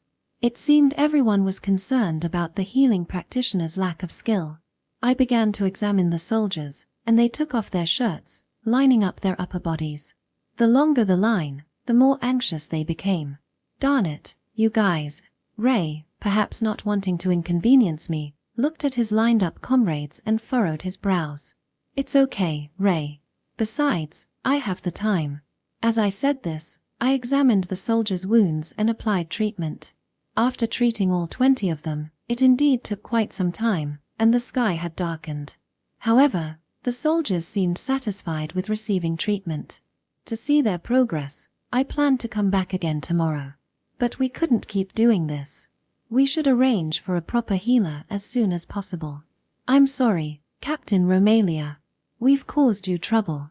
Moreover, it's because of our relationship that you're stuck here unable to move. Al apologized seriously. What happened to his loose lips? It was astonishing. Maybe the bitter medicinal herbs I deceived him into eating on the mountain took effect. Don't worry about it. Focus on recovering. I looked at them as I spoke. Because you are Cashew's heroes. Al and Ray stared at me wide-eyed. Us? Heroes? Al pointed at himself in askance. That's right. Word has spread all over town. Rather, I'm the one who spread the rumor. Of the young heroes who defeated the demon army forces invading Cashew. You can say these wounds are marks of glory. I confessed my fabricated gossip to Al and he laughed. An invasion, huh? You really shape the narrative however you want. As Al said, while we couldn't admit it was just 5 invaders, that we soldiers had desperately struggled to defeat them was fact. To promote our activities, such things had to be exploited. For Cashew, which hadn't suffered major wartime calamity so far, the demon army's arrival was shocking to the populace, but the fact of youngsters defeating the demon army could be called welcome news. In a few days, the rumors would spread, possibly even reaching Karulu's fortress. It's best not to go out while injured, yeah? Maybe wanting to play outside with heavy injuries, Ul grumbled. Why? You'd surely be popular with the young ladies. Just bring up battling the demon army at a bar. Don't joke. There's no way I could tell people it took 20 of us desperately struggling to defeat just 5. I teased him and Ul retorted angrily. When he could just make up a lie, I was surprised he was being honest. Hurry back to Karulu's fortress, Lady Romalia. Ray also seemed eager to return quickly, but it wasn't time yet. Please focus on recovering. Also, I have a meeting arranged with someone in Mirado. Even if you weren't injured, we wouldn't depart until after that. I revealed the original purpose of coming to this city. Staying here had been planned from the start. Ray, I want to ask you both something. What do you think about Governor Zelbeck ruling over Cashew? I inquired about the governor administering Cashew and they both tilted their heads. Well, we never had a chance to chat with him after getting conscripted. Al answered they didn't really have an opinion. Ray nodded in agreement. Al and Ray, and the 20 here were all newly conscripted recruits. They hadn't been tainted by Governor Zelbeck yet. Then, would you rather follow me than him? I looked into their eyes as I asked. The official I awaited here was one sent from the royal capital. While I had promised Zelbeck I wouldn't report his corruption, that was a deception. I would meet with the official here and reveal everything. I planned to proceed to Karulu's fortress just like this and arrest Governor Zelbeck there. He was dangerous, untrustworthy. He had likely already dispatched agents to the territorial capital of Gram, searching everywhere for the original record of his misdeeds I had hidden away. It was best to betray before being betrayed. Lady Romalia, even if you made the whole world your enemy, I would remain by your side. Ray placed his right hand on his chest, vowing like an exaggerated knight. Captain Romalia, I'll follow you too. Contrasting Ray's manner, Ul responded lightly. Thank you. I briefly answered both their declarations of loyalty. Chapter 3, Negotiating for the Purpose of Rearmament. Former Governor Zelbeck came to greet me on my return to Karulu's fortress from Mirado. However, I arrested and detained him on the spot along with the official from the royal capital I had met in Mirado. The arrested governor shouted this was not what we had agreed, but I paid him no mind. Ultimately, there was never any trust between us to begin with. I had threatened Zelbeck and Zelbeck wanted revenge against me someday. In our relationship, the only outcome was one side's betrayal. Of course, Governor Zelbeck would also expect my betrayal and be on guard. He would gather the soldiers housed in the fortress to protect himself. But he miscalculated one thing. That I had taken command of 20 soldiers and captured their hearts. Former Governor Zelbeck probably thought I couldn't do such things as a woman. But the experience of the encounter with the demon army and overcoming death's door had strengthened the unity between me and the soldiers. The soldiers following me seized the off-guard former Governor Zelbeck and tied him up. The fortress soldiers tried to rescue former Governor Zelbeck, but after the life-or-death battles with formidable enemies, Ray, and the others were no longer green recruits. Their unwavering formation kept the governor's soldiers at bay. After that, together with the official from the capital, the former governor's misconduct was exposed, stabilizing the situation. The series of dramatic arrests unfolded swiftly. The governor arrested in the morning was already escorted to the capital by noon. Things proceeded according to the plan I had decided on beforehand, greatly delighting me. But I could only smile until this point. Never ending. I complained at the mountainous piles of documents. Waiting for me after ousting the governor was a mountain-high stack of documents. No matter how I worked through the files piled on the desk, they showed no signs of decreasing whatsoever. Lady Romalia, why not take a short break? In the middle of organizing documents, Grandma Cairo brought me a cup of tea. Thank you. Where's Grandpa? Accepting the cup, I took a sip. The warm drink felt nice. The included berry tart was pleasantly sour and delicious. He's out fishing again. Says he'll catch a big one today. Though it's best not to expect much. Oh right, miss, the village nearby gave me berries this morning. I used those to make this tart, so we really must give them return gifts next time. Grandpa Catan seemed to enjoy country life, fishing and taking walks every day. Though Grandma complained at first, she looked to be having fun now too. But Lady Romalia came here to recuperate. So why are you always working? Seeing the mountain of documents, Grandma was stunned. Sorry Grandma, but I can't give this up. Please understand. Oh no, it's all right Lady Romalia. Do as you please. I know you want to help people. Grandma Cairo understood me well. But I am a bit worried. This work has its limits for one person, doesn't it? Grandma glanced at the piled documents. With it phrased that way, I couldn't refute her. While it was good ousting Governor Zelbeck, if I did nothing afterwards, a replacement would surely be foisted on me. Then he would make sure not to leave any weaknesses I could exploit. I was certain to be imprisoned like a storybook princess shut away in a tower. I had no choice but to appoint Grandfather, who had come here with me from my hometown, as the new governor. As procedure, we pretended Grandfather had come here with me for the post, discovered the misconduct of the former governor, and temporarily remained as governor in order to rectify matters.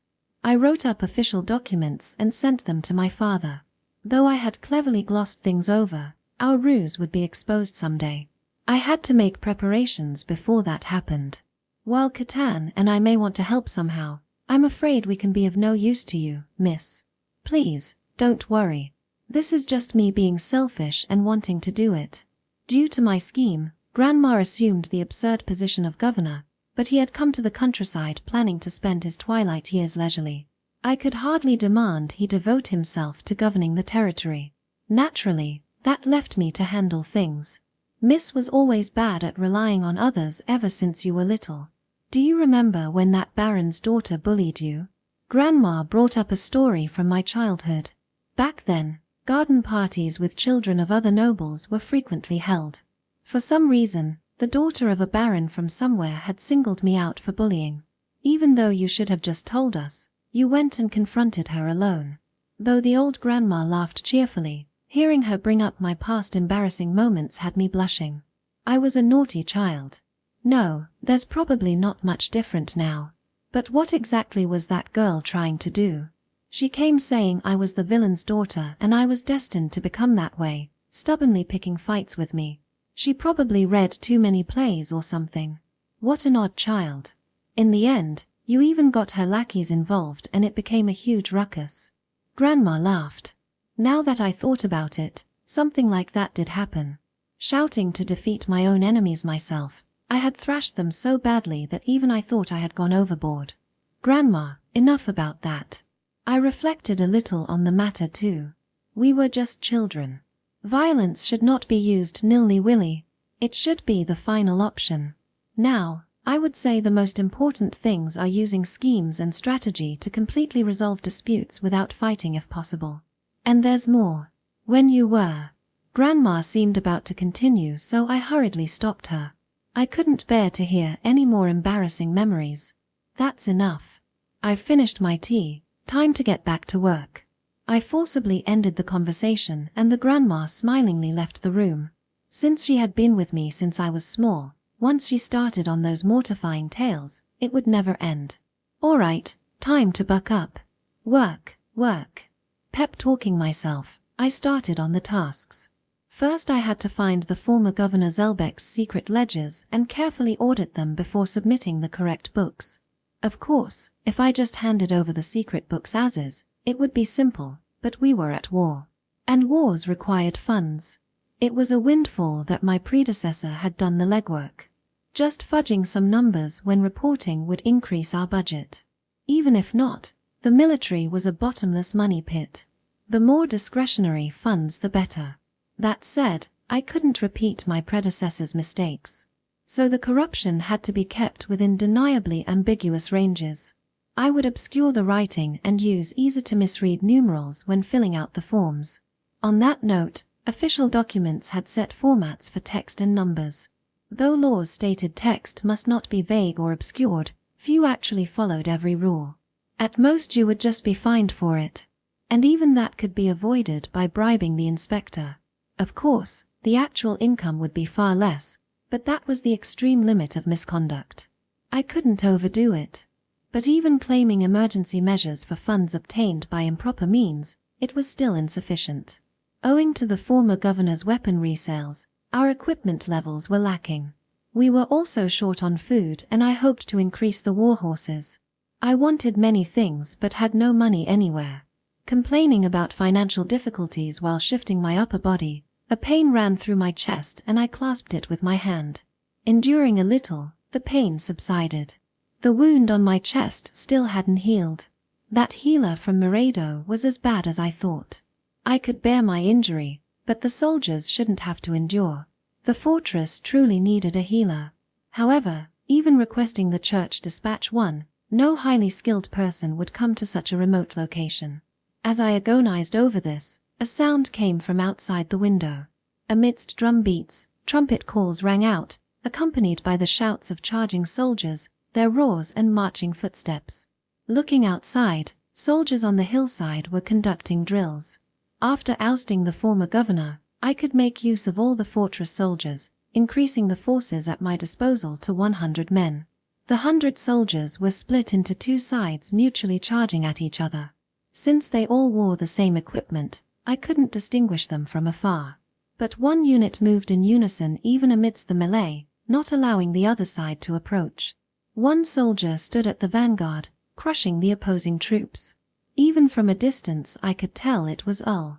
He had also been treated but not fully recovered either.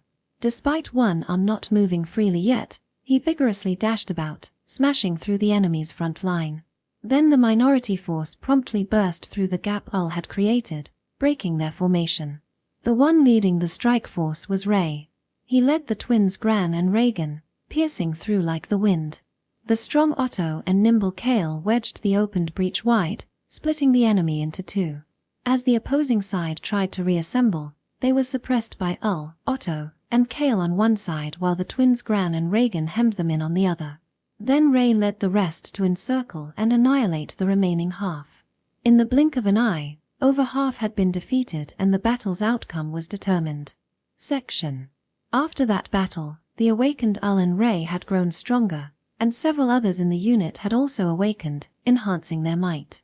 Moreover, other soldiers were exhibiting signs of awakening as well, estimated to further raise combat power. While it was a welcomed misjudgment, perhaps it was dangerous for that very reason. But now I turned my eyes from the window back to the documents, pondering with head lowered. Increasing the soldier count was good, but costs rose accordingly. Without funds, I could only take from what I had. Looks like I'll have to negotiate with merchants after all. Listening to the soldiers' training, I softly sighed before returning to work. After grappling with the documents for nearly an hour, I finally sorted them out. Heading to the courtyard, The soldiers had just finished training too. Though all were exhausted, one unit still seemed spirited. At the head of these overly vigorous troops, with bandages wrapped around him, was Ul. Captain Romalia, training complete. Ul straightened his back to report. Lately Ul had been calling me captain. I almost missed his earlier insolent tone. Is that so? What were the results? Yes, captain. The Romalia unit achieved overwhelming victory. When asked, Ul confidently reported. The soldiers behind also proudly puffed out their chests. Ul and the others called their own squad the Romalia unit. Since they preferred it themselves, I let it be. But because of that, their morale was high, movements sharper and livelier than the other troops. Even against veteran forces, they exhibited evenly matched strength. I see. Good work, everyone tried hard. The soldiers happily straightened up when I said a word of encouragement. Their growth was remarkable. Especially Ul and Ray's performances were outstanding. Ul had an instinct for detecting the enemy's vulnerabilities and then explosively decimating them. While Ray was still about the same as a regular soldier, his swordsmanship grew sharper daily, his ability increasing by the day. Most importantly, his talent for commanding soldiers had blossomed. He could grasp the soldiers' actions in his head, not just his own troops but even manipulating the enemies at will. Additionally, Ul and Ray had awakened to magical power, standing above the rest. Their companions beside them were also not one to fall behind, training tirelessly and growing daily. Even from afar, it was clear. Right now they were shining radiantly, living a golden moment. This was welcome and congratulatory, but also worrying for that very reason. Because Prince Henry, who traveled with me, had been like this too. When we first embarked on our journey to defeat the Demon King, we suffered many setbacks. The prince and I overcame adversity, striving to learn and grow. Even faced with frustrations, our efforts bore fruit. The sense of accomplishment and fulfillment from conquering challenges. Just recalling those wonderful times set my heart aflutter. But along with the success, it also drew in calamity. From a certain point, the prince had grown accustomed to success, believing it was only natural. That he was blessed by the heavens. Not only that, it was almost as if he thought he was God. Perhaps love had blinded me, as I failed to notice the prince's changes at all. I should have left his side when I realized he had changed. But thinking that my divine grace's effects fading could lead to the prince losing his life, I found myself following him uncontrollably. I absolutely could not let a second prince come about. I still didn't know how greatly the grace had acted. While it seemed to have some localized effects, the major impacts probably hadn't come into play yet. But Ul and Ray's awakening. That was doubtlessly the effect of the grace. The power to usher in propitious conditions possessed by the grace had likely prompted their awakening. While it was thanks to that power that we still lived, relying on it was dangerous. Even if the grace granted us fortune, we must not depend on fortune to fight. I had to make sure we could attain the victories we should even without the grace. I have a task for everyone next. But I have other work, so please complete the mission on your own. Understood, leave it to me. Ray answered on behalf of the soldiers. He straightened his back to meet my expectations. Just seeing Ray's face made my chest hurt. But it wasn't pain from the wound. What I hoped for now was their failure. Precisely to prevent them from becoming complacent from continuous victories and successes, I wanted them to lose. But without the grace, deaths might occur if they were defeated. So Captain Romalia, what is the mission? Since I didn't continue speaking, Ul asked. Let's see. The location is Kula Ravine. Subjugate the demons inhabiting that land. I relayed their next mission. Kula Ravine was about 3 days north from here, barren land with only rocks. Many demons made it their habitat, and though armies had repeatedly been dispatched to subjugate them, all returned futilely. I believe this will be a rather prolonged subjugation. So please go as the advance party to construct a bridgehead. Once I finish work here, I will bring reinforcements. Yes, sir. Leave it to us. Having heard my orders, Ul and the other soldiers saluted strongly. Seeing him pained my heart again, but I pretended not to notice. After sending off the soldiers to Kila Ravine, I left Karulu's fortress by carriage, heading east to Merado City. Though it was to negotiate with merchants, I didn't directly enter the city. Instead I took a day to detour, arriving at the Caresia Abbey. So this is Caresia Abbey. Alighting from the carriage, I looked around before the abbey. The abbey was located by a lake. It had a small farm field and livestock pen. It was an ordinary abbey seen everywhere, with nothing particularly notable about it. In fact, even the people living in this land barely knew of it until recently. It was a completely obscure place. But now, residents from the surroundings had lined up in a long queue before the abbey. Looking at the queue, some had bandages wrapped around them while others coughed painfully. They were all injured and ill, gathered here to receive treatment. It seems Caresia Abbey provided free treatment to the wounded and sick. Glancing around the abbey, the abbots busily ran about between the injured, judging the severity of wounds and illnesses. While I waited nearby in line, a young woman noticed me and came over. She was probably a trainee abbess. "You must be a noble, yes? May I ask your business at Caresia Abbey?" The female trainee greeted me politely. To put her at ease, I smiled and answered, "A pleasure to meet you. Are you with Caresia Abbey? I am Romalia of the Graham Earldom." The Earldom. What business does my lady have with our Caresia Abbey? She was quite surprised when I gave my lineage. She must find it odd for an count's daughter to appear in such a place. "I have matters I wish to discuss with Abbot Naught here. Please pass on the message if you would." Please wait a moment." After my request to relay a message, the flustered female trainee rushed toward the abbey. Soon she ran back. Such a spirited girl. "Abbot Naught said he will see you. However, he is busy treating patients and wounded currently and cannot step away. Please wait for a while, my lady." Having an count's daughter wait must have terrified the young trainee. Improperly dealing with this, she may even have risked decapitation. Though of course I wouldn't do that. "I understand. Then I'll wait for a bit." I had anticipated it would go like this from the start, so I was prepared to wait. But, that is, it may be quite a while. The woman apologetically stated the facts, which I also already knew. As they handled people in order starting from those with the most severe injuries or illness, I, uninjured and well, would of course be last. At this rate, it would likely be until nightfall, perhaps even later. That's fine. No matter how long, please call me when it's my turn. Since I had anticipated it beforehand, I brought some work along. I could finish it while waiting. And while grappling with documents in the carriage, I noticed the sun had already sunk to the horizon by the time I looked up.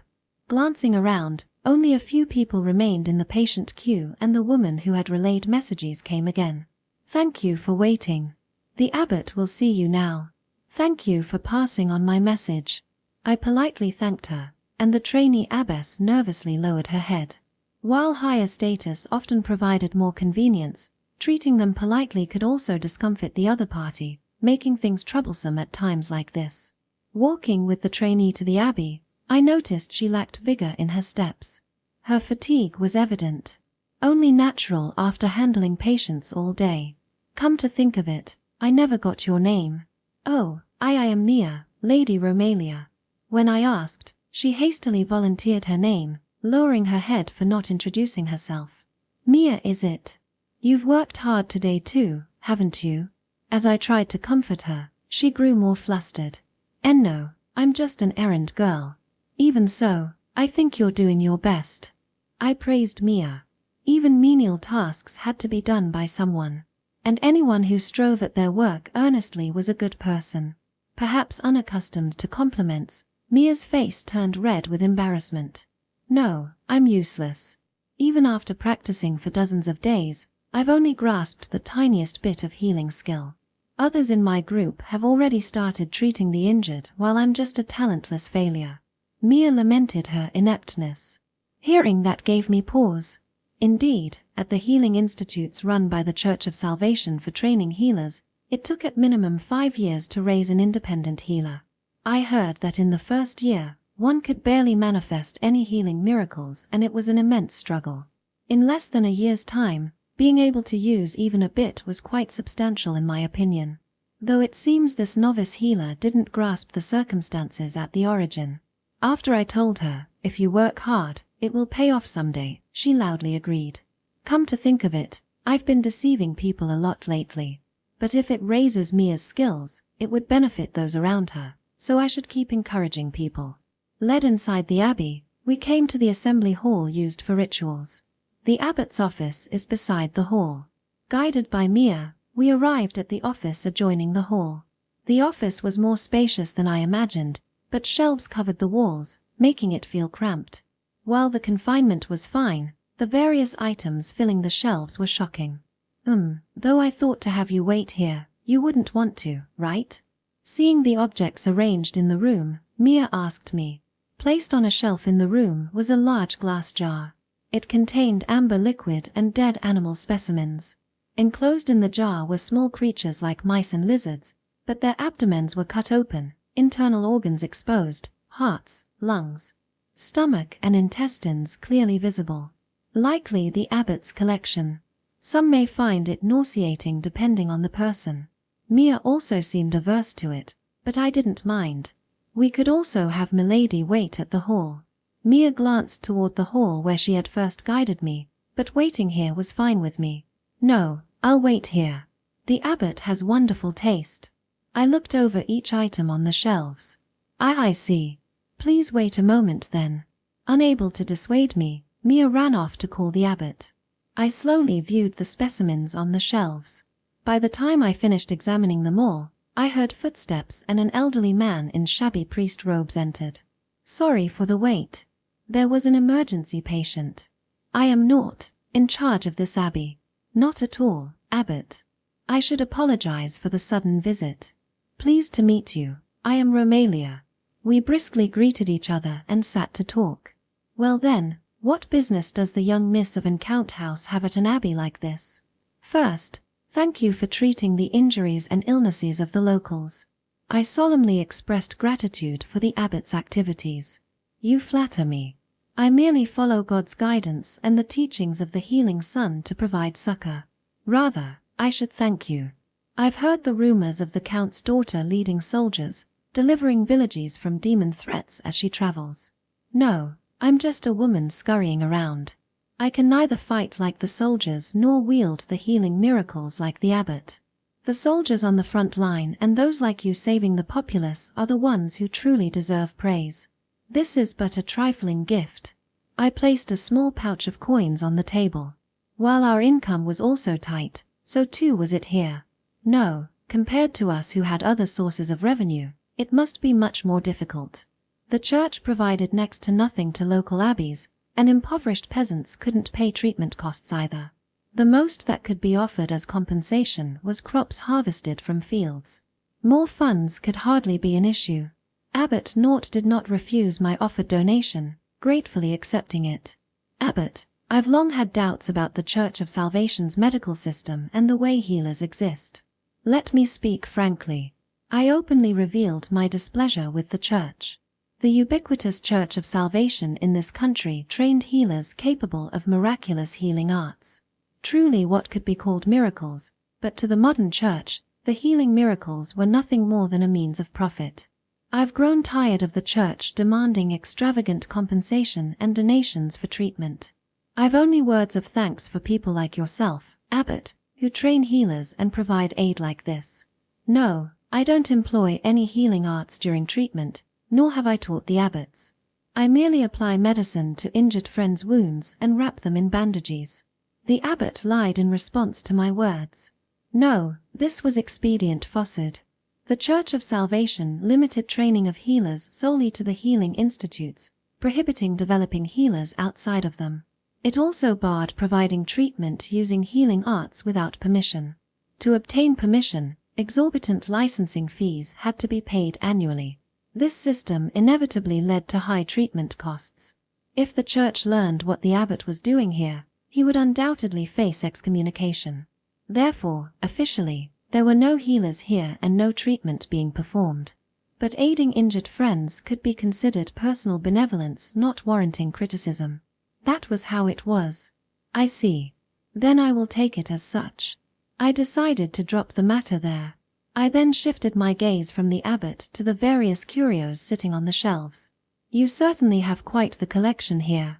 I didn't immediately get to the point, instead first glancing around at the assorted specimens on the shelves. You flatter me. But wouldn't a woman just find it disgusting? The abbot casually remarked. You were the one who brought me to this room, expecting me to panic and flee in fright. Shameless. No, it's fascinating. Though you don't have any human specimens, do you? The abbot's eyebrows twitched when he heard my question. Surely not. The Church of Salvation considers dissection of humans wicked and has banned it.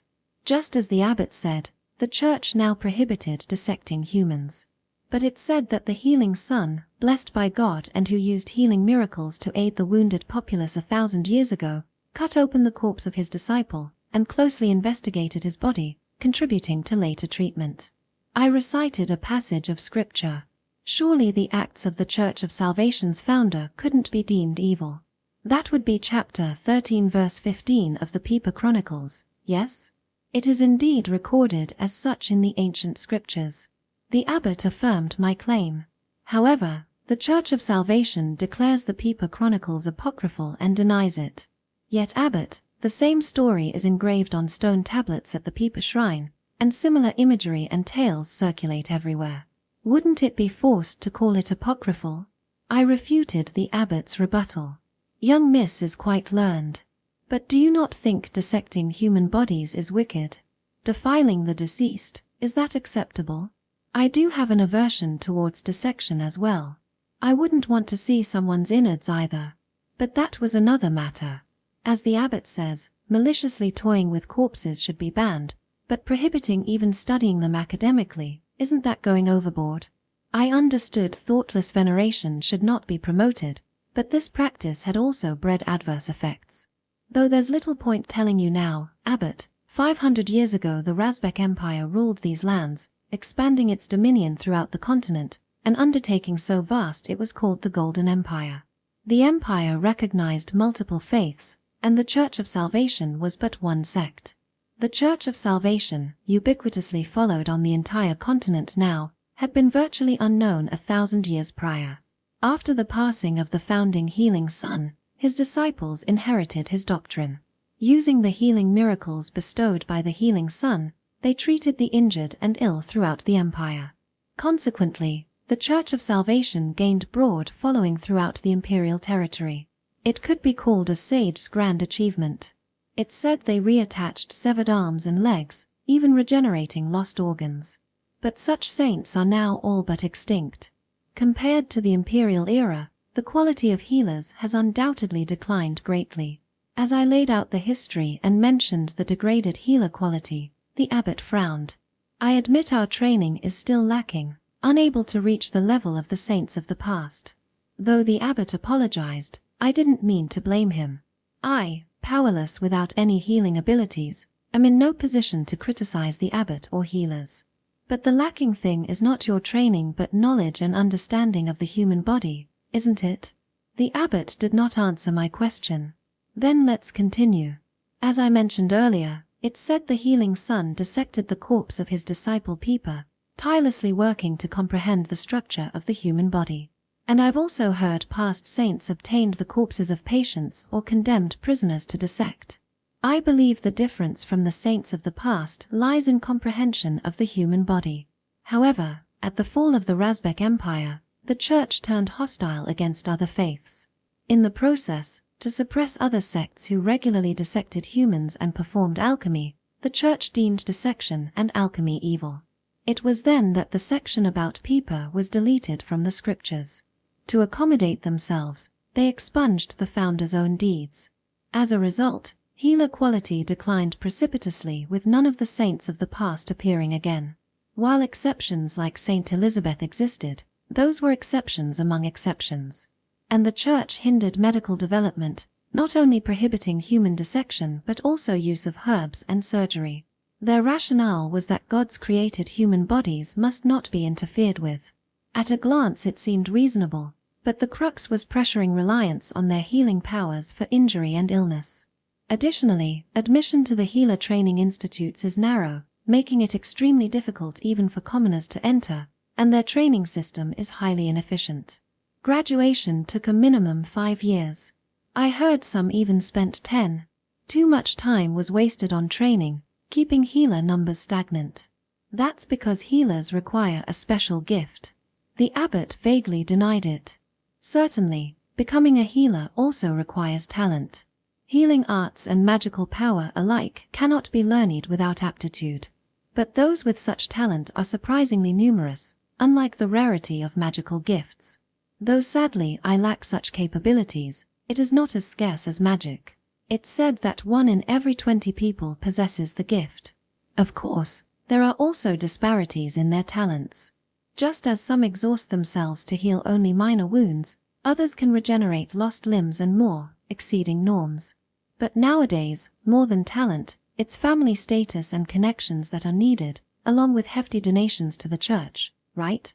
The church demands donations to the healing institutes for admission. That's because a healer's education requires many things. The abbot lied again. That's rather odd. It said the healing son taught healing skills to his disciples in the wilderness. Neither the useless lavish decor of the institute buildings nor the gold-embroidered uniforms were needed. To emulate the son, all that's required is a modicum of talent and passion, then excellent guidance, no? The abbot again answered my words with silence. As an abbot, however nominal, my harsh criticism of the church must grate on his ears. But he neither raged nor condemned me a witch. Entirely because the abbot harbored similar sentiments. Though Abbot Naught currently served here, in his youth he had been a cardinal at the Grand Cathedral in the royal capital. When he grew weary of the church's avarice once and tried reforming it, he was ousted by his rival Cardinal Firmin and relegated to the provinces, even demoted to a mere abbot. Though he had given up reforming the centre, he continued acting to aid more people, striving to train successors. All could see this. One might say the present-day church, steeped in greed and obstructing medical progress, is harmful. That's quite scathing. The abbot laughed in response to my fierce church criticisms. A calf unafraid of tigers. But I am an abbot devoted to God. How could I deny the church's ways? Let us consider today's discussion unheard. Please leave. Like shutting a door, the abbot cut off the conversation. Well, that was only natural. Even with aligned aims, immediately agreeing with a girl proposing matters that would undoubtedly be deemed heretical was impossible, especially upon first meeting today. The abbot was prudent to this degree. But my words earlier were not my own notions. I had only consulted someone about it and expressed agreement. Moreover, I was told it all came from another. I understand. However, one last thing remains. I have something to show the abbot. What could it be? I took out the item in my bag to show him. Wrapped in cloth was a small wooden holy symbol. It was a rather shabby, somewhat dirty carved wood holy symbol. Did you notice? Concerned about this matter, as soon as the abbot saw the holy symbol, his expression changed. Lady Romalia, where did you see this? I was glad the abbot immediately noticed this, but also heavy-hearted about having to tell him now. When I travelled with the prince, the demon army attacked a village. We met a wandering healer. He had freely treated many people, but when he saw the demon army attack the village, in order to protect the villagers who couldn't flee in time, he stubbornly wouldn't. This was his memento. As I spoke, I recalled the man we met during our journey. He was an amazing person, practically a saint. I had never met anyone as wonderful as him. Do you know him, Abbot? Teach that man was my disciple. Ah, what can I say? I should not have let him leave my side. That I, old and useless, go on living while the young chick met his end. The abbot sobbed, tears flowing. Just hearing his weeping told me how deep their bond ran. My chest also tightened. We met him during our travels and journeyed together for a time. Once the abbot had calmed down, I told him about our encounter. At that time, Elizabeth and the others had already joined. Though we didn't need healing arts, since we traveled the same direction, we went together. Back then, he told me many things, including about his revered teacher, Abbot Naught. The tales and knowledge he related during the trip were quite fascinating. I quickly came to like him. Though Prince Henry and the Saint found him boring, I thought his stories were novel and brimming with potential. He aided many on our travels, and helped me as well. It happened while we stayed in a certain town. Elizabeth had ordered me on an errand. Forced to buy the things she demanded, by the time I returned to the inn, the prince had left. Likely orchestrated by Elizabeth, who wanted to abandon the me she loathed. Just as I was at a loss, he learned what transpired and went with me to pursue the prince's group. The days traveling together before catching the prince were extremely meaningful in my life. If we had continued a bit longer, or never caught up with the prince, our futures surely would have diverged greater from now. The prince and I already had some distance between us then, and I was also drawn in by his talk of ideals and aiding others. I wish we could have journeyed longer, but a few days later, when we reached the next town, I suddenly caught up to the prince's group.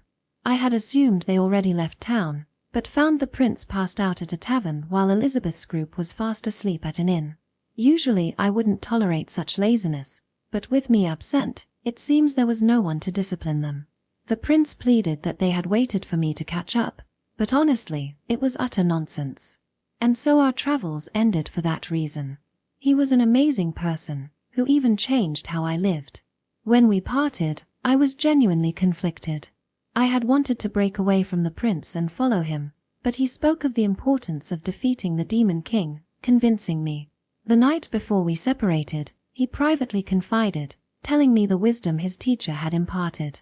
His words greatly shook my established views, providing me new ideas. Though we both harbored feelings in our hearts, we decided to continue our individual journeys. However, I absolutely should not have parted with him then. Right after we separated, massive battles erupted with the demon army where he was headed. Though I rushed to his aid, I convinced the prince's group to hurry to the rescue, but found only razed towns and villages ahead. And piles of corpses. Discovering his body among them, I felt a searing pain, like half of me had been stolen away, along with profound loss. That scene remains seared in my eyes even now. Recalling it wells up piercing agony and sorrow. I want to inherit his aspirations and carry on saving people in his stead.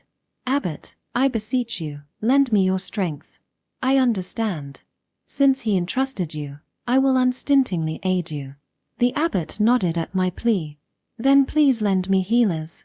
I plan to first drive the demons and demon army from Cashew. For that, a powerful army and healers to treat the wounded are imperative. I requested healers to supplement us. Injuries were inevitable in war. Moreover, I worried about Ul's group currently headed for Kila Ravine. Though not arrived yet, the demons living there were likely quite formidable. Many could be wounded. I wanted as many skilled healers as possible. But as you know, the injured are everywhere here. I'm aware. Just 1 or 2 for now will suffice. But more healers will be needed going forward. Please strive to train them, Abbot. The abbot had already begun cultivating healers. Results could be achieved in anywhere from tens of days to half a year of training. Of course, becoming fully independent still required time, but that just took continuous repetition. Moreover, there would be no shortage of training opportunities once fighting broke out. I understand, but how will you deal with the church? Acting too brazenly could make them your enemy. I know. For now we can only keep things concealed from the church. First I had to build my forces and strengthen our power to expel the demon army. Then demonstrate results to obtain the merchants' and lords' assistance. There were many discontent with the church's current conduct, so I just had to draw them in to prevent interference. And, actually, I have another request. I decided to reveal the other purpose for my visit. Though awkward to say, I wanted to hear it by any means. This was something only Abbot Naught could do. You're frightening me with another request. But what is it? I won't hesitate to aid you if in my power. Well, could you tell me about his time here? I looked away as I asked. The abbot smiled. Certainly. In turn, please share with me your travels with him. By all means, as much as you wish. And so the abbot and I talked late into the night, our discussion inexhaustible. Section After obtaining Abbot Naught's assistance, I headed for Miraculous City. I had just visited the bustling trade center Miraculous City in Cashew recently. Arriving at lively Miraculous City, I went straight to the Yellmark Company trading house. Since I had notified them beforehand, I was promptly led to a reception room. Before I could even take the served tea, a slender-eyed man entered. "Thank you for waiting, Miss Graham. I am the manager of this trading house, Cyril." "A pleasure, Cyril. Please call me Romalia. As you likely know, I've been cast out by my family, so I'm somewhat averse to giving my household name. Moreover, I hope to grow closer with manager Cyril." "How delightful. Now then, what business brings you today?" "Whatever the young miss desires, I can procure it. While this may be the frontier, we always have the latest information. Fashionable dresses, jewels, I guarantee the same selection as the capital." Cyril smoothly emphasized his shop's extensive inventory. "Dresses and gems are lovely, but I've come not as a customer but a business partner." I loosed the first of my 3 prepared arrows. "You may be unaware, but I am currently purging Cashew's demons to stabilize public order." "If so, I am aware. Know that you would devote yourself so for the populace here brings me to tears of gratitude as one living in this land," Cyril exaggeratedly asserted, but I saw no brimming tears in his eyes. "But it's still insufficient as is. Demons run rampant everywhere, and shadows of the demon army lurk. Recruiting new troops and equipping arms is imperative, but our budget is quite tight. I ask Yellmark Company to kindly provide some funds." At my overture, Cyril didn't even twitch a brow, simply shaking his head. "Public order is critical of course, but it's too heavy a burden for a small company like ours. Nor is it for one exiled to the frontier like me to decide." Cyril's pretense of a reply made me smirk. Is the far-reaching Yellmark Company with trading houses all over the nation really a small company? But of course. Our history is short, vastly inferior to Sailor Company and other majors. The Yellmark manager downplayed his own company. It was true Yellmark differed from other big players, boasting just over 30 years of history. History matters little for merchants, doesn't it? The most crucial thing is business acumen, nothing more. I thought highly of Yellmark Company. 30 years ago, the owner Yellmark had been an unassuming peddler. Now he had numerous trading houses. If I recalled correctly, they were derided as upstarts in the capital, excluded from dealings with the royal family or top nobles. But Yellmark was undaunted by adversity, seizing opportunities in the provinces to broadly expand. "I hear Master Yellmark is gifted in commerce, and I don't take you for any average manager either." Though stationed on the frontier, I did not look down on Cyril. He had come here 5 years prior when this trading house was non-existent. In the following 5 years, he had established the trading house, growing it to dominate half of Mirado's business. He was known as Yellmark's right-hand man. "You flatter me, but I must apologize. I am but a lowly manager without authority to draw on vast funds." Cyril continued his modesty. "Please be at ease. I have no intentions of coercing money from you." I first dispelled Cyril's misunderstanding. Many regional warlords would intimidate merchants for security funds. But we shouldn't demand money from merchants, rather have them profit together. We're considering recruiting new troops for patrols on Cashew's major roads. We hope you will sponsor the costs. Naturally, we wouldn't ask only Yellmark Company but invite investment from all merchants. I handed him the plans I had prepared. After feigning thought, Cyril nodded. "I see. For restoring order to this land, I will mention it to everyone." Cyril readily agreed. Of course, I already knew he would consent. Having soldiers periodically patrol and merchants follow them was obvious elsewhere. Just not here due to negligence so far. The face of former Governor Zelbeck surfaced in my mind. That man. He likely intentionally didn't bother. He planned to wait for order to deteriorate before marching troops into the city and extorting merchants. Now then, though we've just concluded the first matter, I must apologize as I actually came here for another reason as well. Next I drew my second arrow. How would Cyril respond?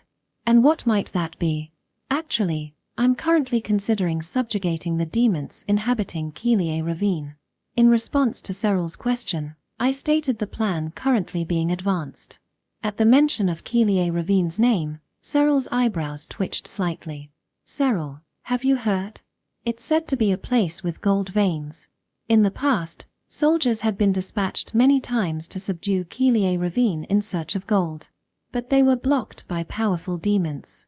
This time, I would obtain that land by any means. For gold mining? That does sound attractive. Are you seeking investors? Contrary to his words, Cyril didn't seem very interested. No, if we're mining gold, we'll have to negotiate with the royal family after all. I indirectly declined his offer of funding. I knew Cyril wouldn't care for it either. Gold mining wasn't very profitable. No, it could be profitable, but because its appeal was plain to see, everyone would demand concession rights once mining began. The royal family wouldn't stay silent first of all, and father would also reach out. But whether profits meeting calculations could be generated was unknown until excavated. It could also readily run dry. While the risks were high, the earnings were quite mediocre. That was why Cyril lacked enthusiasm. Though the royal family and earldoms take the lead in gold mining, funding will be needed to construct a village for the miners. Are you willing to invest in developing the village? Hearing my second arrow, Cyril finally revealed his merchant face. Once gold mining commenced, dreamers hoping to strike it rich overnight would gather there. Naturally, tools, food, lodging and such would be needed for the incoming miners. Unlike the uncertain gold, business in those areas would be more certain. While it does sound attractive, will there really be enough gold dug up to warrant building an entire new village? After finally establishing a village, if the vein runs dry at once turning it into a ghost town, wouldn't the invested funds be wasted? Naturally, Cyril was very prudent. But my aim was further ahead. So I decided to loose my final arrow. Please look at the map I've brought. I spread the map before him. Cashew was a remote region with little flat land. Especially past Kila Ravine lied Mount Gareth, presenting a sheer cliff-like mountain range forming the northern heights. And beyond the perpetually snowbound Mount Gareth was the vast Mabiam inland sea. Though not marked on the map, there is a bay past Kila Ravine. When I mentioned the secret bay unknown to all, Cyril's expression changed. Truly, I've never heard of any bay ships could sail into in that region. As expected, Cyril was smart. Just saying bay and he noticed the implications of ships. It's true. The bay is surrounded by cliffs, hard to spot from the sea, so ships sailing there likely don't know of its existence. But it's a place ships can dock. I affirmed the bay's existence, pointing at the map. How do you know about that bay? It's filled with demons, so there couldn't have been a proper survey, could there? Cyril's skepticism was only natural. For me to know of a bay no one else did was baffling. Actually, I once sailed the inland sea by ship. When I traveled with Prince Henry, we intended to cross by ship but were shipwrecked by a storm. The prince and I drifted to that bay by chance. It had been truly dangerous then. We would have died if not for drifting to that bay. After that, we crossed Kila Ravine and arrived in Cashew. I told him what happened and Cyril clapped as if recalling something. Ah, I think I have heard the tale. They say when the prince set out to defeat the demon king, he stayed around this region for a time. The prince had likely felt the shipwreck shameful and omitted the bay from his accounts of arriving here. But his visit was common knowledge, so many probably still remembered. The other side of Mount Gareth is sheer cliffs with nowhere for ships to dock. That bay is the sole route from the Cashew side to access the inland sea. The kingdom of Lionel, where I'm from, lies at the center of the continent, eyed greedily by surrounding nations. But its sole weakness was the lack of access to the sea, hampering foreign trade. While it controlled a vital land route, to sail out to sea, one had to follow the winding Manole River. The issue was tariffs were demanded at each stretch of river, driving costs up. But possessing a port removed the need to pay unnecessary tariffs. Opening trade through Kila Ravine could instantly elevate Cashew from a borderland to a trade center. If the gold mining succeeds, that would be ideal, but even if not, the village could serve as a transit point, with roads built to the bay for constructing a port. With rock everywhere, materials won't be lacking either. Using the miners whose dreams were crushed would prevent waste. Hearing me, Cyril laughed. While people call me a cold-hearted man who thinks money is everything, Lady Romalia is rather shrewd herself. How rude. I'm merely helping them find employment again after their failure. If anything, I'm too kind. Hearing me, Cyril couldn't help laughing. But some investigation will still be needed. I agreed with Cyril as well. What we discussed today couldn't be blindly accepted in full. Surveying the bay's safety and accessibility was also necessary to judge its viability as a port. Of course, I plan to dispatch an investigative team with the Kurulu's fortress soldiers. Very well. Yelmark Company shall sponsor the investigation team's costs, at least partially. Without saying full sponsorship, Cyril was a true merchant. He would bargain at the chance. But he seemed to trust me enough to contribute somewhat. More funds would come if things progressed smoothly. However, regarding the immediate issue, you mean determining if the demons inhabiting Kila Ravine can be driven out, correct? Cyril stated the fundamental problem. I concurred as well. Without subjugating Kila Ravine's demons, gold mining and port construction would just be pipe dreams. Ul's group should have reached the ravine by now. Thinking of the difficulties awaiting them pained my heart, but I didn't show it on my face. Section 4 days later, after various arrangements, meetings, and contracts in Merado City, I left town. I first returned to Kurulu's fortress, switched from carriage to horse, and departed for Kila Ravine leading troops. In the interim, the advance party had only sent one messenger, reporting they were constructing the bridgehead as planned. Lady Romalia, will the advance party be all right? One of the veteran soldiers riding alongside me, Gareth, spoke as we headed for Kila Ravine. He was rather ostentatious but skilled with the bow. Having taken part in a previous Kila Ravine subjugation, he was guiding the unit this time. There are some veterans who fought there before with the advance party. They'll be fine. To construct the bridgehead, I had dispatched 40 troops as reinforcements for Ul's Romalia unit. It included seasoned soldiers. Certainly, Ul and Ray have grown stronger too. They're undefeated against the demons so far. And though it was just 5 of them, they managed to defeat the demon army scouts. But the demons there are formidable foes. Gareth, who had experience, told me subjugating Kila Ravine would be difficult. I know. The records show dragons will be tough opponents. The kingdom had dispatched soldiers to the land many times so far. But without even completing the bridgehead, they were forced to retreat each time. The reason given was a species known as the mightiest dragon, the particularly ferocious saurian dragon, inhabited Kila Ravine. Cruel and violently temperamental. Often bloodthirsty and refusing human contact. It walked on 2 legs, supporting its body with enormous rear limbs. Hooked claws protruded from the thick legs, and a kick from them could easily shatter shields and armor.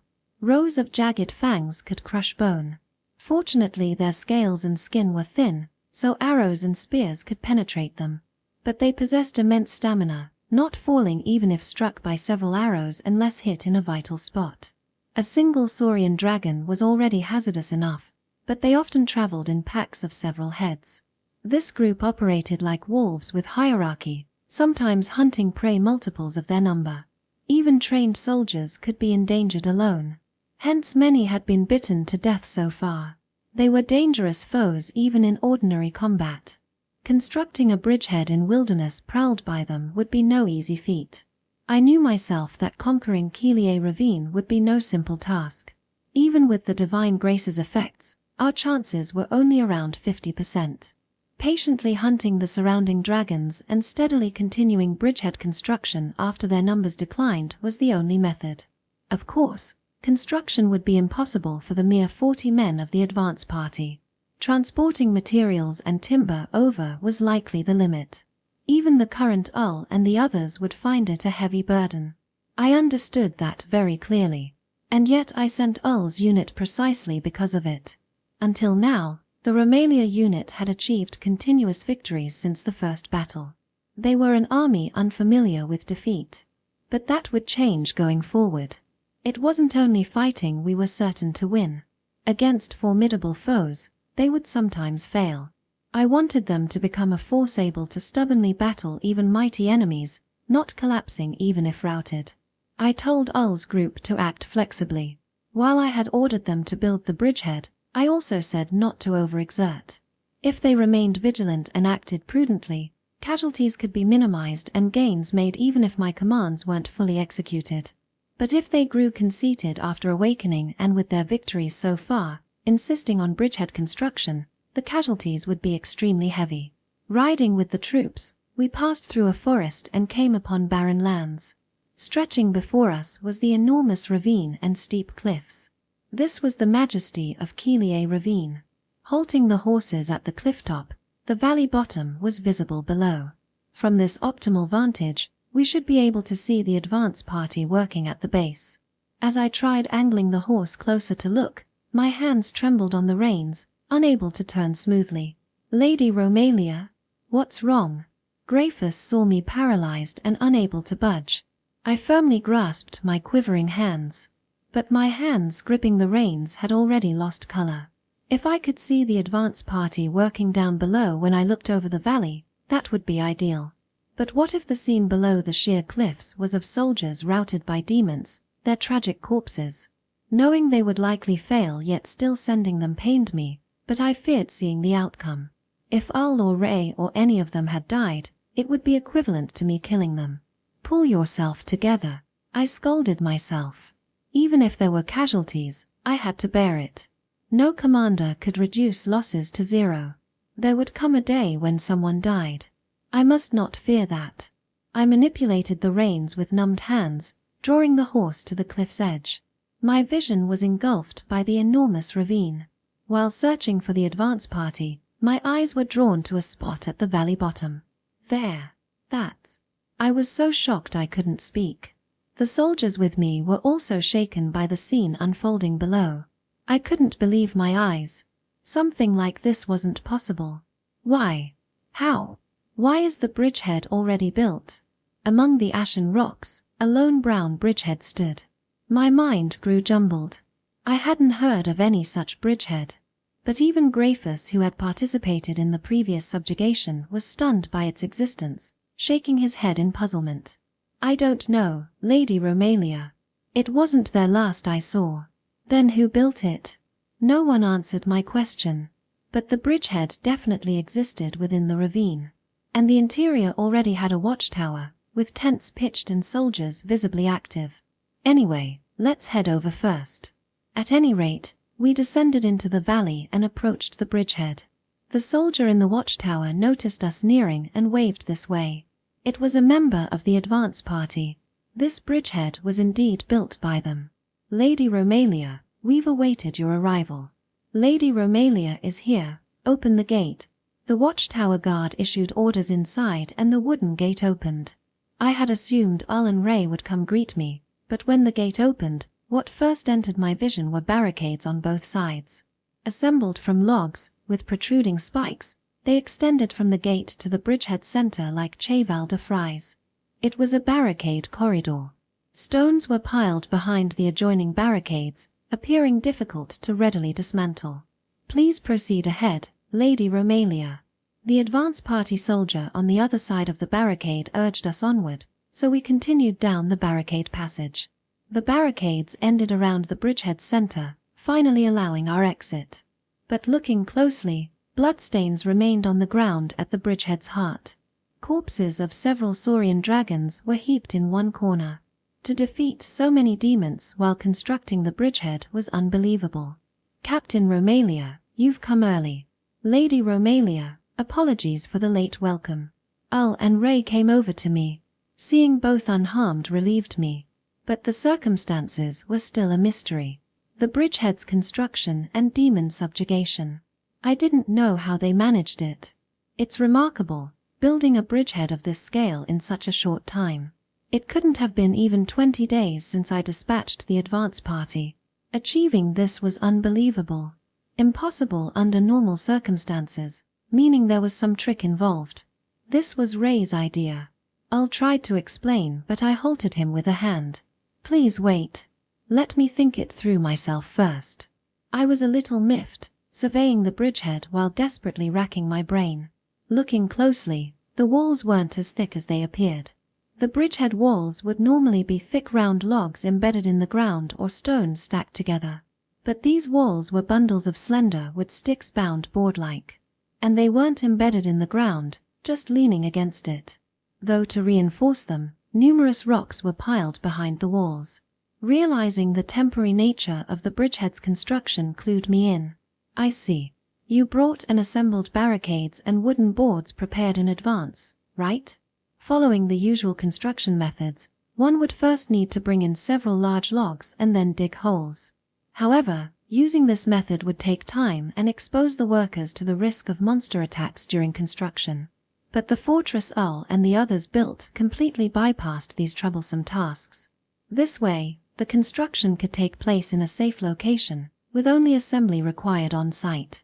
Though the strength of the fortress might be somewhat reduced, the work speed was impeccable.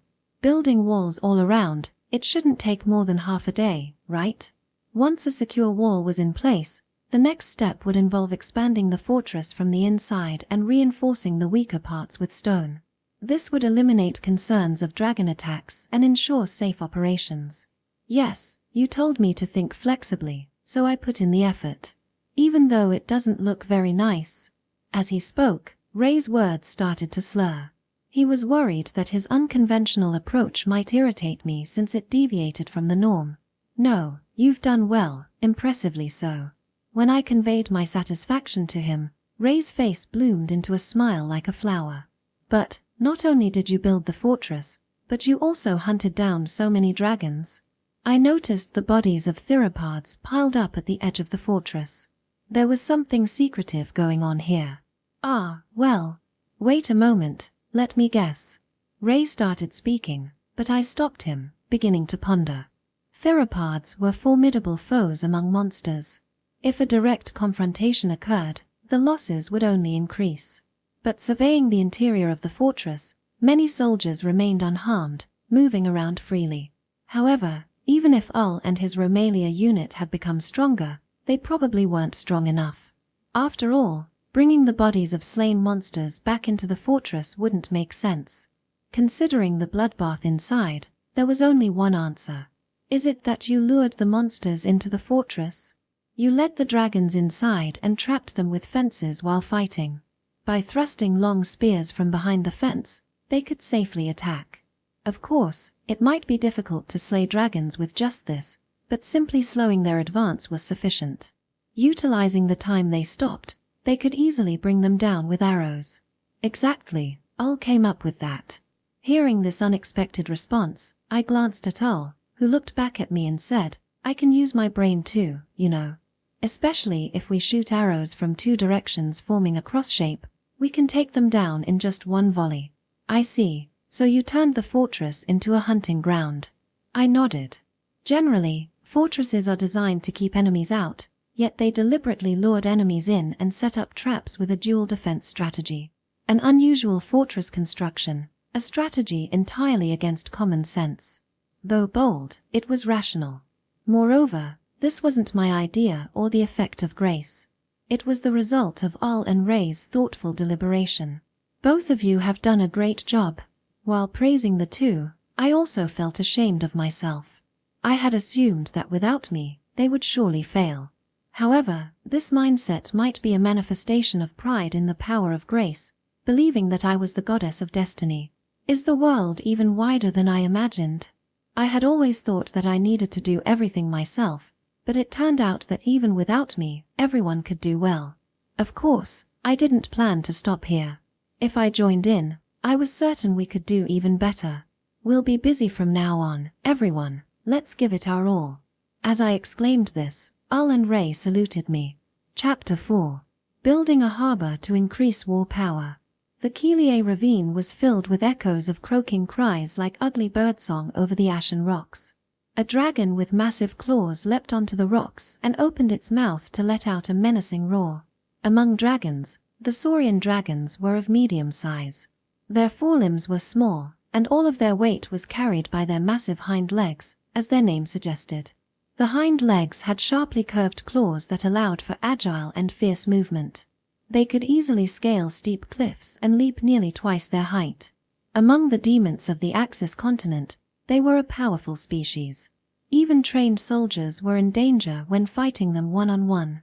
More than 10 saurian dragons were scattered across the rocks, roaring down at us. Move carefully. Don't break ranks over there, or they can charge through any gaps. I raised my voice and scolded the soldiers. At my command, 50 troops formed spear ranks. In front of the orderly spear front, the saurian dragons did not charge. They crouched on the rocks, roared menacingly, but refused to come down. Dragons were cunning. Their intellect was not as dull as their appearance suggested. Their wisdom was even greater than that of other demons. Though they were extremely violent, they had enough intellect to control their aggression and sometimes even deceive humans. The dragons that inhabited this land all recognized us as dangerous enemies and no longer approached the bridgehead. Aware of the range of spears and arrows, they hid on safe heights, threatening but not descending. This complicated subjugation, but I directed it calmly. Suddenly I felt a gaze. Looking up, a saurian dragon watched me from above with vertical pupils. The scale color of the saurian dragons matched their skin tone and differed from individual to individual. The dragon that was watching me had red glowing scales. It was probably the leader of this group. It stared at me without moving its eyes. It seemed to recognize me as the leader, and the weakest among them. All troops, fall back slowly. At my command, the spear-wielding troops retreated steadily. With 2 massive rocks behind us, there was a crack between them that looked like a path. I slowly backed into the path. Seeing the soldiers retreating as if they were fleeing, the dragon pack reacted by leaning forward slightly. Gradually drawing the dragons in, I reached the front of the path and turned abruptly to walk down it. Retreat all troops. Hearing my command, the soldiers raised their spears and fled with their backs to me. Completely defenseless, we fled. Watching from the top of the rocks, the saurian dragons leapt down and followed us. We fled down the rocky path, the dragons in pursuit. But at the end of the path, spearheads rose to greet them. I had arranged for ambushers to lurk at the exit. The dragons were speared by the hidden troops, shrieking like birds. Stop moving, regroup. Emerging from the rocky path, I paused at a distance and gathered the fleeing soldiers to regroup. About face, charge, encircle, I ordered. The soldiers about faced, linking up with the ambushers. The formation continued to tighten. Realizing our ambush, the saurian dragons tried to retreat. But several arrows hit on their spinning bodies. Ambushers with bows had also positioned themselves on the large rocks. Raining down arrows from above, the dragons couldn't even flee. When I saw the screaming dragons, I breathed a sigh of relief that everything had gone smoothly. A mock retreat and ambush. They had taken the bait for sure. Even though they were dragons, they were still beasts. While they were rationally wary of enemies, their animal instincts always overcame them before fleeing enemies, unable to resist the pursuit. The skill of this tactic had also improved with repeated use. Although I didn't expect such ease against the demon army, I hope to try it in real combat someday. Lady Romalia, are you all right? Ray came running over from commanding the ambushers. But a glance showed that I was unharmed. Yes, completely unharmed. I also took care of my own safety. Keeping a sufficient distance and protected by soldiers, my defenses were impregnable. But Ray still seemed worried and kept telling me to move back. No, dragons are not to be underestimated. Please stay further away. It's okay. And there are things you can only comprehend on the front lines. Even though we had done demon subjugation several times now, it was still a valuable experience for me. Even against demons, there were subtleties on the battlefield, changes in the terrain, the tension of the soldiers, where the enemy's attention was focused. Many things were only visible to the vanguard. Since I had no fighting skills, all I had was my wits. So I had to experience the battlefield atmosphere firsthand, even at some risk. I lifted my eyes to the archers positioned on the rocks. Al was commanding the unit from the rock, spear in hand. Things seemed to be going well up there as well. 30 days had passed since the formal beginning of the subjugation of Kila Gulch. Recently, not only the Romalia unit, but also the soldiers of Karulu's fortress had gradually gained experience and become stronger. Thanks to them, we had hunted down almost half of the demons that inhabited this land. I could see the end. Looking ahead, the lured dragons seemed to have been destroyed as their screams no longer echoed. Their bodies were piled in the path. Go finish them off. Be careful, some may be playing dead. I instructed them to carefully finish off the downed dragons. Just as the soldiers obeyed and readied their spears, the pile of corpses scattered and a saurian dragon suddenly took flight. Hiding among the bodies of his kin, amidst the screams of the soldiers, the dragon leapt with astonishing speed, bouncing off the cliff and sailing over the heads of the ranked spearmen. The soldiers hurried to raise their spears, but the saurian dragon's leap cleared even the spearheads and landed outside the encirclement, where the red dragon charged at me. The coloring was familiar. The patriarch. Its eyes were filled with resentment at the slaughter of its kin as it lunged at me. The massive hind leg stretched toward me, its curved claws closing in on my face. Its speed exceeded my ability to react. I couldn't move, only watch the claws approach. Just before the claw touched me, a red line flashed on the outstretched dragon limb. The dinosaur dragon's leg broke in two and flew through the air. Then there was a scream from the side and a spear came rushing over and pierced the dragon's body. With its leg severed and its torso pierced by the ram-like spear, the dinosaur dragon was instantly down. "Are you all right, Lady Romalia?" Ray checked on me. Ray's right hand held a blood-stained sword that I hadn't noticed him draw. It was Ray who had slashed at the impending dragon's claw. I shifted my gaze from Ray to Ul on the rocks. Ul's right arm was stretched out. The spear he was holding was gone. Looking at the spear sticking out of the saurian dragon, it was Ul's, thrown from there. The spinning, severed dragon limb splattered blood as it fell, some of it staining my face. Death had passed my eyes, but the threat was gone in an instant. All that touched me was a speck of dragon blood. "See, it's dangerous, isn't it? You should stay back more." Ray insisted that it was dangerous. No, I felt completely safe. I replied as I wiped the blood from my face. Ul had thrown the spear from far away with the force of a catapult shot. Although Ray was right in front of me, I hadn't even seen him draw his blade. After the battle in Kila Gulch, the two of them had slain several more dragons, repeatedly resurrecting and strengthening them. If it were now, they could probably match the demon army platoon leader they once fought. The other soldiers had also honed their skills by fighting formidable enemies. But these two were different. And even after growing so much, neither of them had reached their limit. Their magic was still immature, they still had plenty of room to grow. Their growth would be the key to their future. "I can't fall behind you two. Go on, I want to hunt 10 more. As I pondered their burgeoning power, I steeled my resolve that I too must grow. I had traveled with the prince for 3 years and was still training. Yet I hadn't improved in combat. It seemed that I had no talent for it. In that case, I should devote myself to other areas. If I were to be a commander, then I should be on the battlefield. Ignoring the annoyed Ray, I went to the next subjugation.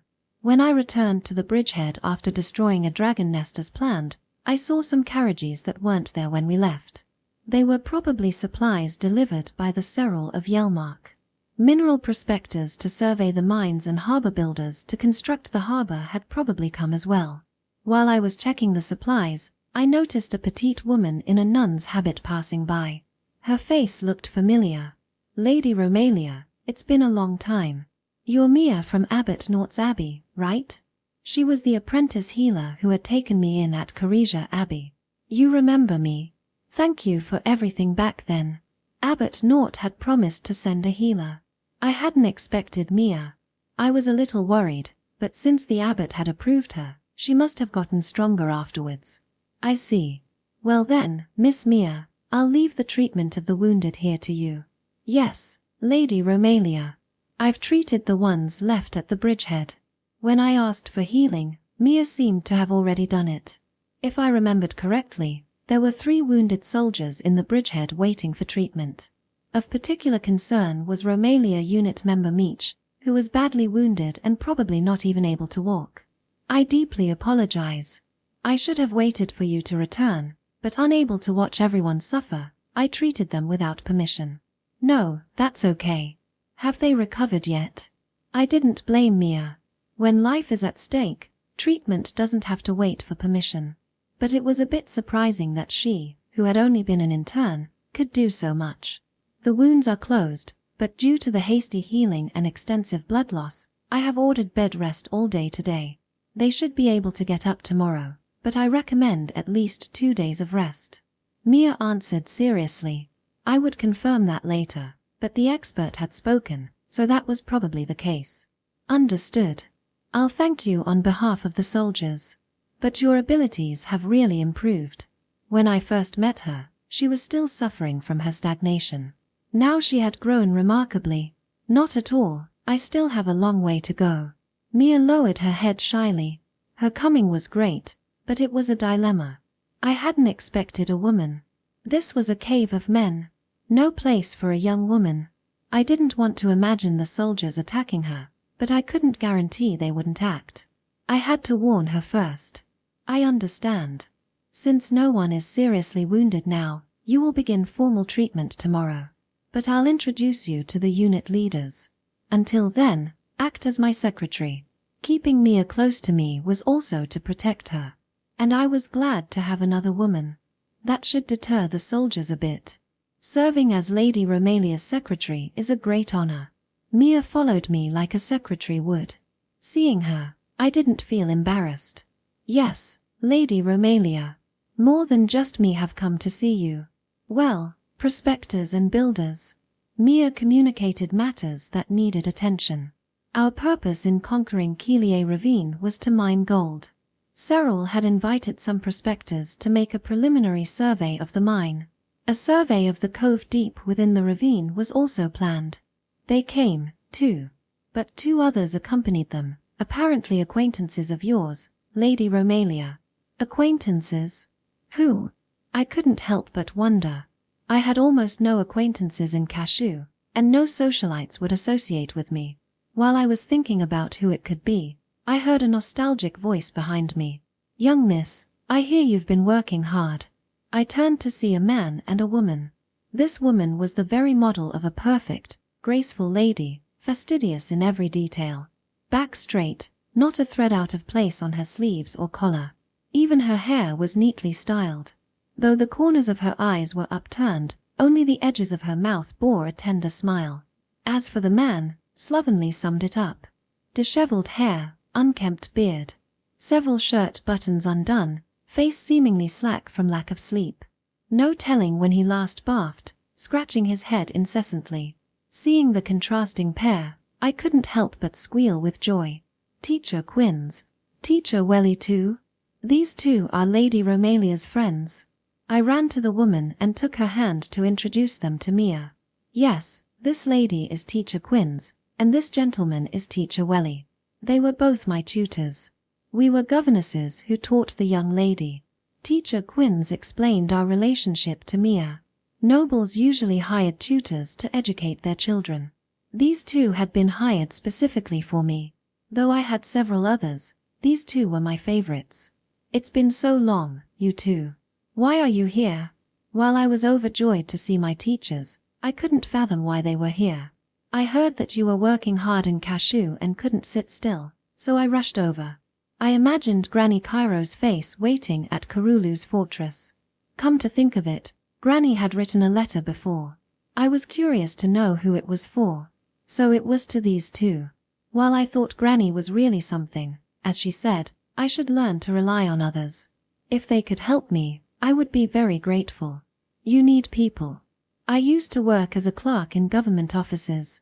I can help with bookkeeping, clerical work, and so on. Teacher Quinns asked me to write a letter on her behalf.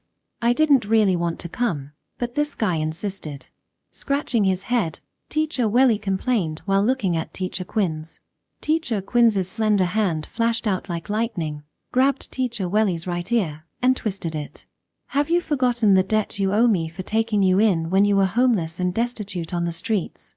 When will you repay that kindness if not now? I understand, I'll help. I'll do it, let me go. You'll tear my ear off. With a terrible expression on her face, she pulled his ear. Unable to bear it, Teacher Welly agreed to help. Apparently the two of them had studied with the same teacher when they were young.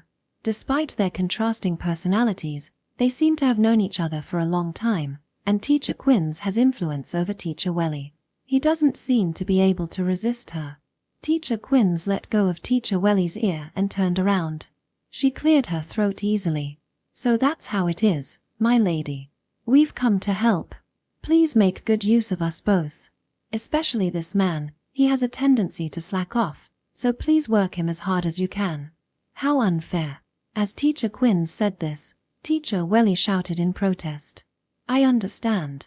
Hey, Romalia. I agreed as well, and Teacher Welly voiced his objections. Of course, I was joking. Teacher Quinns holds Teacher Welly in high regard and has rarely spoken ill of him. I also have a great respect for Teacher Welly, who may seem listless, but he has a broad knowledge and keen insight. Truly capable people have arrived. Are you Lady Romalia's teachers? Mia looked at them in surprise. What was Lady Romalia like as a child? She must have been an excellent student, right?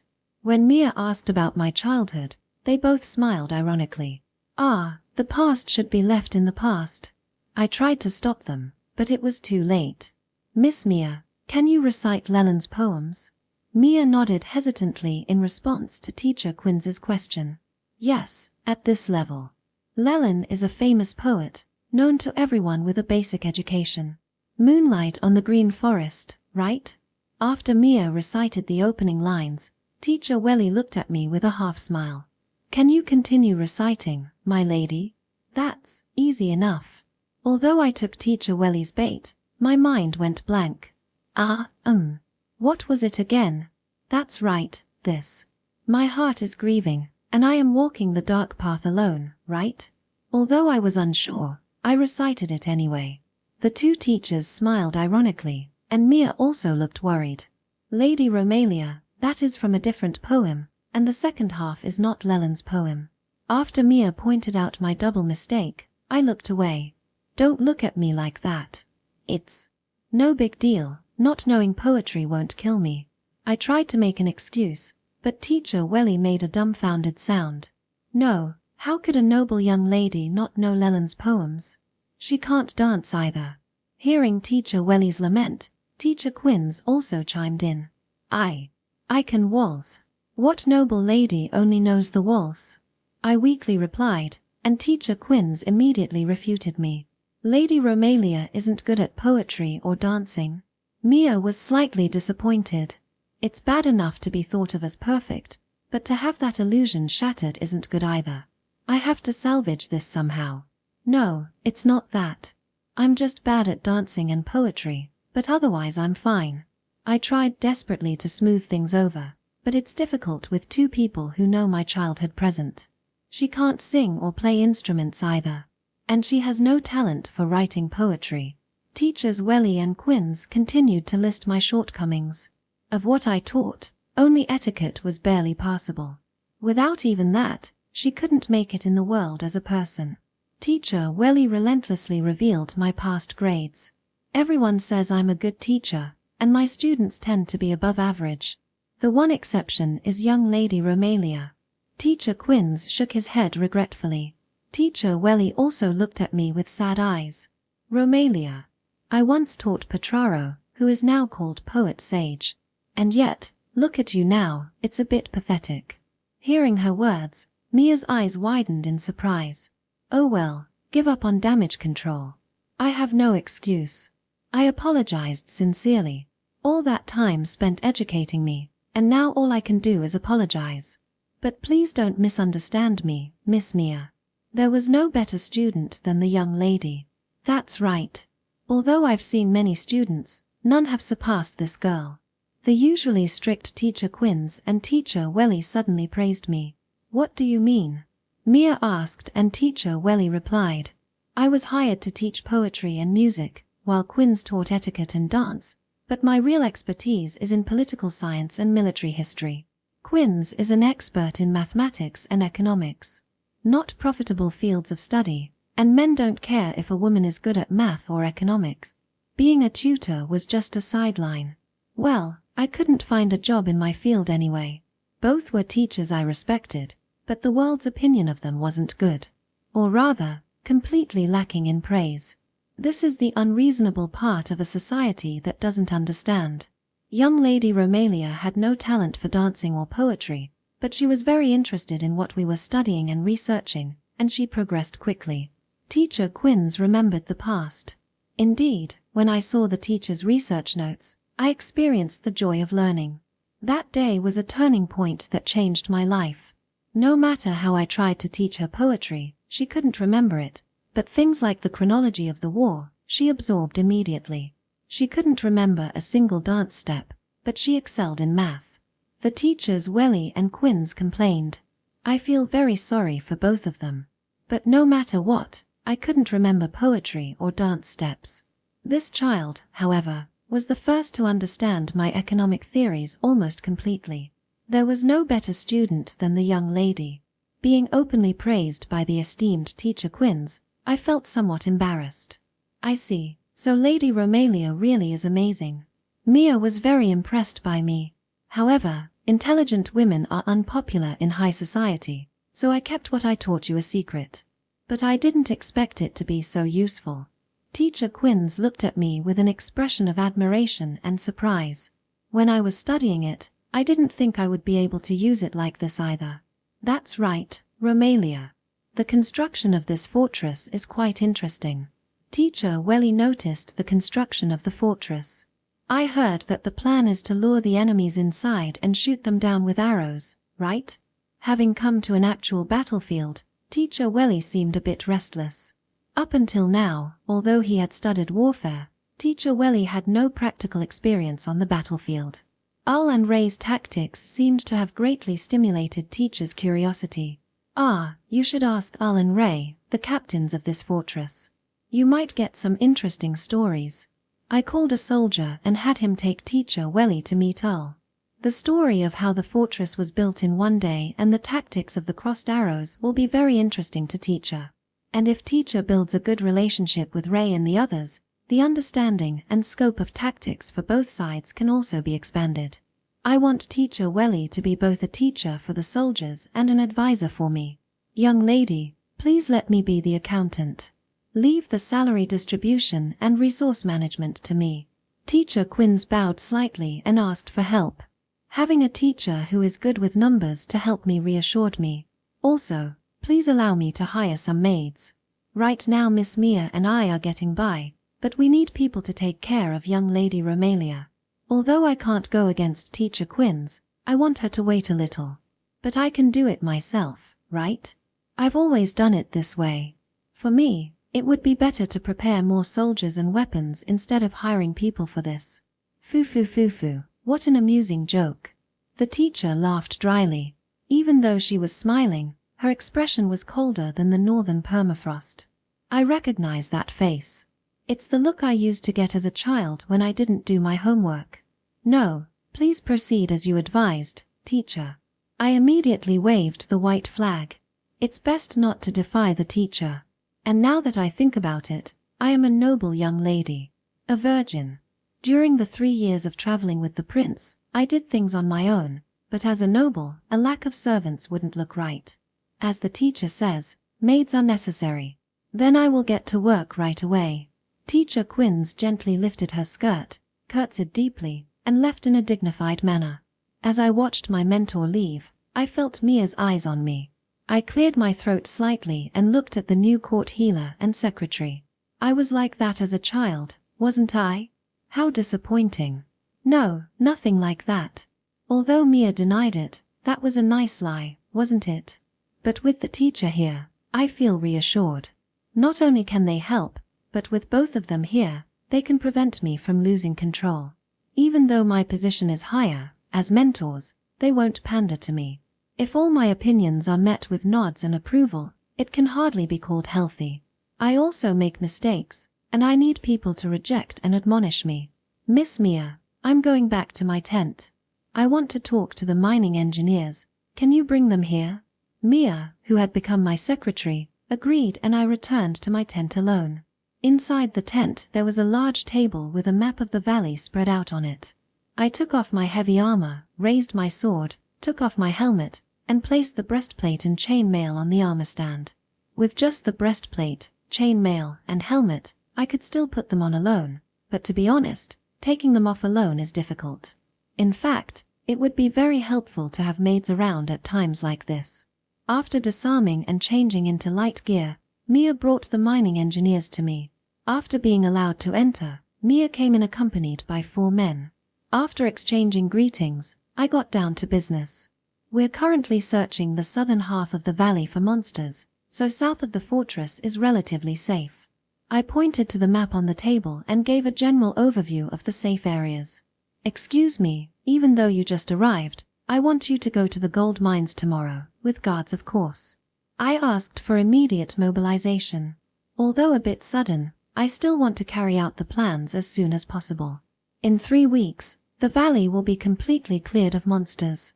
To coincide with that, I want the mining operations to begin as soon as possible. I made the timeline clear. I want the mines up and running and the workers in as soon as possible.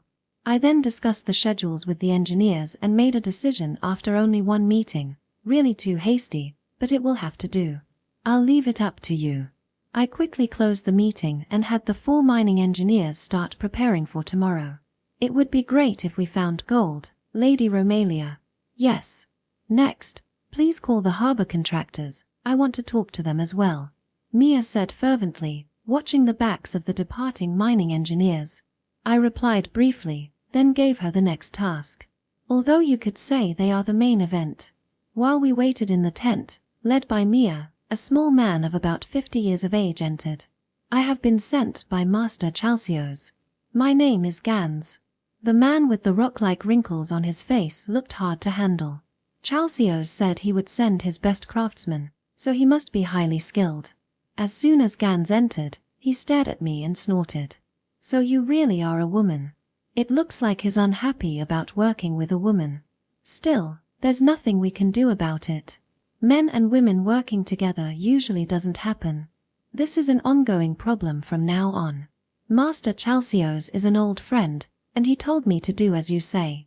I hear you want to build a port. Oldman Gans replied curtly. Although this is a terrible attitude for a noble, I can't be picky about everything. And even with the difference in status, there's the matter of men refusing to be ordered around by a woman.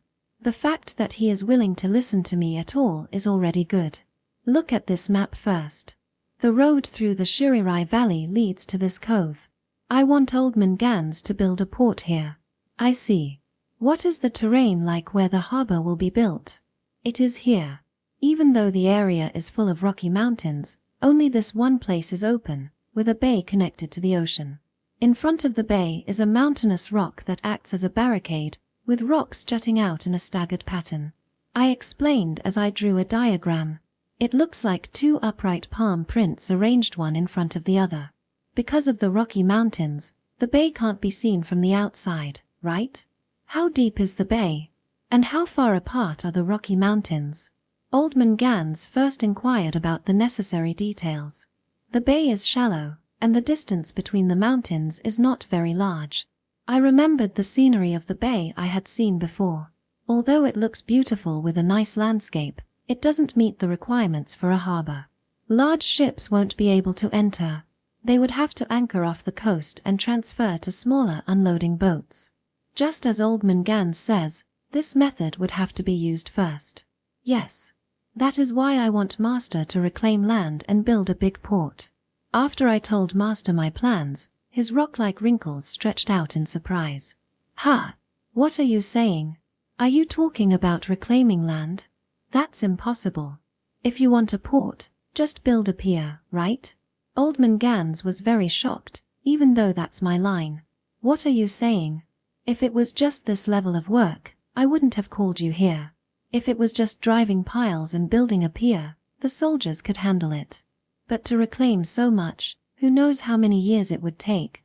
As Oldman Gans said, if the land was to be reclaimed, a corresponding amount of time would be needed. There's no time for that. I want it to be up and running within a year. If it were a time of peace, it would be fine to go slowly, but this is an age of chaos. Powerful armies are needed. It takes money to build armies. Massive amounts of money. But there is no such money anywhere. If there isn't any, we'll just have to create it. Build a port, develop Miraculous, and provide the military with its benefits. That is the only way to save the kingdom. 1 year. That's too short. I set a deadline of 1 year, and Master Gans slammed the table in disagreement. Despite his intimidating demeanor, which frightened Mia beside me, I stood my ground. No, it's possible. Transporting a large amount of earth and rocks would indeed take time and manpower, but in this case we don't need to transport it. It's already here. I pointed to the drawing I had made. These rocky mountains that cover the bay, all we have to do is cut them down, throw them into the bay, and fill it up. I proposed a method of moving the mountains and filling the sea. By drilling holes in the Rocky Mountains and burying explosive magical stones that would explode from the inside, we could cause the mountains to collapse. That way, the entire bay could be used as a port. Fortunately, there is deep water on the other side of the Rocky Mountain, suitable for large ships to dock. If we manage to cut it to the right height, unloading goods would be effortless. But what about it? Can't it be done? Master Gans swallowed his words. I pressed further, and Master Gans admitted. I can't be sure without seeing it on the ground, but it might not be impossible. His words were met with a nod from me. If all went well, this port could handle half of the kingdom's logistics. Due to the need for a significant amount of resources, small boats weren't practical. A massive port was needed. Even though it might work in theory, it might not be feasible. To cut down so many mountains, we would need a large supply of explosive magic stones. It takes time to collect them. The supply I have here isn't nearly enough. Master Gans mentioned the insufficiency of explosive magic stones. They were valuable weapons. Their power was considerable, so there were restrictions on their production and use. They were also provided to construction companies for industrial purposes, but the amount was meager. It would hardly be enough for mining. In that case, I'll take care of the preparations. Fortunately, there will be a large supply of magic stones here. Why? Did the Miraculous Defense Unit stockpile so many explosive magic stones? Master Gans looked at me skeptically. It was implausible for a border defense unit to stockpile a significant amount of magic stones. No, it's not like that. But do you know what I'm going to do next? Upon hearing my question, Master Gans' gaze shifted slightly. He seemed to realize something as he opened his eyes wider. Is that so? Are you planning to use the explosive magic stones to develop the gold mine? The monster extermination was progressing, and the gold mine development was making progress. The royal family and my father both reached out their hands, lured by the power of gold. But can you do it? The development of the gold mine might be delayed. It's okay. I'm not that dependent on the gold mine. Upon hearing this, Mia, who had been listening nearby, showed a surprised expression. Maybe she found it contradictory to what I had said earlier. I would explain it to Mia later. For now, I had to concentrate on Master Gans. I will prepare the necessary amount of explosive magic stones for you. Can you help me? I asked Master Gans. Misusing magic stones could have dire consequences if discovered. Even if I adjusted the amount later to deceive others, the situation would still be precarious. However, I had no choice but to take the risk, as dangerous as it was. All right, I'll go to the construction site tomorrow and take a look. Thank you. I'll send guards with you. Master Gans agreed. The area was relatively free of monsters, so the journey should be safe, but getting injured would be troublesome. To be on the safe side, I would send soldiers from Team Rome as well. Seems like the young lady is quite creative. Master Gans' attitude had completely changed from the beginning, and he now wore a cheerful smile. Although she's bold, she's also quite reasonable. I feel that I can work well with the young lady. With Master Gans' approval, I felt reassured. I shook Master Gans' hand. After that, he walked leisurely out of the tent. As he left, Mia discreetly asked me, "Miss Romalia, is it okay not to have gold?" Mia probably didn't understand the context of our previous conversation.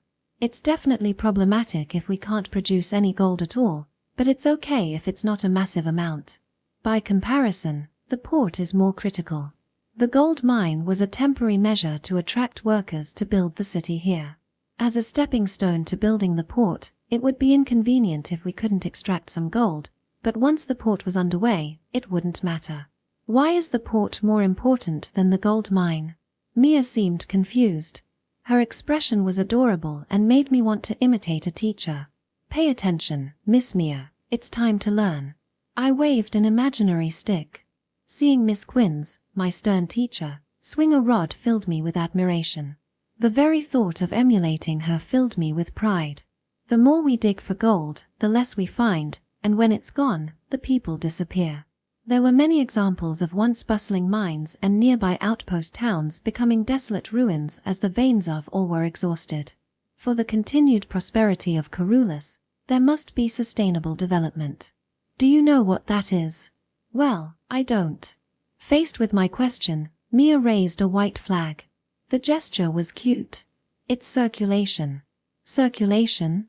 When I gave her the answer, Mia's expression turned to disbelief. Yes. The exchange of goods, the infrastructure that supports it such as bridges, roads, and ports has more value than gold. Roads, bridges, and ports won't dry up like gold mines. They can create a source of lasting value and utility. If we can build a harbor in Kili Ravine, it will continue to produce profits for hundreds of years, right? Is that so? Mia nodded. I guessed she probably didn't fully understand, but that was okay. If I talked to Miss Quinns and the others, I could talk all night, but there was no way around it. Anyway, we need to develop this place properly. If we can produce a reasonable amount of gold and the port construction goes smoothly, our funds will increase. With that, we can further strengthen our military. Aren't there enough soldiers? My words surprised Mia. Well, we'll need more. The number of wounded will also increase, so you will have to work hard as well. Sure, leave the treatment of the wounded to me. Mia replied nervously. Time was running out. I thought about the western capital and the main force of the demon army. Both the kingdom army and the demon army should be ready for action soon. Chapter 5, Stranger Among Dragons. The armies of the Demon King's army gradually gathered on the Decano Plains in the northwest of the kingdom of Lionel. 60,000 in number. The plain was buried under the black armor of the Demon King's army, the footsteps of their boots echoing across the land, shaking the earth.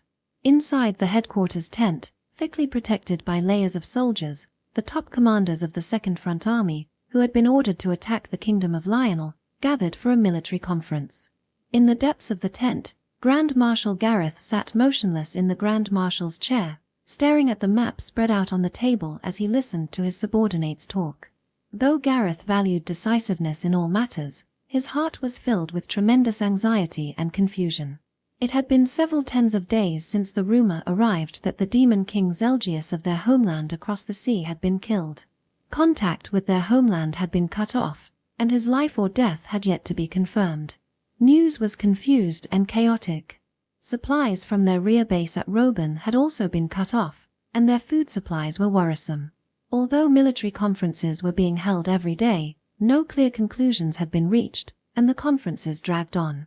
Has Demon King Zelgius really been killed? An officer asked the question that had been repeated hundreds of times.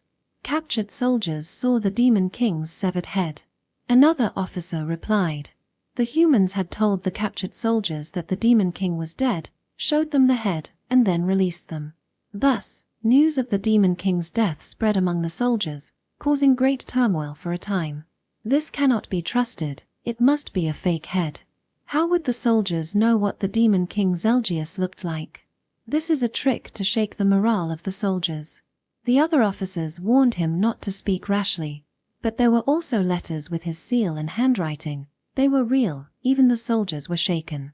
It seemed that the humans had cunning schemers who, when releasing prisoners, gave them documents and letters bearing the Demon King's own seal and handwriting. Even the high command of the army was disturbed. The Demon King's seal and handwritten documents could only be obtained by going to the Demon King's homeland. Regardless of the Demon King's life or death, it was certain that someone had come and gone between the continents inhabited by their demon race. Anything can be faked if you want to fake it. That is the enemy's plan. Tell the soldiers not to be fooled by rumors. That will only have the opposite effect, causing the soldiers to distrust us. Right now, we should confirm whether the Demon King is alive or dead. That is the most important thing. The officers began to argue, and the topic went around and around. As they said, confirming the Demon King's safety was imperative, but if it could be done, it would have been done already. So how are you going to confirm it? We don't have any magical ships to return to. The words of an officer left the others unable to reply. To return to the home of the demon race, Goldia, they had to use magic ships. But the magic ships' regular voyages had already been suspended. With no contact at all, the reason was unknown. Even if they wanted to return, it was impossible to produce magic ships without the equipment from their homeland. They could not return to their homeland. Thinking of his homeland, Gareth also felt a pang of homesickness, but he put the unsolvable problem aside for now and continued to listen to the officers' discussion. Since we can't contact home, something must have happened. While it's hard to believe that the Prince of the Kingdom of Lionel murdered the Demon King, it's possible that someone from our homeland staged a rebellion. In that case, who was it? Chancellor Ginny's? Could it be that person? The officers speculated about who killed the Demon King. It was said that the Prince of the Kingdom of Lionel, which they were currently invading, along with a few companions, had gone out and killed the Demon King. Although they couldn't believe that a human could kill the Demon King, the timing of the prince's return to his homeland coincided with the loss of contact with their homeland. However, as the officer said, perhaps the humans had incited one of their homeland's high-ranking officials, or conversely, the high-ranking official had used the humans to rebel and kill the Demon King. Enough. Thinking about useless things is pointless. More than that, what are we supposed to do now? Gareth shouted, rebuking his subordinates for their useless arguments. Since there was no information they could confirm, they could only engage in speculative games. In any case, since they had no contact, they should act as if the Demon King was dead. Gareth pointed to the map spread out on the table, bringing this military conference back to its original purpose. The eyes of the officers focused on the map depicting this continent and the 6 black pieces placed on it. The pieces represented legions of the Demon King's army, like their own. Like Gareth's army, which had been ordered to attack the Kingdom of Lionel, the other 5 legions had also been divided into directional armies, launching offensives against the human kingdoms. Further behind them was Roban, where they had first landed and turned into a military base. In front of them was Gangaruga, a military fortress built by the humans but captured by the Demon King's army. Currently, the Demon King's army on this continent had nearly 500,000 troops. Although it was an extremely powerful army, they were not their own people. What did the other legion commanders say? Gareth asked, and the officers began to report in unison. Grand Marshal Kelgul of the First Front Army has ordered us to return under his command. Just because his numbers are higher, he makes himself in charge. What did the 4th and 5th Front Armies say?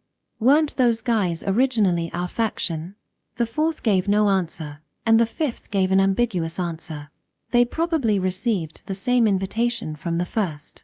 Even if we bring them over to our side, who knows when they'll betray us? I heard that Grand Marshal Barbar of the 3rd Front Army has declared himself the Demon King. That guy becoming the Demon King? What a terrible joke. Boringly ridiculous. I heard that the 6th Front Army seems to have been pushed back by the humans. A disgrace to the Demon King's army. If he comes to ask for help, we should rescue him. The officers chatted on, the military conference finally taking on the appearance of one. But listening to the reports, as expected, there hadn't been any contact between the Demon King's various armies.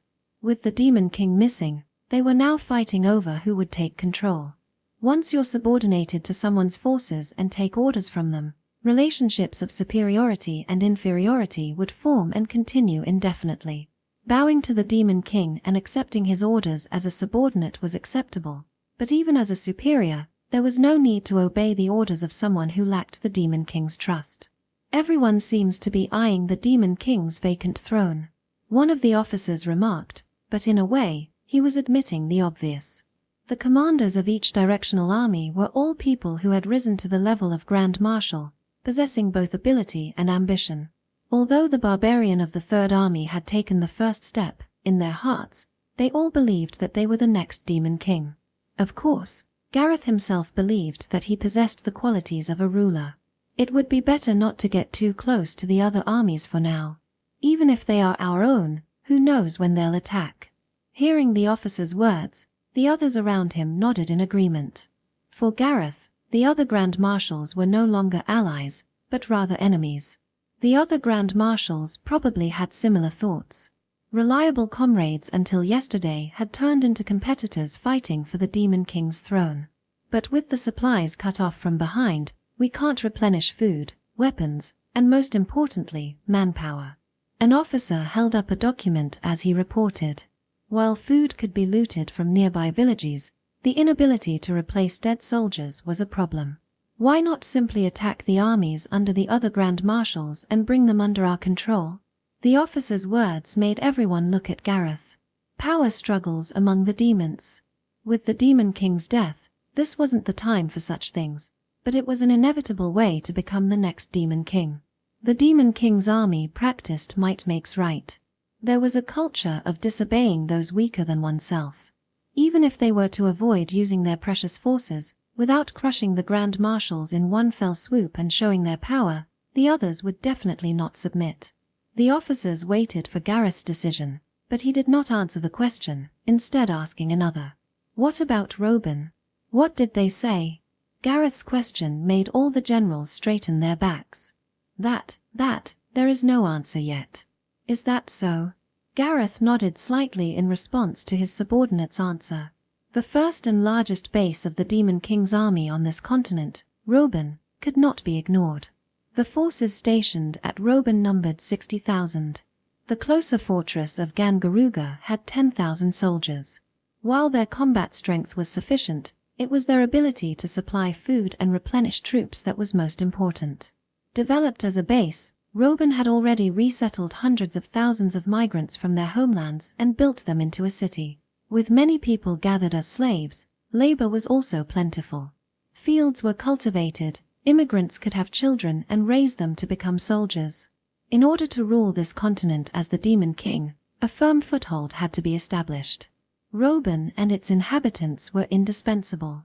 If they could return and rule Robin, proclaiming themselves the next Demon King would not be a dream. However, Robin, fortified as a military base, could not be conquered with the forces currently at hand. They lacked siege weapons. It was unknown whether even Gangaruga Fortress, far in front of Robin, could be taken. Although he felt that the current turmoil would change with Robin's movements, Robin still maintained his disturbing silence. If they were paralyzed by the chaos caused by the Demon King's death, it would be a great opportunity, but those two were with Robin. Even in the Demon King's army, they were dangerous men. They would not stand idly by. But since there was no sign, they couldn't wait forever. We shouldn't fight among our own kind now, should we? Gareth answered the former officer's question. Although this was the path to becoming the next Demon King, now was not the time.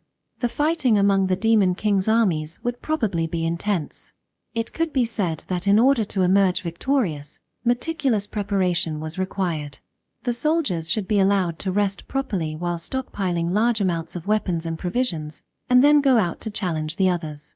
First, we must conquer the kingdom we are currently invading. Gareth looked at the name of the kingdom of Lionel on the map. He didn't want humans to interfere while he was competing with the armies of the other Demon Kings.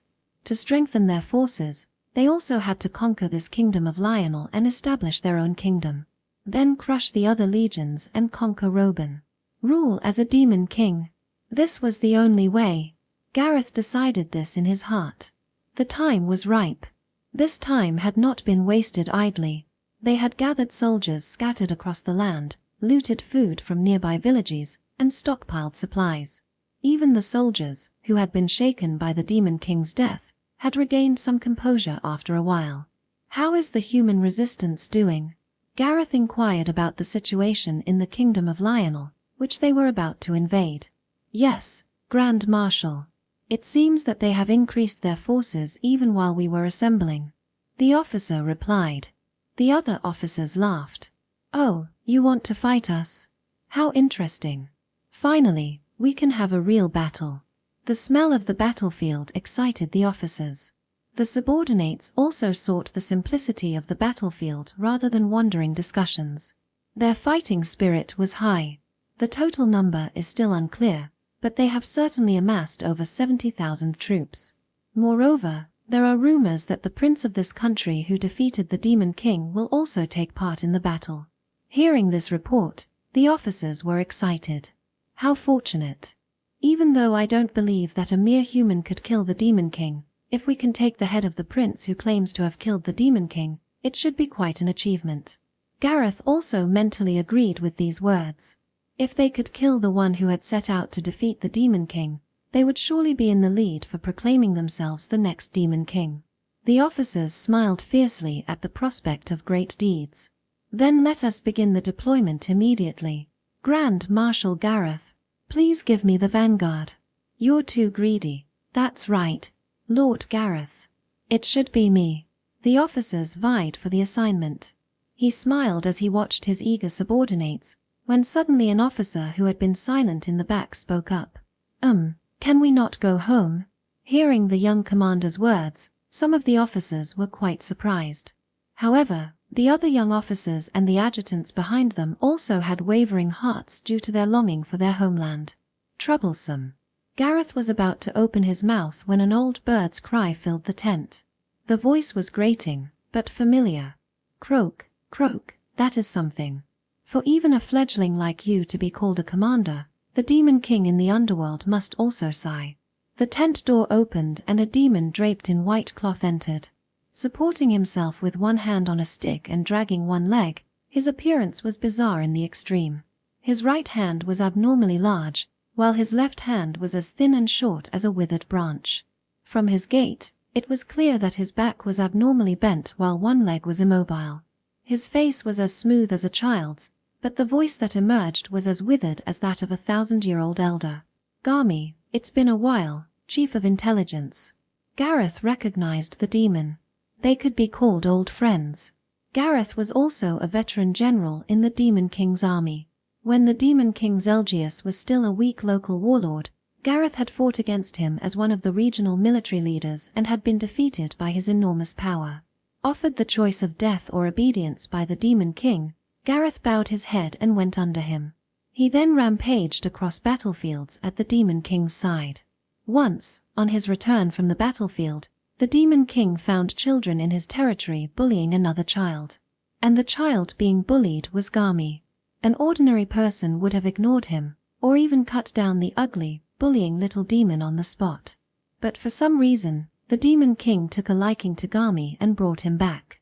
Maybe the Demon King did it on a whim, like keeping an exotic pet, but once during a military conference, they ran into a dilemma and a fight broke out. At that time, Garmy, who knew what he was thinking, intervened. If he had been killed for his rudeness, it would have been only natural, but the Demon King found Garmy's opinion very interesting and adopted it, which achieved results. After that, Garmy was recognized by the Demon King and given several tasks. At first, his peers all laughed at him for desperately trying to learn skills like a dog, but as Garmy continued to succeed and eventually gained his own subordinates, no one dared to laugh at him anymore. There were those who couldn't stand the fact that Garmy was overtaking them and tried to assassinate him, but Garmy didn't die. He cleverly avoided the traps set for his death and, conversely, had the would-be assassins exposed for past corruption and injustice, removed from power, and sometimes even met with bizarre deaths. During this time, Garmy continued to serve. In particular, he often played a pivotal role in the decisive battles that proved to be turning points for the Demon King's army, consistently leading to victories. His achievements surpassed those of generals, and it would not be surprising if he was rewarded with a fiefdom in their homeland. However, despite such distinguished service, Garmy's current rank was only Colonel of 1,000. As the name suggested, he only commanded 1,000 soldiers. In this tent, That was the status of the officers attending the military conference and their aides. Moreover, as staff officers, the actual number of troops they commanded was less than 20. It was only a nominal position. Despite his meritorious service, Garmy's position remained low because all the retainers, including Gareth, feared this man and obstructed his promotion. But Garmy did not mind his career being cut short, and he enthusiastically planned new campaigns. Now that he was under Robin's command, what was he doing at such a front? Lord Gareth, it's been a long time. But the quality of your second front army seems to have declined for such a young man to attend military councils. Garmy looked at the young commander who had spoken earlier. What did you say? Under Garmy's insult, the young officer stood up and put his hand on his sword. But Garmy pointed his staff at the officer and laughed. You said you wanted to go back home. How can you go back now? With the Demon King's death, our homeland will be flooded with blood-soaked succession battles for the best seats. Even our mothers must have forgotten us to come back. Hearing Garmy's words, some of the younger officers lowered their heads. The reason our homeland did not send magic ships was because they did not want the expeditionary force to return. Just as the Grand Marshals of the directional armies became warlords on the human continent, it was the same, no, an even more intense succession struggle must be going on in our homeland. If the military forces were to return with their fighting power intact, it would only add fuel to the fire of chaos. No one wanted that to happen. In other words, there would be no ships to return. You don't even know this, and yet you're calling for a return journey at a military council. What's wrong with ridiculing such a fledgling? Hand over your armor right now and start over at the military preparatory school. You bastard, don't get cocky. Unable to stand Garmy's mockery, the young officer drew his blade. Garmy was powerless to resist. But before the sword could swing down, a massive arm reached out from the tent entrance and grabbed the slashing blade. Gah! With the sword in his hand grabbed by the suddenly freakish arm, the young officer tried to swing his sword, but the hand gripping the bare blade did not budge, unable to be pushed back. Yo, what are you doing? Accompanying the gruff voice, an enormous face peered out from beside the outstretched arm. Seeing that face, Gareth's eyes narrowed. The man who had come was powerful. He bent down to pass through the entrance, and after entering, he straightened his back, revealing his massive physique. Even in this Grand Marshal's tent, the largest among the many tents, his head almost touched the ceiling after he stood upright. Even among the demon race, with its various clans and considerable individual differences, those with such a huge physique were rare. His body was even bigger than Gareth's, but it was more than just big. His entire body was like a muscular mass, bursting with power, and his skin was taut as if it were about to burst. In the Demon King's army, there was only one person with such a huge physique. Lord Gareth. The young officer trembled with fear when he saw who had grabbed his sword. But Gareth neither looked at the officer nor at the blade in his right hand. Yo, Gareth, it's been a while. Gareth raised his left hand in a casual greeting, as if they were friends, still holding the blade in his right hand. It could be called impertinent behavior, for the troops Gareth currently commanded numbered only 300. In terms of authority, that would make him a colonel of 300. This was an unacceptable way to talk, not to an ordinary regimental commander, but to a grand marshal commanding an entire legion. But like Garmy, this man was also a special being in the Demon King's army. It seems that my brother has been killed in our homeland. Gareth uttered these words casually, causing Gareth to frown. It hasn't been confirmed that the Demon King, who is your brother, has been killed. Gareth admonished Gareth for his words. For if the Demon King's brother confirmed his death, it would become a problem. Since the magical ships have stopped and we've lost contact, he must have been killed. Gareth declared the Demon King's death again. The words were neither prudent nor reasonable. Still, this man's audacity would be forgiven, not only because of his lineage. Prince Gareth, please accept my apologies. The young officer, still clutching his sword, lowered it and knelt to apologize. Kchem. Ah. As if he had just remembered that he held the blade, Gareth let go of the sword. Though he had grabbed the bare blade, his hand was unhurt, while the sword was instead crushed flat, bending like a sugar sculpture. The sword fell to the ground with a grating metallic sound. "Hey Garmy, what should we do about this?" Gareth pointed at the bowed young officer. Garmy didn't even look at him. "As you wish." "Is that so?" Gareth had just finished speaking when he swung a massive hand down and smashed the officer's head. His movement was like crushing a bug, but in reality, the young officer's head was crushed like an insect, his head sinking into his body, even his feet shattered. Blood splattered everywhere, as if a fruit had been squashed, and splattered Gareth's face. "Ah, Gareth, sorry about that." Gareth apologized with a smile and opened his hand. After releasing it, the young officer's body had shrunk to half its original size. Truly amazing freakish strength. The officer's sturdy armor was destroyed along with his body like a piece of paper. Due to the excessive power, even veteran officers did not dare to make a sound. Although many in the Demon King's army boasted of their strength, there was no power greater than this.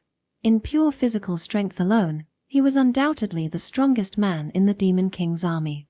Even his brother, the Demon King, admitted that he was no match for Gareth in a contest of strength. "So why did you come from Robin?" Gareth sighed, forgetting the dead officer and asking instead. Since Robin was the rear base, there were many excellent civil and military officials, but few high-ranking generals. All volunteered for the armies of the direction, seeking deeds, leaving only minor figures behind. Even so, Gareth remained suspicious of Robin precisely because of these two with anomalous natures in the Demon King's army. They were not the ones he wanted as enemies. Well, with the Demon King's passing, there were many things we wanted to tell the directional armies. Garmy pulled the chair the dead officer had been sitting in next to him.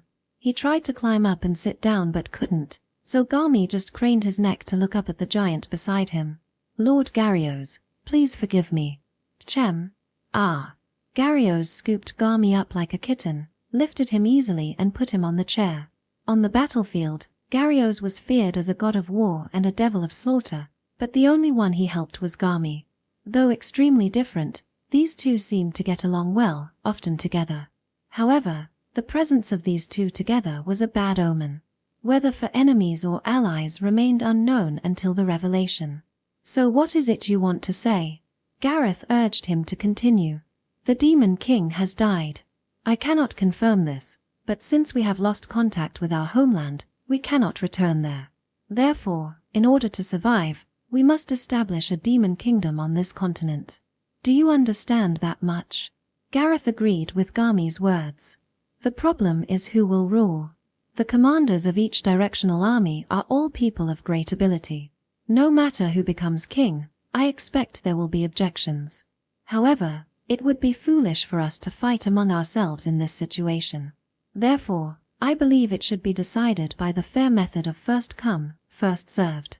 First come, first served. Hearing Garmy's words, Gareth's voice rang out. "Yes.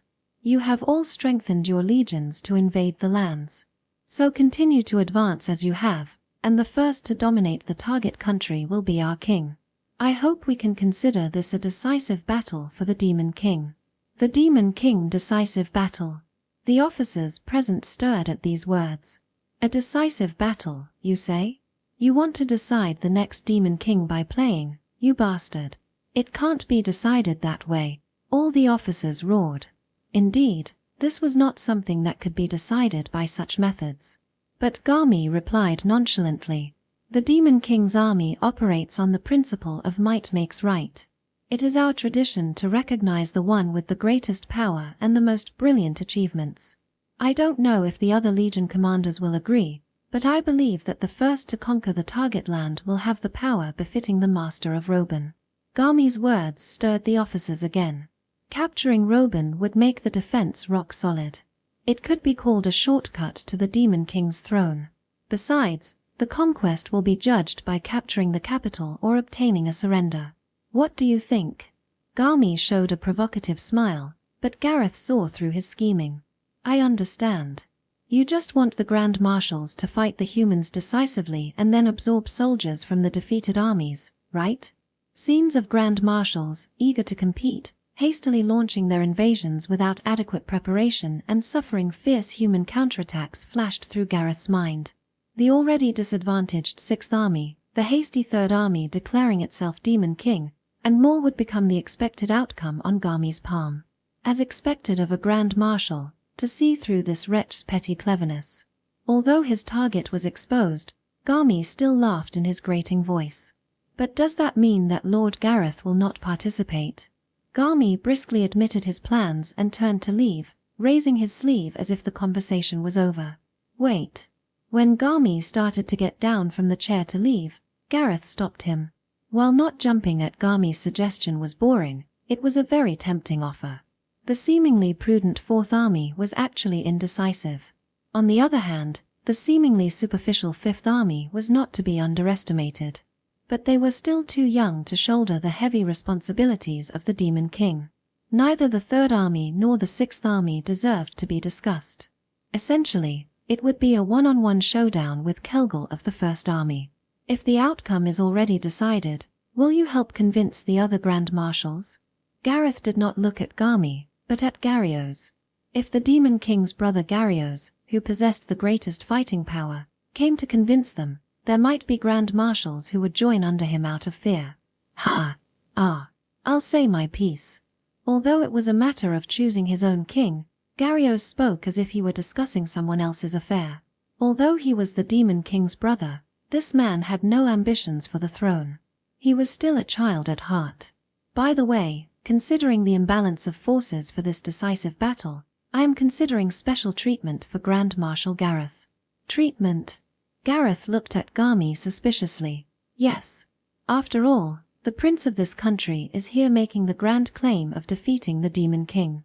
I don't believe that the Demon King would lose to a human, but if it's true, then Grand Marshal Gareth is facing an exceptionally strong opponent. If it's just an imbalance, I'll ignore it, but if there really is someone who has defeated the Demon King, it's just too unfair. Therefore, I plan to send Lord Gareth as the force to defeat that prince. Garmy's proposal was far too advantageous for them. Gareth himself was already the mightiest warrior in the Demon King's army, but the 300 soldiers under Gareth were undoubtedly the strongest unit in the Demon King's army. Many soldiers aspired to join Gareth's forces. Knowing that they could fight alongside them would surely boost their morale. Even if it was only temporary, it could be said that there was no better treatment. But Gareth was not fooled by Garmy's machinations. You make it sound like a favor. Frankly, it's because this spoiled child insisted on fighting, right? Gareth looked at Gareth. The oversized child opened his huge mouth in a grin. Exactly. If that's the guy who beat my brother, let me at him, Gareth. Even Garmy could not hide a wry smile at Gareth's open attitude. Gareth would hear nothing against letting him fight the Lord and insisted on it, so Garmy had no choice but to agree, it seemed. Fine, let's do it like this, Gareth. I'll let you stay with the army, and when the prince comes out, I'll send you into battle. But don't forget, you all owe me a favor now. If it was glossed over, he'd have a headache, so Gareth wanted some certainty. Oh, sure. Can't be helped. One had a casual expression, the other nodded with a bitter look. Hearing the two, Gareth was quite satisfied. Even though it was only a verbal promise, this sentimental debt was of great importance. For it was an acknowledgement made without a written contract. In other words, any demand could be made. He could order someone's death, or even face them as enemies on the battlefield, and still call for help when he was near death. To be able to freely use these two, who were the de facto rulers of Roban, even if only once, would be a tremendous power in the decisive battle against Kelgel. He could see the throne of the Demon King. Visions of himself ascending the throne flashed through Gareth's mind. Section. On the Decano plains of the Kingdom of Lionel, 60,000 of the Demon King's Second Front Army faced 100,000 of Lionel's troops on this land. Grand Marshal Gareth of the Demon King's army set up his headquarters on a hill overlooking the battlefield. Infantry clashed, countless arrows rained down, cavalry raised billowing smoke and dust. The battle had lasted for 3 days, with offense and defense repeatedly stalemated. The human legions, flying the Black Eagle banner, continued to form shield walls that held firm. Whenever our forces broke through their defenses, the reserves immediately joined the fray, preventing casualties while quickly rebuilding their ramparts. Though their maneuvers were conspicuous, they did not go on the offensive, but continued to hunker down. "Man, what's going on here? Come and attack if you want to attack. How annoying." Inside the headquarters, Gareth scratched his head as he shouted loudly. But neither Gareth at the head of the Demon King's army nor the supervising Garmy reprimanded the noisy Gareth. The enemy had truly adopted a passive tactic, defending only without any willingness to attack. But Gareth did not see the humans as cowards. Nor did he intend to shout like Gareth. In military theory, the enemy's actions were standard.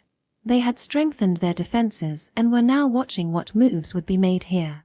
There would be gaps in their lines, and as much as they strove for uniformity, there were differences between the units. It was only a matter of time before the habits and personality of the commanding officer could be discerned, so this was still the exploratory stage. In addition, contact with home had been lost and logistics were unreliable. Of course, food supplies had been amply prepared, but even more time would not inflict losses on the enemy. Demonstrating a willingness to wage a protracted war was also a method of shaking the enemy's morale.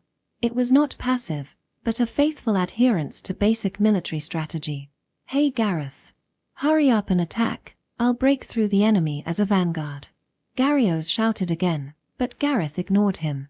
Before assessing the state of the battle, maximum combat power could not be used. This was basic military theory, but Gareth was completely incapable of understanding such tactics. It was already beyond the level of smart or stupid. Looking down, the elite troops were lined up at the base of the hill, guarding the headquarters. Among these troops, an exceptionally large unit could be seen. The 300 soldiers gathered under the crimson broomstar flag were not obscured by the 60,000 troops, their magnificence standing out just as the name said, head and shoulders above the rest. They were the Gareth's forces, led by Gareth and consisting entirely of giant men. Also called the Giant Forces. Their power was exactly as their appearance suggested, possessed of freakish strength, yet brave and fierce, each man worth 1,000. Mighty warriors, each of whom could serve as a captain in any legion, gathered to a full 300 men. If Gareth led these forces, there would be no opponent who could stand up to them. No matter how powerful a brigade of knights might be, it would be no match, crushed in an instant. No tactics needed, just crush them and victory was assured. Petty tricks of disruption and psychological shaking meant nothing. A bad boy. While acknowledging his power, to Gareth was just a kid bragging about his strength. And also pitiful. Born as a child of war, loving conflict, more in love with war than anyone else, this boy knew nothing of the joys of war. Just because he had drunk the sweet wine of victory, he still did not know its true taste. In war, the most important thing was to exploit the enemy's weaknesses with one's own strengths. An experienced enemy general who knew the military arts could not be defeated by a frontal attack, but his weaknesses had to be targeted. But the enemy would also be wary of this, so simply trying to exploit holes might not succeed. Only by employing various tactics, by using combined feints and actual strikes to manipulate the opponent, could mental blind spots and gaps be created. Then they could be subdued. Of course, the battlefield would not move as imagined in one's mind. On a battlefield filled with the efforts of tens of thousands of soldiers, seasoned officers, and talented strategists, things rarely went as one wished. It was the nature of war to be fickle, such was the battlefield. And so, when one was able to act freely on the unforgiving battlefield, the taste of victory surpassed that of any fine wine. I acknowledged Gareth's incomparable power, but on the board, he was merely an exceptionally powerful piece. Like a lion roaring in its cage. Charming yet pitiful. In Gareth's opinion, their current opponent could be described as a rather skilled player. A skilled general always had one last hand hidden. This could not be seen through yet. Although they were only defending, they had not lost the will to attack. In character, he was probably a fierce general who preferred to fight in the vanguard. However, he was cunning enough to restrain his fervor and not show his hand. While making us aware of their intention to wage a protracted war, if we relaxed our vigilance, they might launch an all-out attack in one breath, targeting our headquarters. A truly delightful opponent. Grand Marshal Gareth, I have a request. As he surveyed the battlefield, a burly soldier approached Gareth.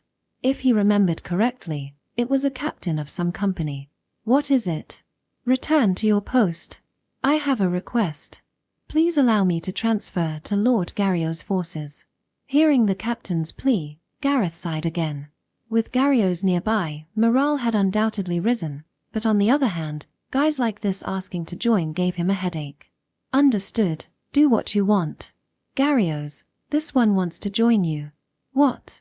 Is that so?" "Fine by me. But you know the terms, right?" After receiving Gareth's permission, Gario's raised his fist. Although Gario's forces were all large men, there were absolutely no physical restrictions to joining. The condition was simple and single. Withstand one blow from Gario's and stay standing. Only that. "I know." The captain nodded and put his hands behind his back. He spread his legs and clenched his teeth. "Well then, here goes." Gareth's fist was as solid as a boulder. The huge body seemed to grow even bigger. Muscles that were already tense stretched, swelling to an unbelievable degree. The breastplate armor he wore creaked and groaned, the attached steel chain screamed. The concentrated power made even Gareth hold his breath. Even the Demon King had marveled at Gario's strength, the destruction and brutality in his body reminding him of ancient dragons. Feeling this pressure, the captain, who had steeled himself earlier, let out a scream and curled up into a ball in fear. "Idiot." Gareth's inward curses overlapped the sound of compressed flesh. What remained was the captain, his face mangled, the bones of his neck twisted, unrecognizable. Had he not feared it and resisted with all his might, there was a chance he might have survived. "What's this? He died." "No big deal." Gario's looked down listlessly at the dead captain's body. "There aren't many who can take your blows." Gareth could only stare in amazement. Including this guy, that made 10. And not one of them had passed, let alone survived. "Take it easy, Gario's. If the soldiers keep dwindling like this, I'll be in trouble." The Grand Marshal complained. Because of this recruitment policy, the dwindling troops were worrying. "But it can't be helped, can it?" He said he wanted to join. "Besides, weak guys won't make it no matter how many come, right?" Gario's words left one speechless. Gareth ignored the problem child and surveyed the battlefield. The enemy formation had started to change. This was a considerable change. To change their formation so much under these conditions indicated some tactics. While his interest was piqued by the enemy's maneuver, Gareth groaned as he watched the changing formation. Inexplicable. On the battlefield, nothing was more terrifying than an enemy's incomprehensible strategy. "Hey Garmy, what is this?" Gareth asked Garmy immediately. Although it annoyed him to ask Garmy's opinion, he could not let his pride get the better of him. Who knows, what could it be? But even Garmy, whose tactics and plans were second to none in the Demon King's army, could not see through the changing formation. At first glance, the enemy formation resembled a shock troop. Or rather, that was all it could be seen as. But such a simple tactic could not succeed. If that was the case, then this was just a decoy. There must be another plan, but it was too simple, nothing could be deduced. Just as Gareth and the others were stunned, the enemy attacked them directly. No countermeasures whatsoever, just a brute rush. "Oh, come on, you finally got some guts." Gario's was elated. "And quite lively too, isn't that good?" As Gario's said, the knight, who ran at the head of the shock troop formation because he had been appointed to the vanguard, acted conspicuously. Dressed in glittering golden armor, carrying an enormous sword, brandishing a spear, practically a hero. The soldiers of the Demon King's army who tried to stop the advance were shredded like paper, their formation easily torn apart. The enemy seemed to have quite powerful pieces. However, a superior general should know that one piece could not turn the tide of the entire battlefield. "Hey, can I go? Can I go now?" Gario's impatiently wanted to leave, but Gareth stopped him. "No, stay here. Let the heavy infantry defend in front, shoot arrows from the rear. The magical troops will continue to stand by, our forces will not engage."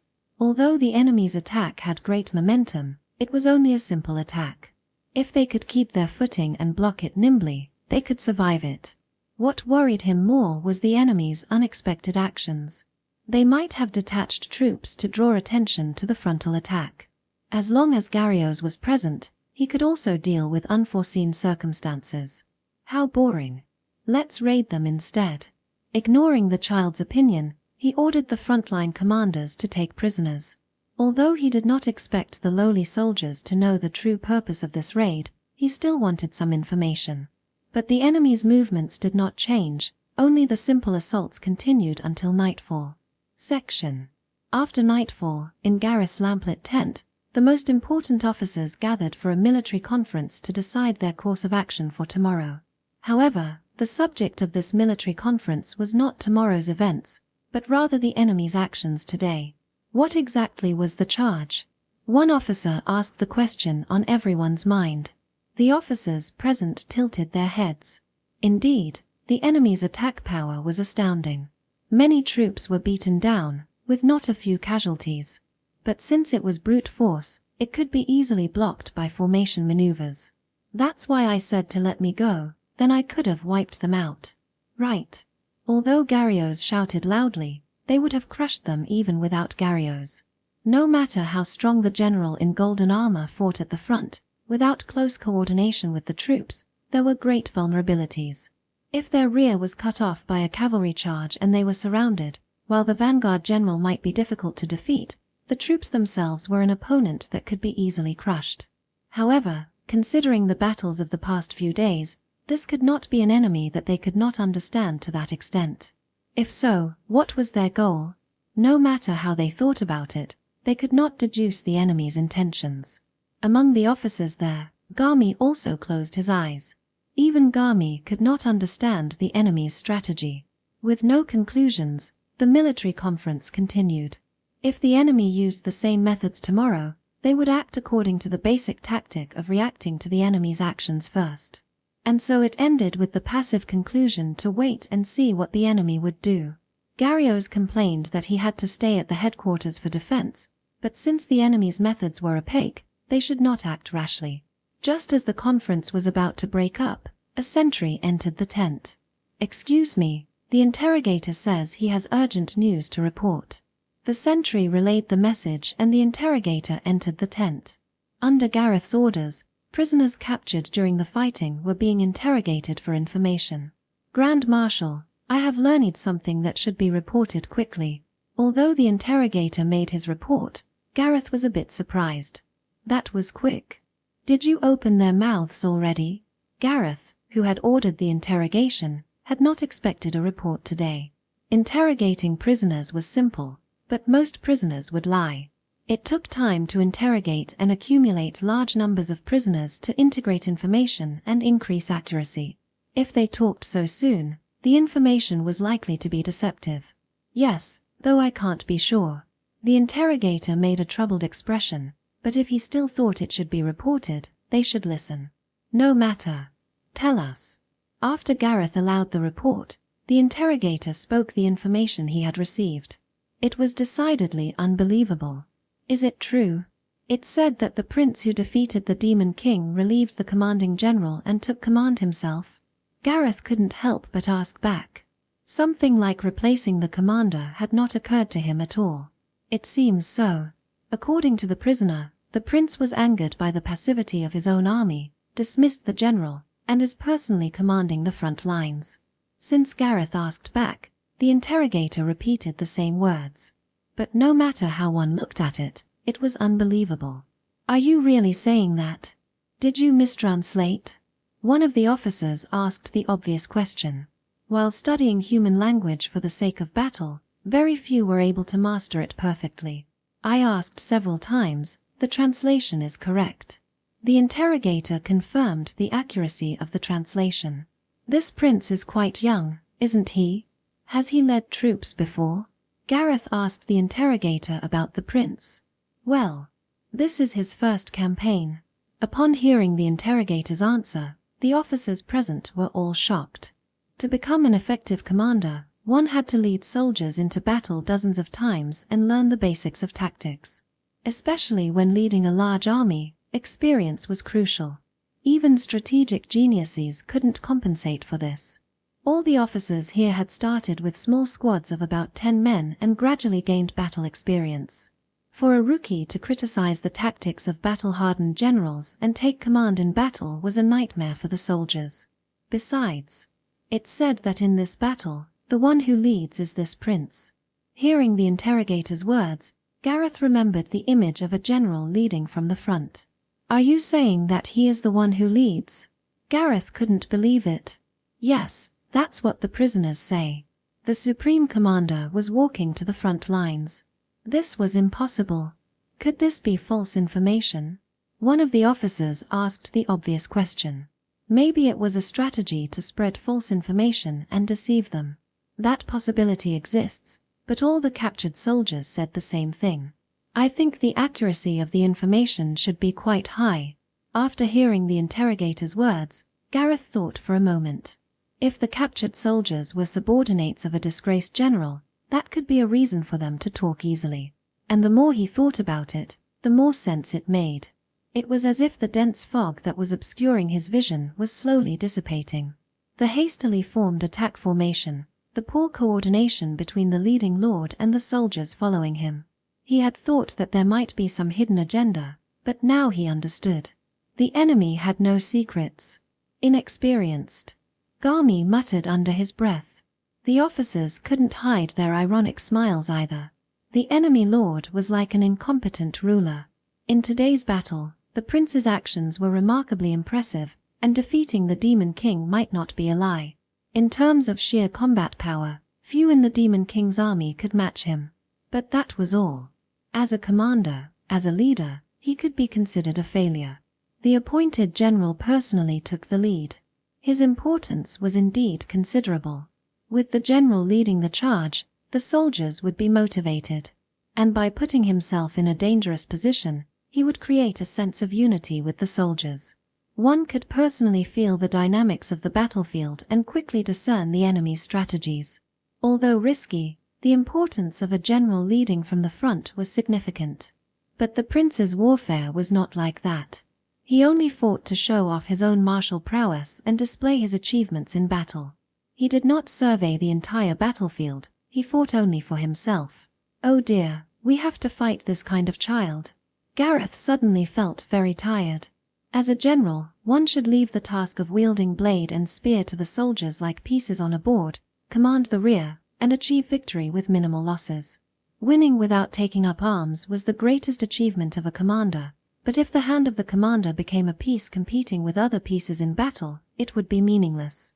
Grand Marshal Gareth, how about releasing the prisoners here? Garmy, who had rarely spoken before, made a suggestion. Then tell them that if the Lord attacks again tomorrow, I will also send elite troops. Ha! What does that mean? Although Gareth did not understand, the others laughed at Garmy's evil plan. Indeed, they might see something interesting. What is this about? Gareth, the only one who did not understand Garmy's tactics, had a questioning look on his face. Don't worry, Gareth. Enjoy yourself. If you're lucky, you'll have a chance to enter the stage tomorrow. Really? Gareth's words delighted Gareth like a child. Seeing him, Gareth also twisted his mouth. No matter how strong the prince was today, he probably couldn't compete with Gareth. And even if it was a trap, with the right formation, the defense of their base was rock solid. There was nothing to fear. If it was a trap, Gareth might die, but with that annoying brute gone, it wouldn't be a bad thing for Gareth. No matter how things turned out, it could be said that he was one step closer to becoming Demon King. The Decano Plains in the northwest of the Kingdom of Lionel had once been a pastoral paradise of grazing cattle, gentle breezes, babbling brooks, and dancing insects. But now that scene had become a memory, transformed into a battlefield ravaged by death and destruction. The green plain was piled high with the corpses of tens of thousands of demons and humans, the cries of the animals replacing the groans of the dying. Of the insects that flitted about, only flies remained to crawl over the corpses. The earth was consumed by the devastation of the exploding magic, the spilled blood forming rivers, even ponds in places. Garmy, the chief of intelligence for the Demon King's army, walked through this hellish battlefield with only a handful of guards. Leaning on a stick, he walked lightly, his body swaying incessantly. Very good, very good. Seeing corpses everywhere, Garmy nodded in satisfaction. Go kill, go die, that is a soldier's heart's desire. Garmy seemed to swallow the deaths and lamentations, his eyes shining. Even his heart felt younger. Just as he felt great, as if he was about to burst into song, Garmy's foot suddenly stepped onto the merciless battlefield. A huge pit had formed there. After the unimaginable destruction, a huge bowl-shaped hole had opened up in the plain. Bodies were piled up inside the hole as well. Several bodies were piled up. Foo-foo, this is excessive. It's practically a meat grinder of corpses. When they heard Garmy's words, even his guards frowned. But the description was correct. The demon corpses had their arms and necks severed, their torsos too, some even split down the middle from head to toe. The human corpses, however, were more extreme. Bodies pulled apart, flattened, twisted, as if played with recklessly by a child with no sense of moderation. Phew, it stinks to high heaven. My nose feels like it's going to fall off. Garmy descended into the pit, which was filled with the stench of guts and blood. Even seasoned soldiers would frown here.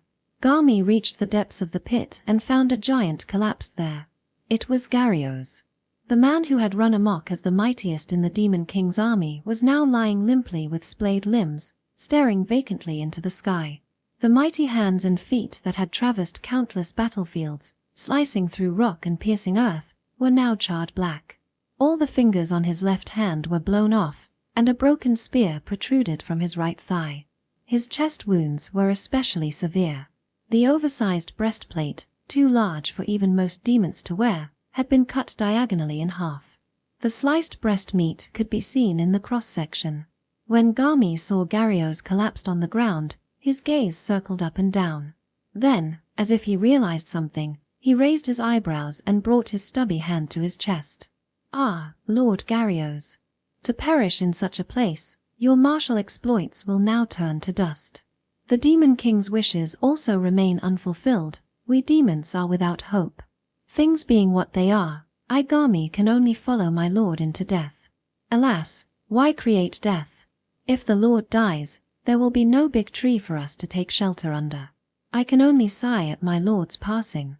Garmy sang about death as if she was singing a song. Hearing this voice, Gareth, who was lying on the ground, suddenly opened his eyes wide, raised his upper body vigorously, and let out an earth-shattering roar. Damn annoying. Who's dead? A thunderous voice rang out across the battlefield. Garmy's guards were so startled by his roar that they jumped. But Garmy in front of him, his voice bombarding him, showed no fear and continued to speak. Ah, Lord Gareth, so you are still alive. Obviously. Who went and died? To learn that my lord is still alive, Garmy is moved to tears of gratitude. Say that after you've shed a single tear. Gareth's voice boomed like thunder, but Garmy pretended he hadn't heard him and looked around. So you collapsed here. Could it be? Did you lose? Garmy laughed dramatically, acting out his role. The intelligence chief's little tricks set Gareth's anger on fire. As if I lost. Don't fool around.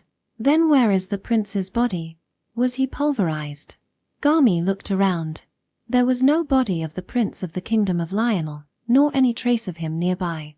Ah, that guy is over there. Gareth pointed to the sky with the fingers of his blown-off left hand.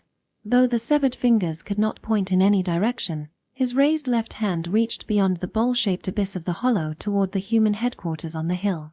With my last blow, I sent him flying over there. In front of Gareth's eyes, the collapsed tents of the human position could be seen. Human soldiers were gathering in confusion. He flew that far? While I already knew about your freakish strength. Seeing the chaos in the enemy camp in the distance, even Garmy uttered sounds of admiration. I got hit pretty bad too.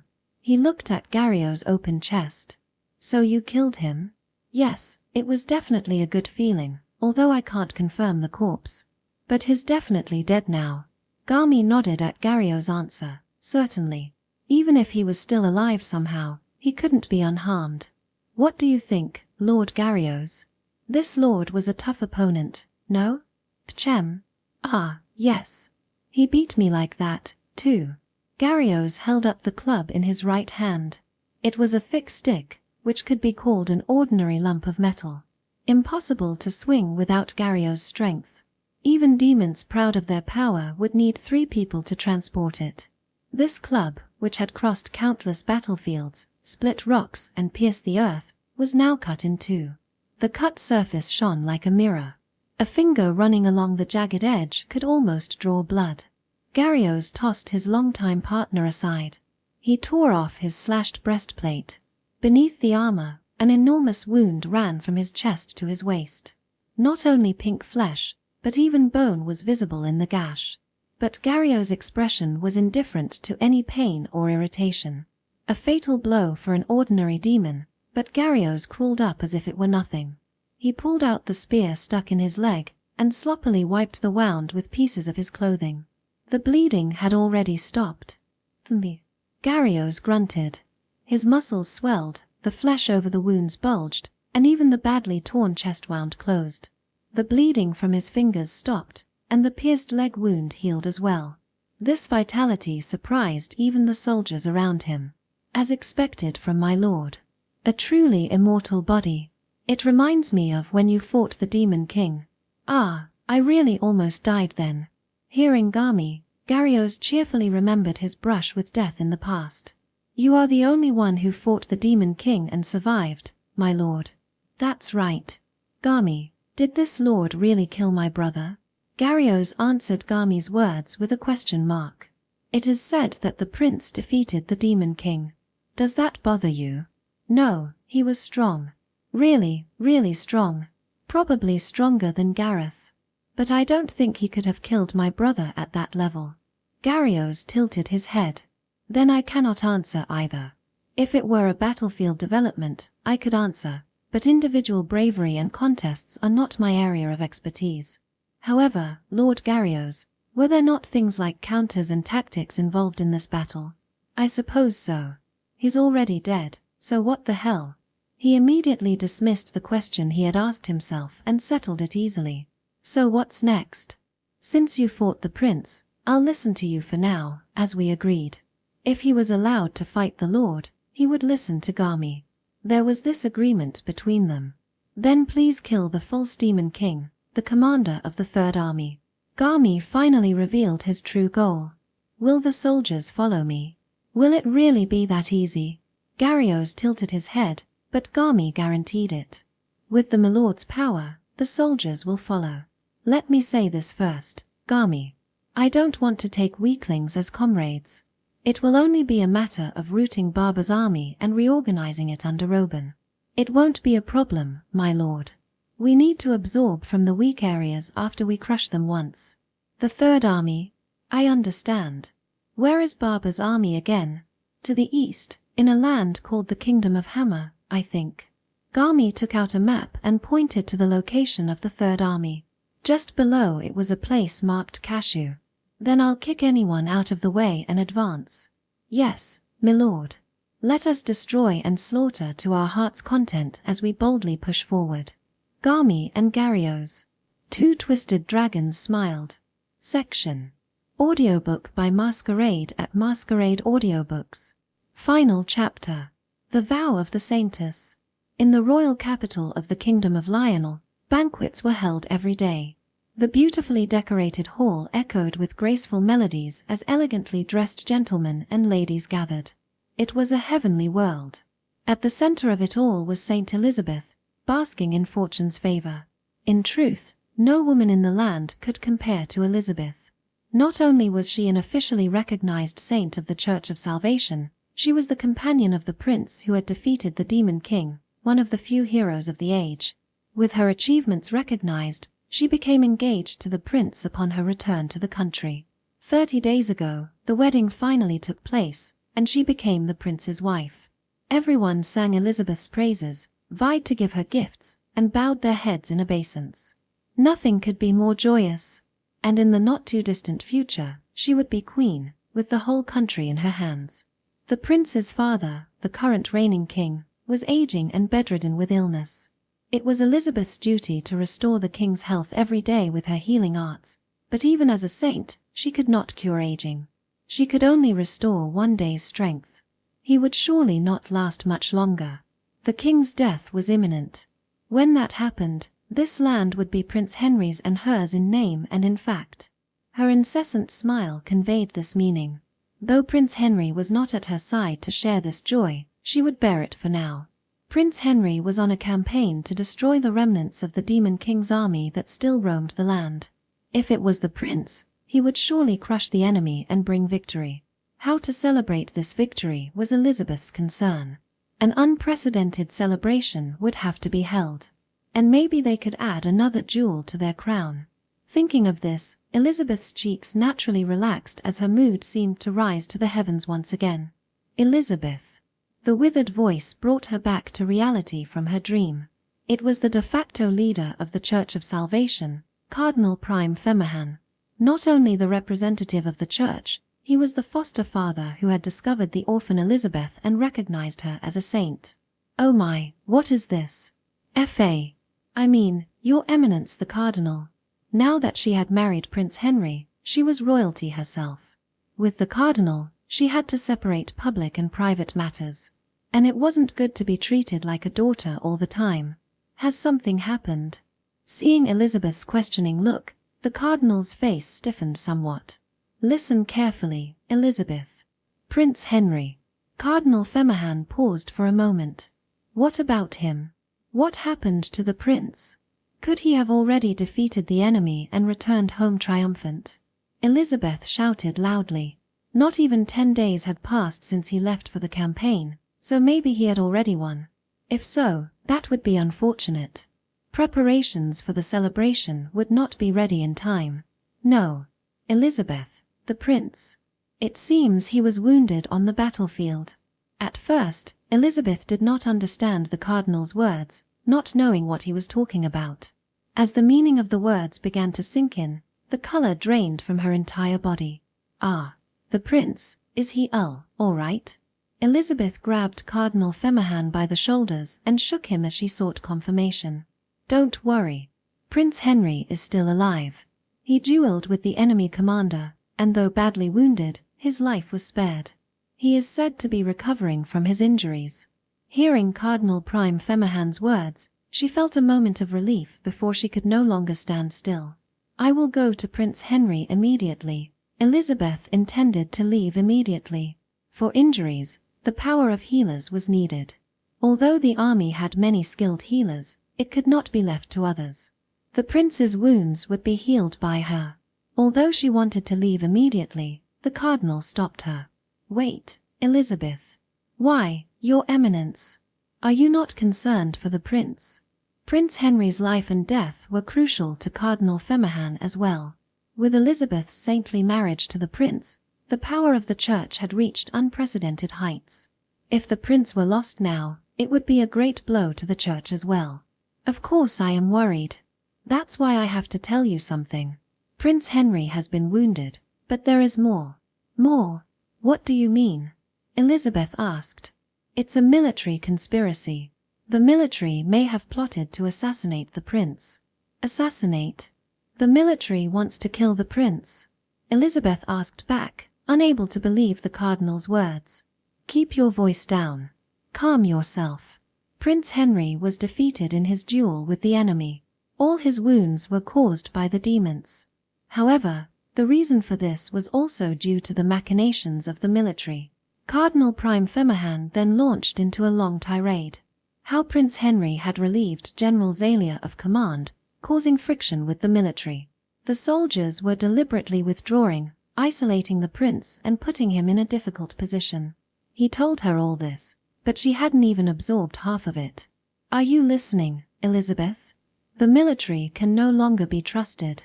Only we of the church can help the prince now. You must help the prince. Are you listening? Do it properly.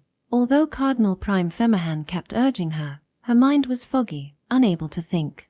Moments ago, she had been in paradise. Now it felt like she had fallen into hell.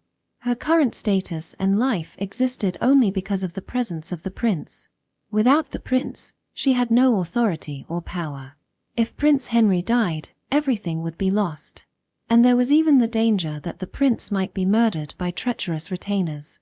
The position she had believed to be solid as a rock when she married Prince Henry was in fact as fragile as a piece of glass. It was incredible. She suddenly felt that the formal clothes, jewels, and lavish cuisine that surrounded her were all worthless junk. Like stage props. Whether it was the gorgeous dresses or the dazzling jewels, without her standing, they had no value. The noble lords and ladies who praised her also seemed like monsters who knew what they could do behind the scenes. If the prince disappeared, she would lose everything. No, it would be better if only I was lost. These things were no different from garbage anyway. But what about this child?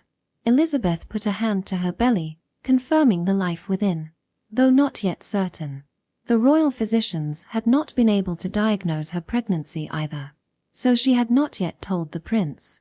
But Elizabeth was convinced that she had been given new life. If the prince died, what would happen to the child? Thinking of the child, another kind of fear pierced her body. While she could protect her own body, this child was helpless. I will go to the prince. Have a carriage prepared immediately. Ah, splendid. But don't let your guard down. Only we of the church can be relied upon. Cardinal Prime Femahan warned them in his hoarse voice. Was Prince Henry really unharmed? Tormented by anxiety, Elizabeth rode by carriage to the battlefield. 2 days away from the battlefield. It was the longest 2 days of Elizabeth's life. Arriving at the army camp, Elizabeth jumped from the carriage and ran to the tent where the prince lay. Near the tent where the prince lay, the head of a military officer was sticking out of the ground. But Elizabeth did not even look at the flies buzzing around the severed head. She jumped straight into the tent. When she entered, the prince had his back to her as he changed. "Prince, are you all right?" Elizabeth asked breathlessly. Prince Henry had a surprised look on his face. "Ah, it's you, Elizabeth. You arrived quickly. You got my message that I'm safe, right? See, this is how it is." The prince took off his clothes, bare-chested as he flexed his arms and tensed his muscles. "You're not wounded." Disbelieving his words, she confirmed it with her own eyes. And abnormalities in the internal organs and bones could not be allowed. Caution dictated the use of the healing arts. "Hey, I said I was fine, didn't I? I made you worry, it seems. I apologize. I heard you almost died." Hearing Prince Henry's words, Elizabeth finally breathed a sigh of relief. "Ah, I didn't want to alarm you, but that's the truth. I really thought I was going to die. Even I'm surprised that I'm still alive." Prince Henry also nodded. It was good fortune. According to reports, the prince had been sent flying in his duel, even blown high into the air at one point. For a time it was said that he had died, and obituaries were even circulated. But with God's protection and your existence, this level wouldn't kill me. Prince Henry laughingly declared himself immortal. What I lacked were followers with courage. Those cowards who abandoned me, the prince, in an attempt to escape. But don't worry. I beheaded the cowards. The prince looked outside the tent at the exposed heads. That's the end of it. Cowardice has been completely purged from my army, Prince. As the prince said it, though betrayed and nearly killed, he seemed unfazed. Elizabeth felt confused. No, this man has not noticed. He was unaware of the gravity of his brush with death. He hadn't even grasped that he had been betrayed, unaware that the dismissed General Zalia was pulling strings in the shadows. This man could not be trusted. Elizabeth realized that the prince she loved so much was truly unreliable. Though not evil, he was oblivious to the crisis he was facing. Although it was no longer just his lonely body, he remained far too unguarded. "Prince, do you have someone you can trust?" "What kind of person?" Elizabeth asked the prince. She needed others to help and protect him. "What do you mean, Elizabeth? Are you uncomfortable in the palace?" "Don't worry. There are no villains in my land. Especially the civil and military officials who serve in the palace, they are all loyal vassals. The nobles and feudal lords have all sworn allegiance to the royal family. Prince, I would like to say that this is not true. There were indeed many excellent civil and military officials in the kingdom, and many powerful nobles had sworn allegiance. But none of them could be trusted anymore, even though they swore loyalty with their mouths. Who knew what they were thinking in their hearts? Even General Zalia, who betrayed you, had once sworn loyalty, right? And there's my cousin Aladdin and cousin Arjit, both exceptional men. I'll introduce them to you next time. Although the prince said he would introduce the family, they were the least trustworthy. When the Lord was gone, they would be the first to benefit. Why could he not understand that? Prince Henry's naive notions made Elizabeth gnash her teeth. If so, then the only one who could be trusted was the prince's father, the king. But His Majesty was bedridden with illness, and whether he would last until tomorrow was unknown. The pillar they held up was a dangerously fragile shield. If His Majesty died, the prince would automatically become the king. Not long ago, she had wished for that, but if the prince became king under these circumstances, she did not think he could properly rule the country. And also your foster father, Cardinal Prime Femahan, you can rely on him. Prince Henry said Cardinal Femahan's name. That is. I suppose so. Elizabeth had to acknowledge. The church and the cardinal were indeed trustworthy, and he was certainly a foster father. Most importantly, her and the prince's existences were tied to the church's interests. But knowing the cardinal intimately, Elizabeth could not give an unconditional affirmation. Cardinal Prime Femahan was the embodiment of greed and lust for power. Since his youth, he had immersed himself in the political struggles of the church, expelling all who opposed him. When it was to his advantage, all was well, but the moment they became adversaries, there would be no mercy. His retainers, the royals, even the cardinal who was a foster father, none of them were reliable. And the critical prince was hopeless. Elizabeth felt as if she had fallen into the abyss of hell. Covered in despair, without a shred of hope. There was no one to turn to for help. Cast into a dark oblivion without light, Elizabeth could only tremble. Strength left her body, chilled as if frozen. The dazzling gems had lost their luster, the countless robes no longer warmed her body. Even her beloved Prince Henry did not want to help her. Elizabeth trembled like a frightened child and reflexively put a hand to her belly. No, I will do it. As she felt the warmth transfer from her belly to her palm, a raging fire ignited in Elizabeth's heart. She would protect her own body. But this child was helpless. I must protect it. The faint light of new life flickered in her womb. That gleam of light shone like a faint fire in the pitch-black despair, illuminating Elizabeth, its warmth bringing warmth and courage to her frozen hands. With no one to rely on or trust, she could only rely on herself.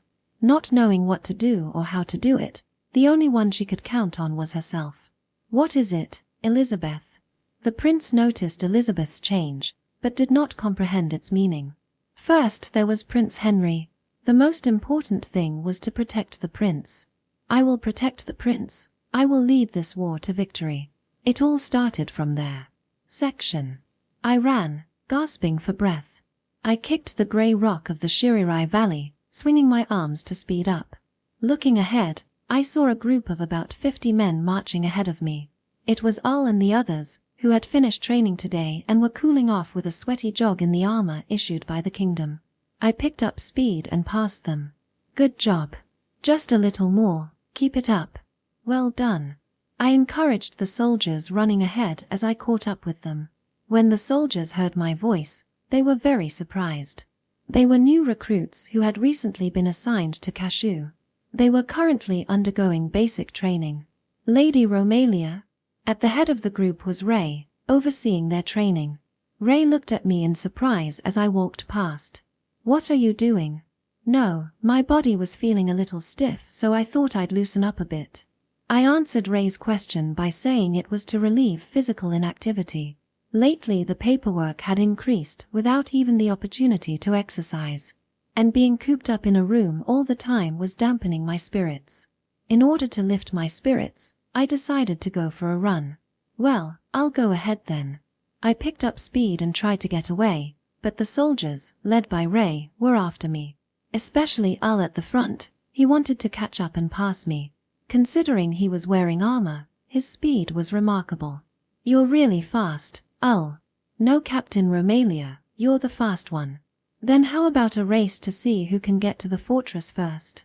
Hearing about a competition, Al smiled. You're in. Hey, the rest of you get in too. Last place has to do an extra lap. Al's words were met with complaints from the new recruits. Al yelled at them to shut up. For new recruit training, this level was just right. All right, ready, go. Hearing my signal, everyone picked up speed together. My nimble figure led the way, then a red blur shot past me. It was Al. I won't let you win, but next to Al, a blue shadow dashed by. It was Ray. Ray, who had recently come into his own, was now even with Al in terms of endurance. Still got a ways to go. Al yelled loudly. The two of them sprinted at full speed, leaving me behind. I just watched Al and Ray. They passed the fortress and ran deeper into the Shirirai Valley. Looks like those two are going to be last. Let them do extra laps before they realize it. Hearing my words, the new recruits running with me smiled wryly. I left Al and Ray and ran toward the fortress. The fortress had a very large gate. Seeing my figure, the guards opened the gate for me. When the gate was opened, the inside of the large fortress could be seen. Originally built as a temporary fortress to subdue the monsters living in the Shirirai Valley, it had now been completely transformed. The foundations of the fortress had been expanded many times over, and several new buildings had been constructed inside. With the gold mines now officially operational, a new town was also being built. While it was only a temporary facility for the builders at the moment, the foundations of the city outside the fortress were rising, and the city was taking shape day by day. I entered the fortress through the open gate and stopped to catch my breath. When I looked back, the soldiers who had been desperately chasing after me had collapsed to the ground. Their physical training was still lacking. Don't just stand there. Get a grip. This is in front of Lady Romalia. With Al and Ray gone, Misha of the Romalia forces took charge of the new recruits. Ah, Mia, you're back. Mia came to the new recruits after their training was over. She was supposed to treat any injuries that might have occurred during the drills. Did anyone get hurt? Ah, Miss Mia, we're fine, no injuries. Seeing Mia, Misha's expression changed as he flashed a brilliant smile. But Misha weren't there. Mia looked at the new recruits who had finished their training. The recruits were covered in wounds from the intense drills. That kind of thing, just spit on it and it's fine. No need to bother Mia with healing. Although Misha said absurd things, Mia did not back down. That's not enough. It is my duty to treat the wounded. If it gets worse, Lady Romalia will be angry. As expected from Miss Mia. Then I'll help, too. Line up, all of you. Misha happily asked for Mia's help. Mia looked a little worried, but I left her alone. Wiping the sweat from my face with a towel, I returned to the newly built office, which also served as my residence. On my way back to my room, I encountered Teacher Welly, who was out for a stroll. Romalia, what are those clothes?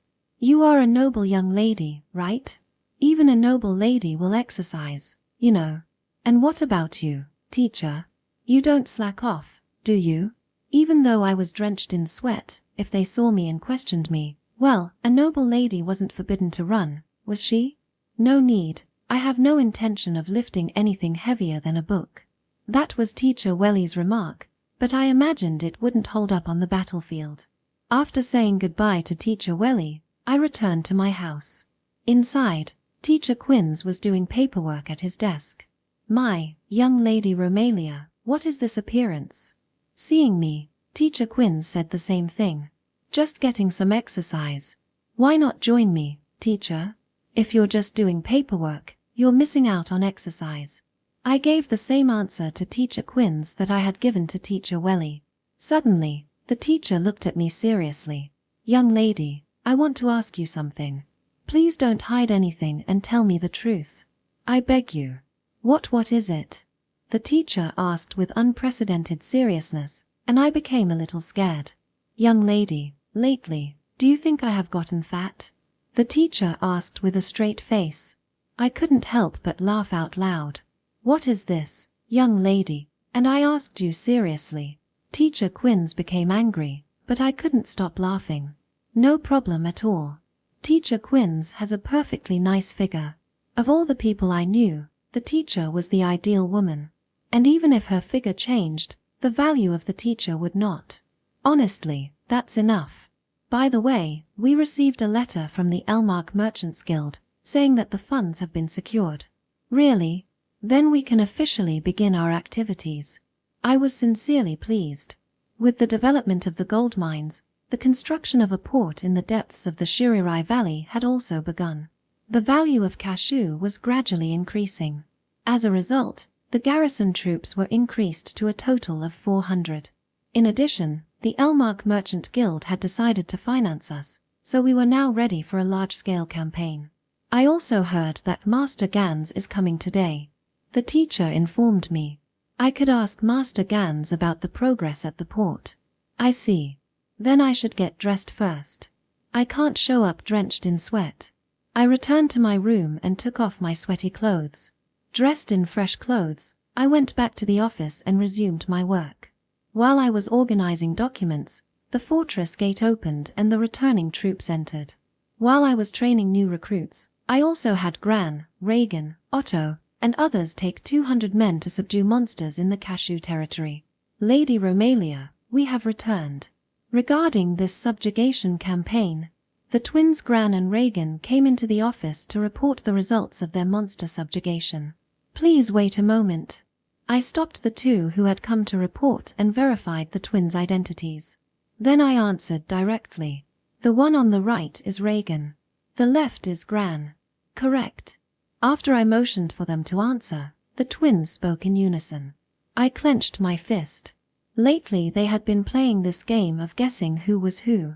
Although I couldn't tell them apart at first, I could now. Then please report. How did the monster subjugation go? After the usual game, I listened to their report. The subjugation went very well. Some of the new recruits were injured, but they returned to duty. Extremely smooth. Almost all the monsters in the Cashew territory have been expelled. Only one area remains. I was satisfied with the twins' report.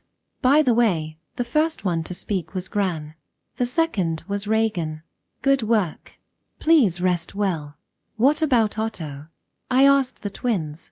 Besides these two, Otto, who had joined the subjugation force, was absent. On the way back to the fortress, they met a carriage. It seemed to be on its way as well. Inside were several healers, apparently sent by Abbot Node. Since the wagon seemed to be late, Otto and some others volunteered to escort them. I expect they'll arrive a little later. Reagan told me. If that was the case, the letter I had received earlier from Abbot Node saying that the healers had returned from their training, he would send them here. I thought it would be even later. I didn't expect him to send them in a hurry. How fortunate.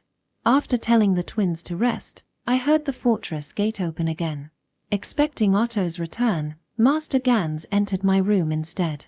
And with him was an unfamiliar young woman. Hello, girl. Work seems to be as busy as ever. Master Gans greeted me casually. I felt more comfortable speaking like this instead of using honorific language, so I didn't reprimand him. It is Master who seems to be full of energy. The construction of the port seems to be going well. From the progress, it seemed that great progress had been made. I have thought of a good method. It will require manpower, but this approach can shorten the work period. I nodded at Master Gan's words. The sooner the port could be completed, the more acceptable any increase in personnel would be. Well, you have my thanks. You must also be tired today. Please rest well. We can discuss the details later. By the way, this lady is... I looked questioningly at the woman I had been curious about next to Master Gans. She's my daughter. Her name is Illy. Master Gans introduced her. It is a pleasure to meet you, Lady Romalia. My father was in your care. I am his daughter, Illy. I was startled by Illy's polite greeting. She was really Master Gan's daughter? I see. When did you arrive, Miss Illy? Just now. My carriage had trouble moving forward. I was worried when Lady Romalia's soldiers came and helped us. Hearing Illy's words, I remembered the report from Gran and the others earlier. They said that healers from Abbot Node would come, so they probably traveled together with that carriage. Thanks to him, we were saved. Sir Otto is a very amusing person. Illy said some strange things. Otto, amusing? Even I could count the number of times I'd heard Otto speak on one hand. Well, I could ask about that some other time. After the two had rested, I met with Otto and the 3 healers sent by Abbot Node. It is a pleasure to meet you, Lady Romalia. I am a student of Abbot Node. My name is Galvin. You seem to have taken good care of Mia. Representing the healers, Galvin greeted me. A little older, he was the senior disciple of Mia and the others. Abbot Node had sent capable people among his students. Not at all, I was in the care of Mia and Abbot Node. With everyone here, I feel reassured. Please rest today and recover from your travels. I have welcomed the new healers. Although the increased power for Cashew was good, having only Mia as a healer was not enough. Now it seemed we could finally operate. After letting Galvin and the others rest, I thought alone in the office. Troops and resources had increased. The healers had arrived. All preparations were in order. The days of battle were approaching. I suppressed my excitement and went back to work to be fully prepared. While organizing documents, I noticed that night had fallen deep. I stretched my stiff body. After thinking for a while, I decided to take a walk outside. When I stepped outside, the moon had risen with twinkling stars. Bonfires burned inside the fortress, soldiers stood at their posts, but many had already gone to bed, only a few people remained. As I walked through the camp, spirited yelling and the sound of clanging blades came from the night camp. I looked over and saw Ull and Ray training.